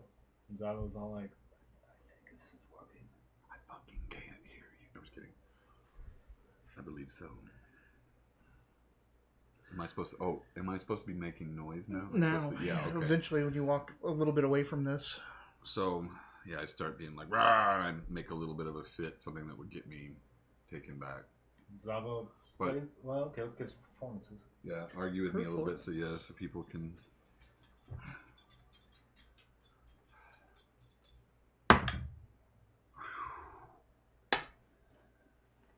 $22. I'm very convincing. Give me the Oscar. Okay, 19. It's like Sabo gets a 2. Stop it! Don't escape. No, stop. I mean, it That's helps it. that charisma's the stat for sorcerers. Yeah. Charisma casters just got, like, I think they get everything. Like, you get the main RP stat. Mm-hmm. You just have to dump everything into that. Your RP stat, you got your magic. Warlocks, bards, sorcerers. Bards are nuts. Like when I put this thing together, I was like, "What is this? It's like 9 characters rolled into one." Yeah, I liked Rapid Rivers for your campaign. Yeah. It was fun playing him. It just being like total support. Like I was never good at killing stuff, but I just made everybody else. I would need to revisit this because now that you said that mage hand thing, I'm like, yeah, dude, I don't have anything. Like it's guidance, mage hand, prestidigitation, charm person. Would have been stuff. great is if you took Like vicious mockery. Mm-hmm. And so that anytime someone provokes an attack of opportunity, you fucking insult them. Yeah, I wanted like heat metal too because you can use That's it like like in third level spell. Is it? Oh, because I say you can do that as like an attack, but also as like a utility spell. Like I think heat metal is cool as hell. Okay, so yeah, the performance goes off, and first Avo's trying to calm you down, Mm-hmm. and then eventually he's all like, "All right, we got to get you back into," and so he starts trying to usher. When like the performance is coming to a crescendo, I'm walking out with Saddle on your back? No. You're holding With Torgil out the west gate. I do need to check Torville, though. He's fine. Okay. So yeah, he gets out. He's being fully cooperative with you. Okay. There is a moment when like he gets out of the gate that he kind of gives like a. We'll see some sights when we head out the south. You'll see the ocean, which sounds like it wasn't there in your time. Yes, I very much like that. So we're just going out and down and south to those big trees that are next to the monastery outside wall. And we've hidden the saddle in those. Okay. There are a few people around. The guards are mostly focused outside the wall. Yep. So once we get down all the way over there, we're just gonna like sit down next to one of the trees and like we're just gonna wait here for my companion. Okay. Zavo is. Don't tase me, bro. This is where we find out whether or not I'm going to jail. Zavo is. He's pulling up the performance. He's trying to get you in. He's kind of like trying to cover your face more so that the guards inside don't. There's no guard. Since you're outside, there's no guard posted directly in there. At his there's no door. reason to be there. But he gets you inside, no problem. He gets you to the room. Some guards are now like following and stuff because they know that you're back in there. They're posting up too. Switch back out of your costume and get the hell out of there. Yeah. And I cast silvery barbs with the middle finger and I get caught.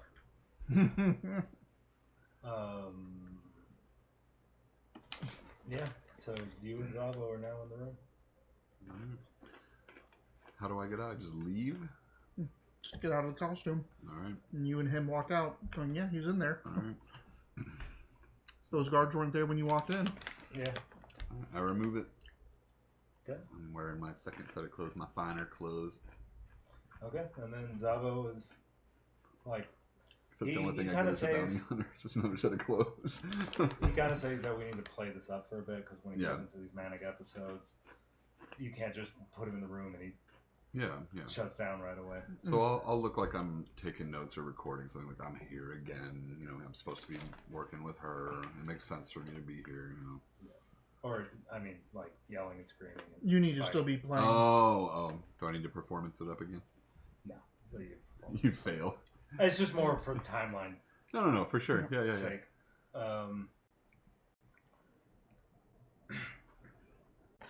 And yeah, like at one point they says like, oh, okay, that's enough. Zabo says that's enough. And calm them down, and you can either both come out together or come out. I think we at should both separate come times. out together. And I'll let. Well, no, Zabo's gonna do it. 'Cause he's the one in charge. But he's giving the explanation that, oh yeah, we finally got him to bed. He's just expended himself. Like maybe it wasn't a great idea doing a recreation day to day. And with a 14, that makes it 18. So that passes. And so you both walk out. Now come to the designated spot. Let it go. Hey, nice. Didn't I just give you 4? Just wanted it for the screen. Yeah, I know. Oh, I gotta not forget though. I like those for breakfast. It's all koyas. They're like a protein shake. I know there's like lots of different ones. Can I have the empties? But these are like only I can only ever find them at Speedways, and I just happened to find one at Sprouts. Oh, did you bring one? Yeah. What's up? Hmm? Oh, it's one of these. I want it for breakfast, but Yeah. now I'm gonna forget it here.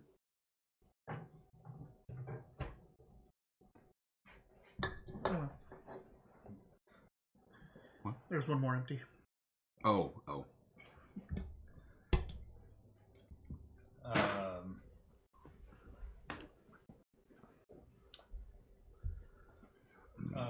while you're waiting, Torgal seems very bemused about everything around him that he's seeing.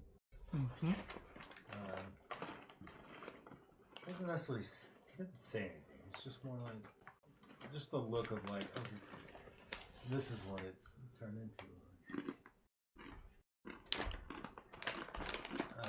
And again, he doesn't say that. I'm just trying to express that. If you want to say anything to him, or you can just wait. I try to keep him engaged in conversation, but not say anything that will piss him off. Give me a Persuasion. no. I might be wrong about this, but give me a perception.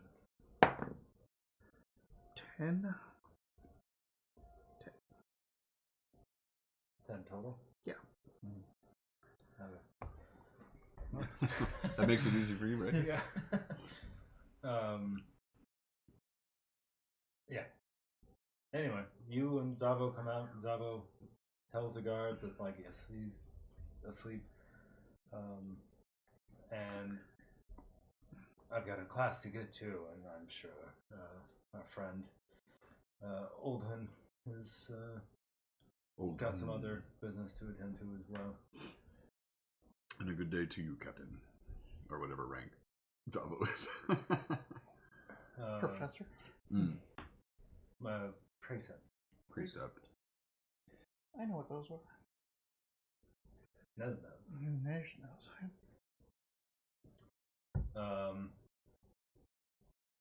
And so, you gonna make your way to the designated point? I guess so. So we'll turn into a horse. Oh, you coming out to me? Yeah. Okay. All right. Well, I said my goodbyes, so I figured that's what we did next. Yeah, let's meet you at the bushes. It seems to be a success so far. Zavo remains behind. And the DM rolls something. Okay. What do you guys do? All right. I grab the saddle and throw it on and turn into a horse. It falls over, and then I put it on because it doesn't have hands, and it had to be tied on and stuff before. Buckled up here and just formed into it. A knee you in the stomach and make sure it's on tight enough. That's how you have to do it. You get a horse kick to the face. I stand to the side of you the whole time. Alright, initiatives. And you need to put your human disguise on. Yep. Now you can actually So I just cast the disguise spell. self as human.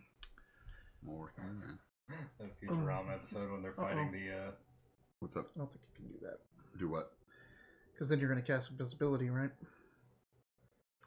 This is not a concentration. Which one isn't? Disguise? Disguise self Nice. Good. is...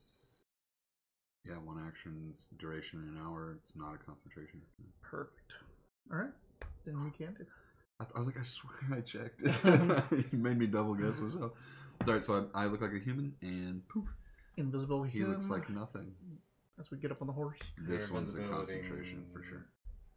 Torval. Torval is turning invisible so that we can... Or unless you want me to... Because I can't disguise him. No. I have to disguise myself. Disguise yourself as a human. Turn him invisible in front of you. He's in the horse, and I'm sitting on the horse with the reins with him basically in my arms so I can hold on to him.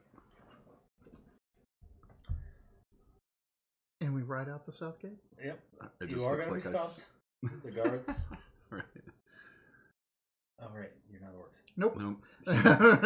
I'm going to use this because you said at the beginning that the humans did not get stopped. Yeah, They did not get their papers checked. I'm an ugly fat man on a horse that nobody wants to talk to. I smell like an orc. Okay. Oh, and Zavo just kind of disappeared into his own place. Yeah. Like he wanted to just to be separated from everything as soon as possible. Mm-hmm. Then yeah. Got a little something. Or something. I'm gonna throw them dice. Can't Yeah. just let you just. All right, I guess you win. Where's Zava? There. Yeah, you guys walk out and shortly after, you guys, like, you can't see it on this map because it's just supposed to be the city and not the surrounding country. Mm-hmm. But you guys are about maybe a quarter of a mile down the road when you start hearing bells playing and stuff. Hi. Maybe now it's time to turn back into that elk. And just from touch alone, Torgal's still there. No. He hasn't tried to do anything. No, We got him. I pick up the pace and start galloping south. Eventually, I'm going to head off towards the ocean, off the main path. We'll give him his sight of the ocean. Hi. I keep pace on the war What you gone. doing? He's up there, huh? But yeah, you guys seem to be free and clear. We got one of those shard men. We'll see. Yeah, and then I'll kind of just head to a overlook of the ocean and let's give him his view. Oh, is that what you traded him? No, he wanted to see it. That's, So. I got you. And this is when he speaks up for the first time, and you take the invincibility off, or Invincibility. I We didn't cast give him invincibility that. on the bad guy. And Oh, I meant to give you this too because it increased your movement speed by 10 oh yeah, while you were a horse, so While we I could was a escape. horse. Sorry, I have never been a bard before. It was hard to remember to give that let's stuff. see. That's fun. That's why when I played the bard, I was all like, "No, I'm gonna get special dice." to Yeah. give Yep, us- the give off. So I have 70 feet of movement as a horse, so Nice. 140 with a full action. Yeah. And so yeah, you guys Dash get to and- a safe spot, and Torgo. Oh, and I'm still at work, so I can do twice. I can do all three. So 740, 210. Twice I go 210 feet in one turn. And you have +1 AC from the song as well. So I have 12. Torgo, you guys take him to the beach, and he's there, and he's just looking at it, just kind of like, almost like with a sadness. He's all like, this used to be so beautiful, and now it's nothing but useless salt water. There's many uses for salt water. Fish, It but harbors life below its beaches as well. Oh, only I could have shown it to you all. well, you did show my brother. No, that was a unfortunate circumstance. Very much so. Now what?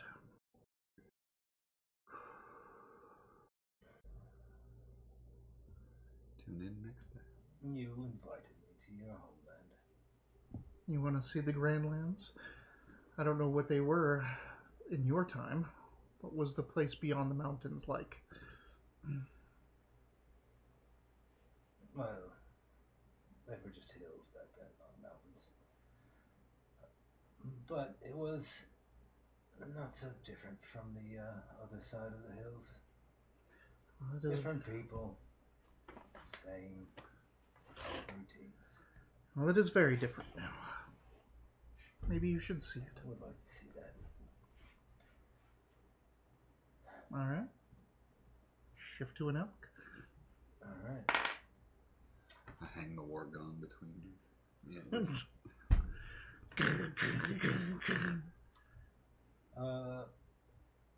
You guys making your way along?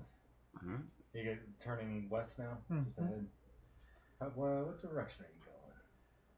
We're heading towards Pecho, so but So you're going down. You're gonna loop back up, and yeah, we went down, and now we're just gonna kind of go. Right. We're gonna go right through the countryside, really. So we're just gonna go straight west with a northern angle until we get near the main road. But yeah, since we went that way, we're just gonna go that until we meet back up with the main road. okay. But be off the road again. Okay, I mean, that's just like it was when you guys were coming in. You're just a couple of orcs traveling. It's Three people are orcs now. wary of you, but Mhm. there's nobody's harassing you or anything like that. Oh, how do I want to do this?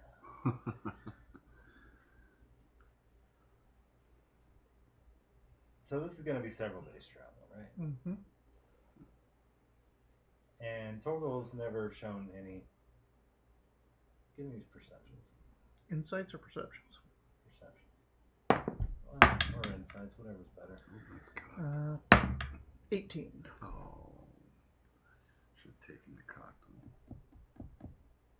You gotta take that cock back. one.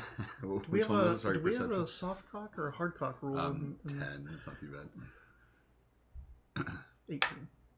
You realize the last time Torgal actually came to the surface was way back. And it seems to just be all this other person now. But he never shows any signs of trying to escape. He's mostly fascinated. Like, he's seeing these farmlands, and sometimes he's impressed. He's all like, oh, this is a very good technique that they're doing, type stuff.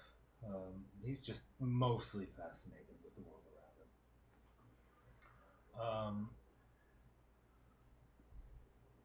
But come one night, when you guys are all around the fire, you're still not being let into towns a lot of the time. He goes into like a thank you, but I'm sorry type of speech. And he explains that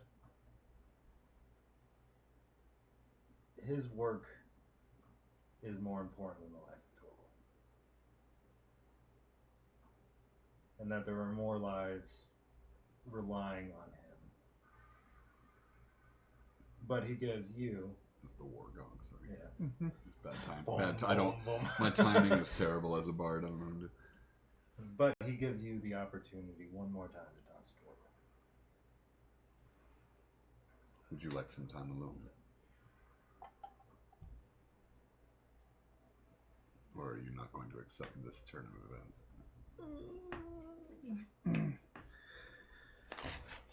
Yeah, I'll take some alone time. Torval comes out. The accent changes. And the first thing he says is that he's all like, I'm aware of what's going on now. And what are your wishes? And his motives are just. Give me an insight. Like, is this just him, like, using my brother's voice, like, pretending?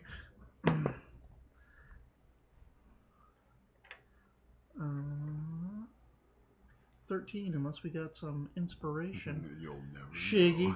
know. Was that my brother or not? Also, just for a second, while we beg for inspiration, the serving size of this is 1 ounce, and it's like servings per container, approximately 16 servings per pound. It doesn't even tell you how much is in here. It's just like they don't eat all this. This is a pound. Oh, is it 1 Yeah. pound? Oh, okay, so there's 16 Because servings. Okay, they that makes sell more them by sense. pound. That makes more sense. But I was just like, damn. Yeah. All right, so you get the inspiration. That is a 23. That's much better. You don't think it's Torval. Man, we're just getting dicked around. Huh? Mm-hmm.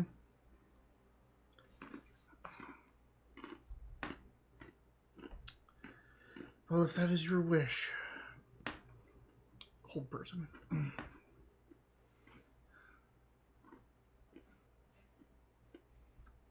Do I see a whole person? No, but I'm going to call out to you in a second. Counterspell. Okay.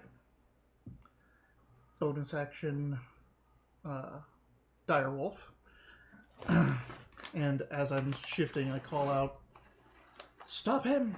Reaction blindness. It's not a reaction. Initiatives. Mm-hmm. Not a good start. Oh yeah, this is the first time that I've actually rolled well.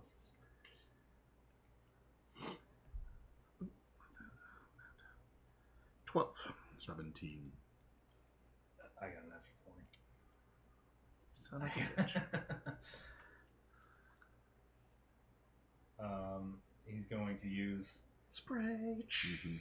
He's going to use that natural Ah, 20 damn it. to. You get an inspiration for you. For the monsters. He's gonna use inspiration to go invisible. Okay. And then he'll go. Right? If you get a natural 20 on initiative, it's usually you get like one free something or no? No. I've been doing where you get advantage on any actions you take on the first round, but otherwise there's no real rules for getting a 20 or a 1 on initiative. Then yeah, that's what he does. He goes invisible, and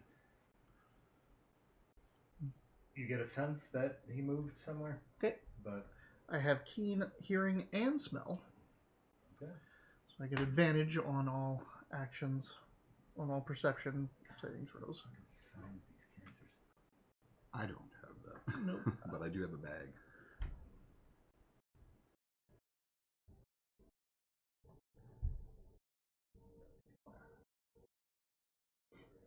These things are delicious. Nuts.com. Tons of stuff on that. My go, or is he? Yeah, if his action was invisibility and you get a sense where he moves, do you need to roll perception? Yep. I'm assuming I get advantage on it, but he's invisible, so I probably have disadvantage. But it's smell, so maybe not. You tell me. You want me to roll with normal or with advantage? Normal. Okay. 14. Can I locate him? Yes. I'm going to attack. Fight.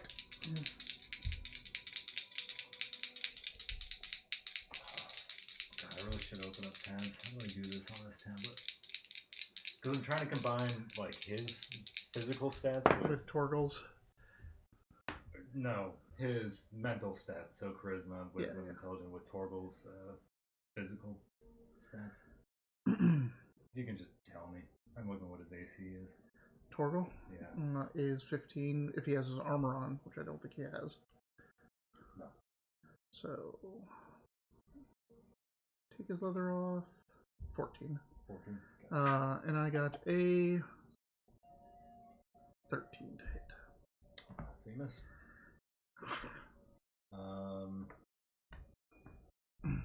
What was your initiative? 17. What was yours? Oh, you should have gone before me. Yeah. I got 12. That's right. He was really mad at you. Yeah. So he went first on the first round. I'm going to throw out a bag of tricks being a little fuzzy die. Okay, well, I'll need a perception from you, too.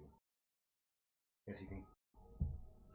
Oh, the animal would be you the can one. throw it, yeah. If you Oh, he's not throwing. You're not throwing at him or anything like that. No, I throw it down here. He's attacking something.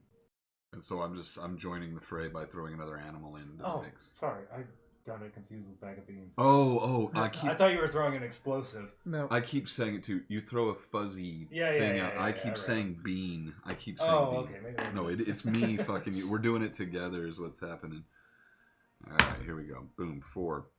A boar appears. I tell it to attack. I think I get a sense of the smell. Mm-hmm.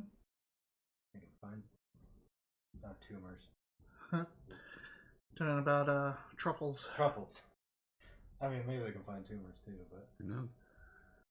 Alright, here we go. I tell the boar to attack. Roll with disadvantage. Yeah.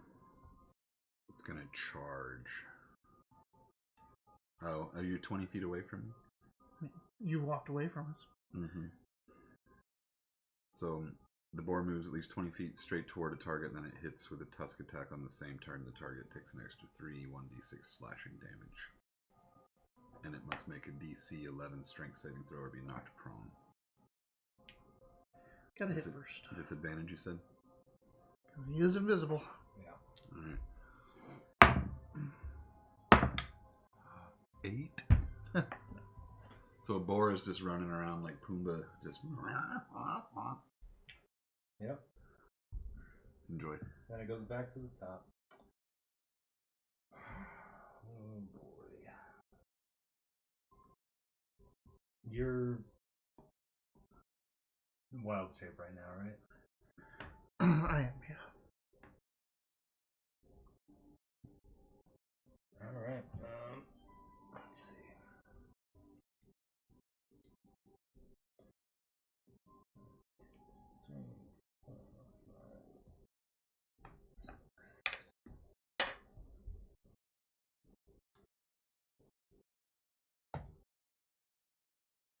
monster on you. What's the saving throw? Saving throw is Wisdom. What is it doing? wisdom. He's paralyzing me. Oh shit. Wisdom, right? Yeah, it says wisdom, but I don't know what the 23. Let me make the math easy for you. I win.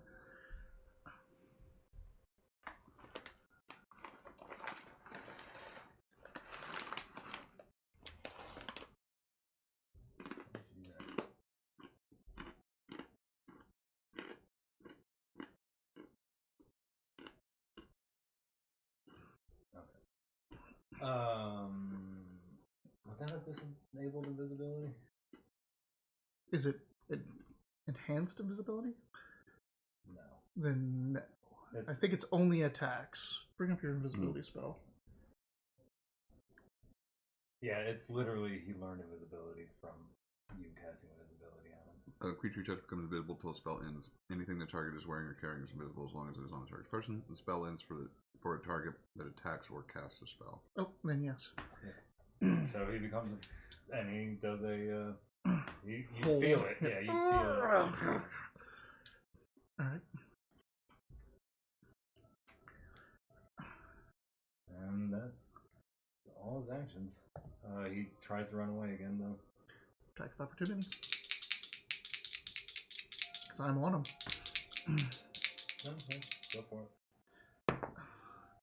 I miss. So he runs 30 feet. Yep, and then it goes to Mitch. What do you think? Throw another animal out? I mean, the let's board get the- now sees. Yeah. Yeah. Well, it's going to continue. It's going to continue, but you might as well get all three of them Yeah, out. let's do it. All right. Let's see what we get. And move up to him. 6. Giant badger. All right, here we go. Use my bonus attack, bonus action to command it. That was from days ago. We didn't roll your story for today. No, it's okay. Ooh, that's not good. Keen smell, multi-attack, bite, claws. What's his movement? Is that a? Oh, it's a giant badger. Right? 30 feet, dark vision. So he can run up there. Yep. And the boar can attack now. So attack. So giant badger, and then boar will go boar first. Ready? And he ran away, so he can do another charge attack. Mm-hmm. So the boar charges, but it's got to be successful first. Boar to hit. Damn, 9 won't hit. Boar misses. Now all your bad rolls are coming up. Right. Here comes the giant badger. Giant badger moves the distance 30 feet and starts with a bite of 22 to hit. Yep. Take 7 damage, and then the claws come out. Is it bite, claw, claw? All three? No, the badger makes 2 attacks, Oh, one with bite, its bite, claw. one with its claws. Okay. And then that one was only a 6 to hit. So how much damage total? 7. No, 6 to hit. Yeah, 7 total damage. Sorry. Yes. Thank you. And that's it for me. Are you moving up to an attack range? Yeah, I'll stay back. Because you'll get an attack of opportunity if he tries to run the gate. Oh, yeah, then let's And do you that have then. 2 Yeah, buddies. I'll move up, yeah. So I join the fray. This is just a druid happy spot for you, huh? Just animals fighting with animals. My turn? Yep. Can I call Daddy Spirit? Go for it. All right. I run up 30 feet and then call the Orc Chieftain down. Oh, shit. Well, I forgot about that I thing. think you have to throw it.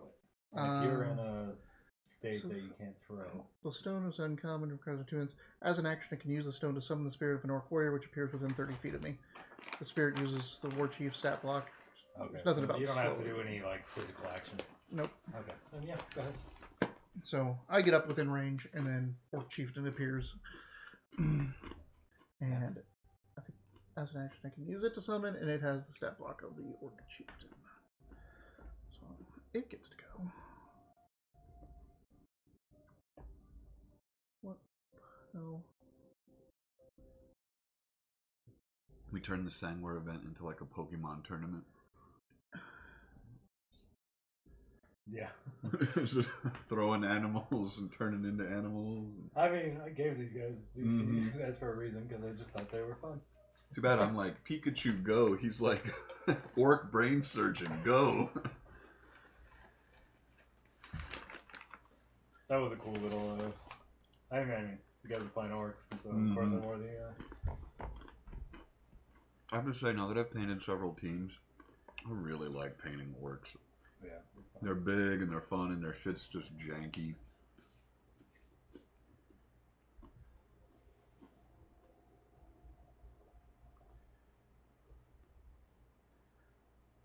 Keyboard has just freaked the fuck out and is not doing anything anymore.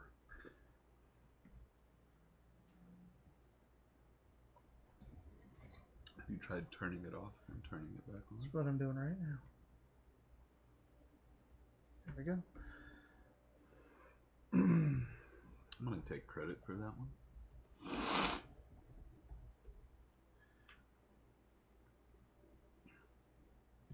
So you have 2 animals out right now, right? Mm-hmm. He's gonna get one more next turn. A wild boar and a giant badger.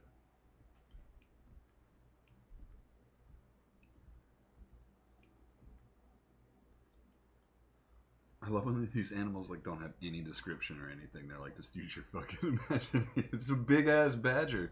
Man, you know how many fucking like familiars I was generating on the AI generation image thing that I'm all like, because it's fun because you could be like, oh, I want a raccoon with feathers.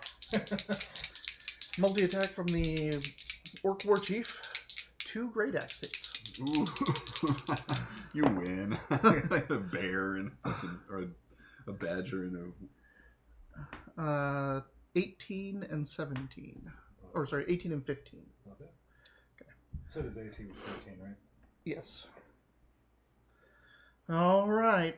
Let's get out the D12. I've seen it before where I've had multiple tabs open, but I don't know how to open them right 14 damage. Oh, sorry, there's more. Oh, damn. Sorry, I'm rolling the wrong thing. It's a start over. It's a D12 if he's wielding his great axe one-handed. Keep in mind that you are physically attacking your brother. I know. 2d8 plus I think 4. pretending you were his brother is what kind of broke the camel's back. 7, 8. So 11 on the To be first fair, attack. He thinks he was. Yep. Still, like if I didn't think that was really you and you used his voice, I'd be like, it's all over. I'll never trust you ever again. I'll never believe it. And my brother doesn't know how to cast invisibility, so or counterspell. Did you get that 11 on the first attack? 11 damage. Yep. 13, 14, and 17 on the second attack. So 28 damage total. Mm-hmm.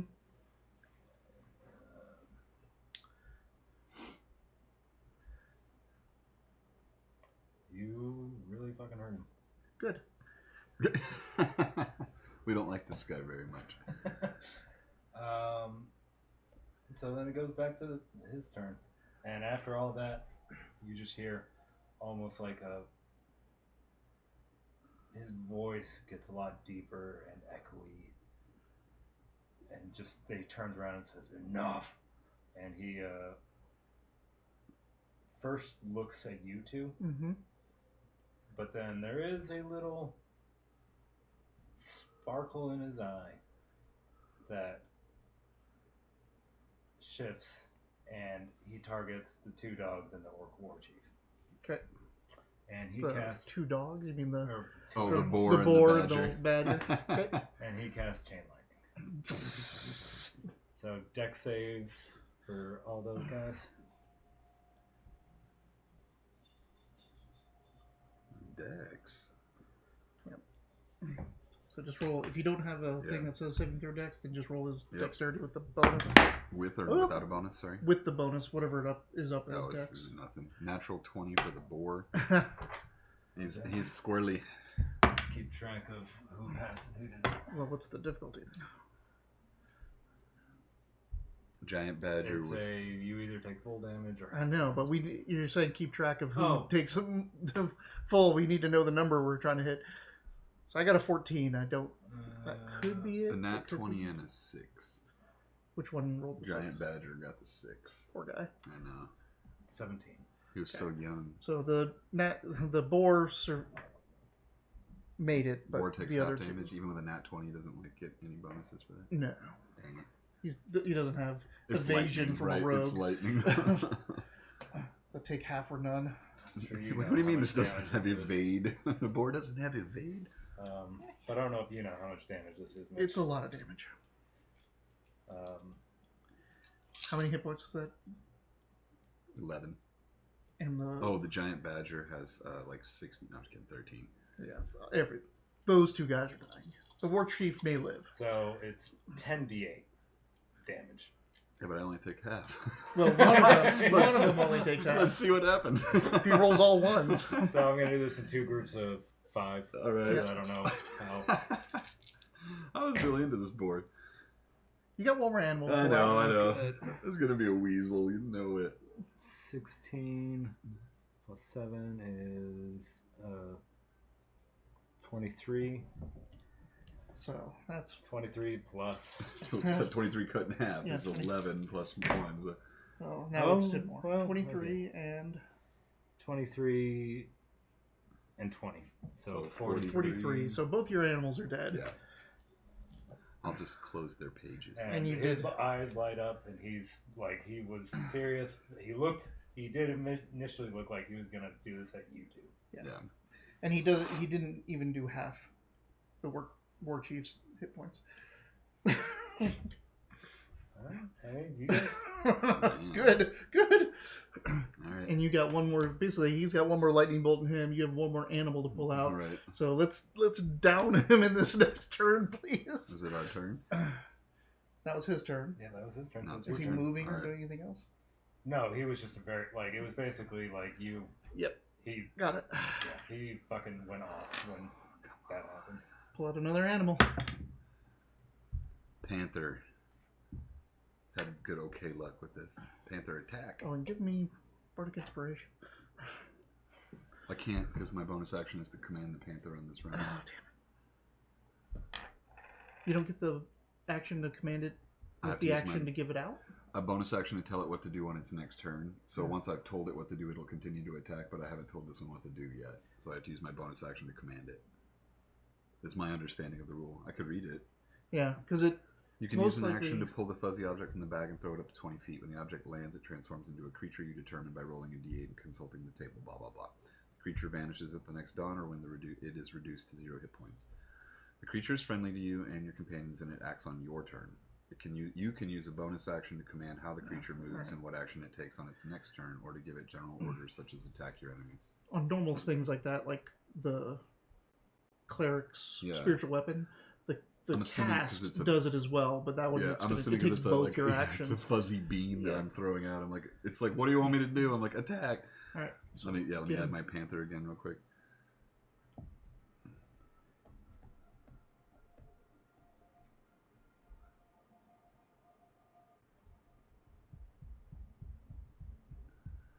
Come on now. Is Pounce. he gonna kill you, Rob? No, I'm not. Alright, so as long as it hits, it's doing a pounce. As long as it hits with a claw, Does it have multi attack? no. No. But it'll get, if it succeeds, then you must succeed on DC 12 strength or be knocked prone. And then I can make a bite as a bonus action if you're knocked prone. Nat 1. Sorry, what were you casting? It's not Oh, I casting already anything. cast He it. threw the panther. The panther was trying to pouncing. attack you. Yeah. Oh, the panther. So it moved its 20 feet and then got a 1 for its attack with claws. It hits the orc chieftain. It just punches. It was him. confused about who was supposed to attack, I guess. Well, I won't use my bonus attack then. Luckily, it's only a... Well, it missed. It rolled a 1. Oh, yeah. So, no damage. Alright, and that's my turn. All right. The Panther's pack still tactics. here at least. Yep. Oh shit. Uh, 10. I don't think it's going to hit him. It doesn't. 14.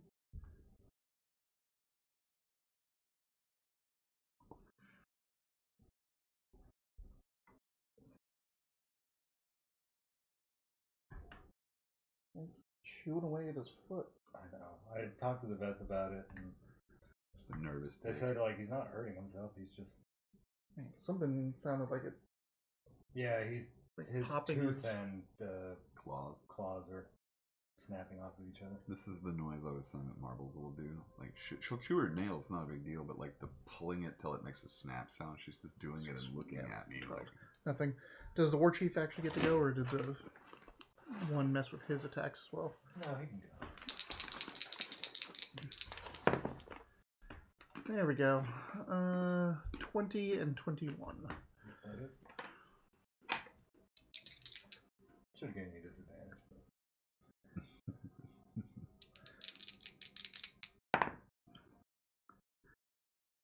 8 and 11. So 19.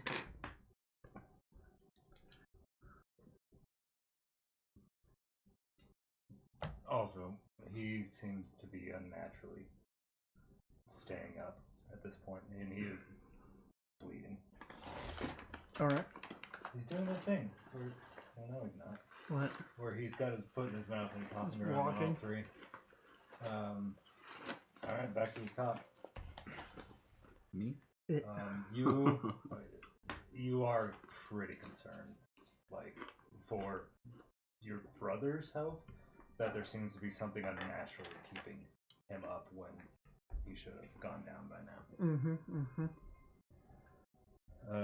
But it's his turn, and even though he looks bad, he doesn't move he doesn't move like he's hurt, which is probably even more concerning.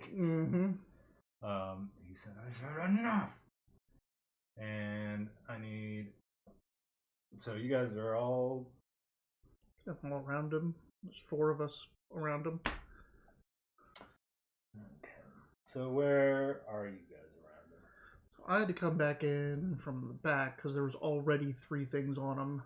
So I'm probably like here, and he's over here, and the other animal, and well, both of them are on the side because they hit each other. So they're on the right, We're on the and right. I'm across from him. So he's gonna cast Cone of Cold, and he's now going to try and target you. Okay. But He he's can probably also hit gonna hit somebody else. The chieftain. Chieftain. The chieftain's next to me. Okay. So I need Constitution saves from both of you. Silvery barb. Doesn't work, unfortunately. He's not rolling to hit. And silvery barbs are saving throw rolls. Oh, Thanks. silvery. Yeah. Is that wolf on my side? I don't remember. You'll silvery barbs the war chief to give me advantage on mine. There you go. That's some metagame right there. Oh, there's some assholes out there that like say, "Oh, I throw a rock at the enemy, cast silvery barbs on myself, so I can give advantage to someone else that I want." Like, that type of bullshit. We had a conversation with my friend yesterday on that. So we were talking about like how we've got a good group where we'll kind of go against our characters just to keep the story going. Like, cause she was talking about how she had a party member who just kept trying to split from the party. Yeah. And she was trying to figure out how to deal with that. And I'm all like, we talked about that. And, no. So your advice is the same as all the Reddit advice. Have you tried talking to your DM? Yeah. Tried talking to your players? 16 for me, 12 for the chieftain. I agree. I think this group's good because we don't try to like abuse all the rules and stuff. Like we're not trying to. Alright, so I'm doing this in You're not trying to win D&D. Yeah. two groups of 4.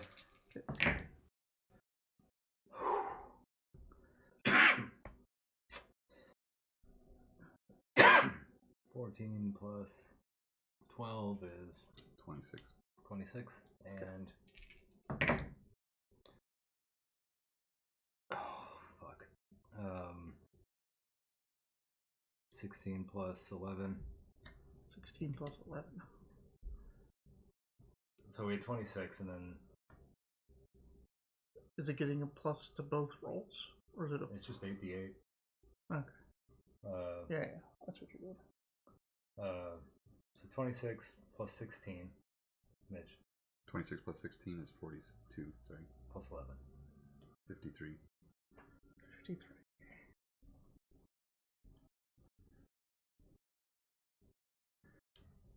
The Orc Chieftain disappears. Oh. And what is 37 minus 53. 37 minus... Or 53 minus 37. 16. It actually is the other way. Yeah, I know, actually. it's 16. 16. So negative So 16. I am negative 16. So I took 16 damage. And I am not in my form anymore. Sorry, I could have done it both ways, but you just asked me and it made me stop. I'm like, which way? Your turn? Great. Alright, disguise self as one. I'm just kidding. Run. Right. I'm gonna cast blindness on him. Oh, I don't do anything yet. Any saving throws? Oh, yeah, what's the difficulty? Constitution? Con 14. Oh. Yep, he's fine. He's fine. Alright. My bonus action is to tell the panther to back up for another pounce. So it's only going to do like, 2d4 damage if it attacks, but it can double its damage if it doesn't. It's a regular thing. So we're kind of in a hard spot. So if the panther's moving back to jump again, it can do all that in one turn. Because it can move 30 or 40 feet. It can move 30. Oh, so it can. It can So move it can move 10, back and go. It But can move back 10 feet. He's going to 20. get an attack of opportunity as it leaves. All right, let's do that then. Unless it has something like a bonus action, does not. disengage. It doesn't, but let's do that. So it's going to move its 10 feet back and then pounce on you. So you get your advantage on it once. Not advantage, but Attack of opportunity. So, obviously, you guys probably didn't arm him ever, and you never asked for a weapon. Nope. But you can't use a spell as an attack of opportunity. Unless he has Warcaster. Ha ha ha. Our lack of trust for him pays off. So I guess he'll take I a mean, pounce. he's not even trying to make a swing at it. Alright, so Oh, cool. attack. Pounce. 18. Alright. So it passes. So now it gets a free bonus attack. Or sorry, one bite attack against it as a bonus action. So Did it hit? it did hit with the claw. So it ran 20 feet and it was successful with the claw, which means it's knocked. Oh, you have to make a DC 12. Sorry, DC 12. I was skipping a line. What was the DC 12. Yeah, what was the Strength. Strength, sorry. No, Just he the does DC not make 12. it. Oh, he's down. He's knocked prone, and now I get my free attack. So here comes the damage first. Well, it's your panther doing it, so never mind. Yeah. He takes 6 slashing damage. From the slash. Yep. And now I get to roll a free bite attack with advantage, right? Because he's prone. Yep. So good thing. Well, it doesn't matter. It was 19 to hit with that. Yeah. He's down.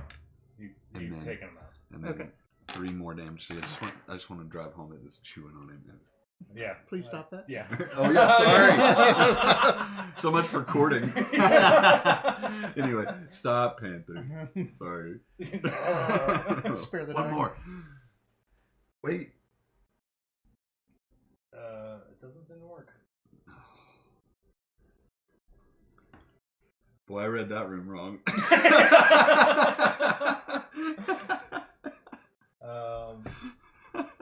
You smell something first. Kind of sulfury. And his body starts turning black.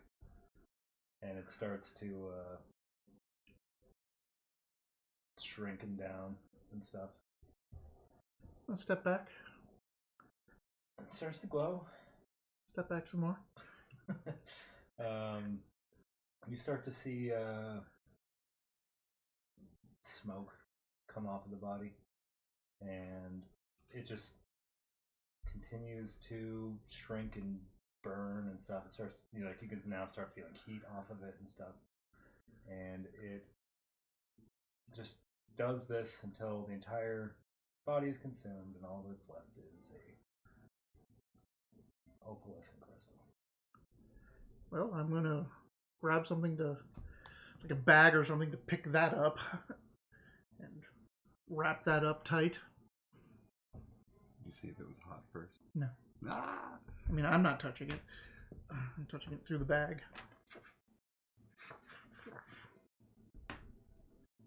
Is there ash there?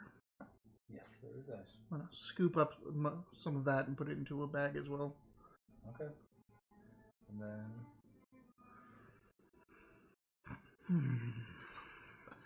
I was gonna say I dismissed the panther, but I forgot I have to live with You my have to live panther with your shame. panther. Like every time I summon this panther, I have to like deal with it for the rest of the day like a child.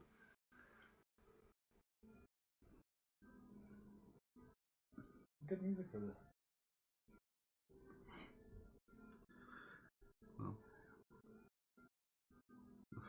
I'm gonna go off into the woods for a bit. I'm gonna let him or let her. Sorry.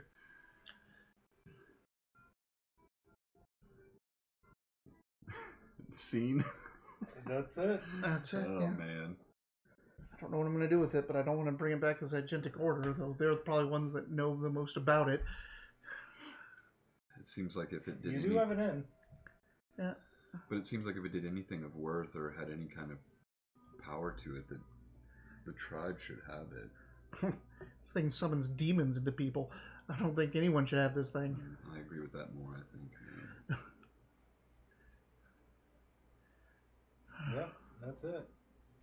Sweet. Sorry again, but Yeah. cool. Was there any way to save my brother? Not in this session. No. And honestly, he's not gone. I have a way these crystals work. He's always in our heart. You just have to go to one of those obelisks and find the one that's shaped like your brother, and then just go to the other side. Yeah, just come out on the other side. He's gonna look funny, but he's still there.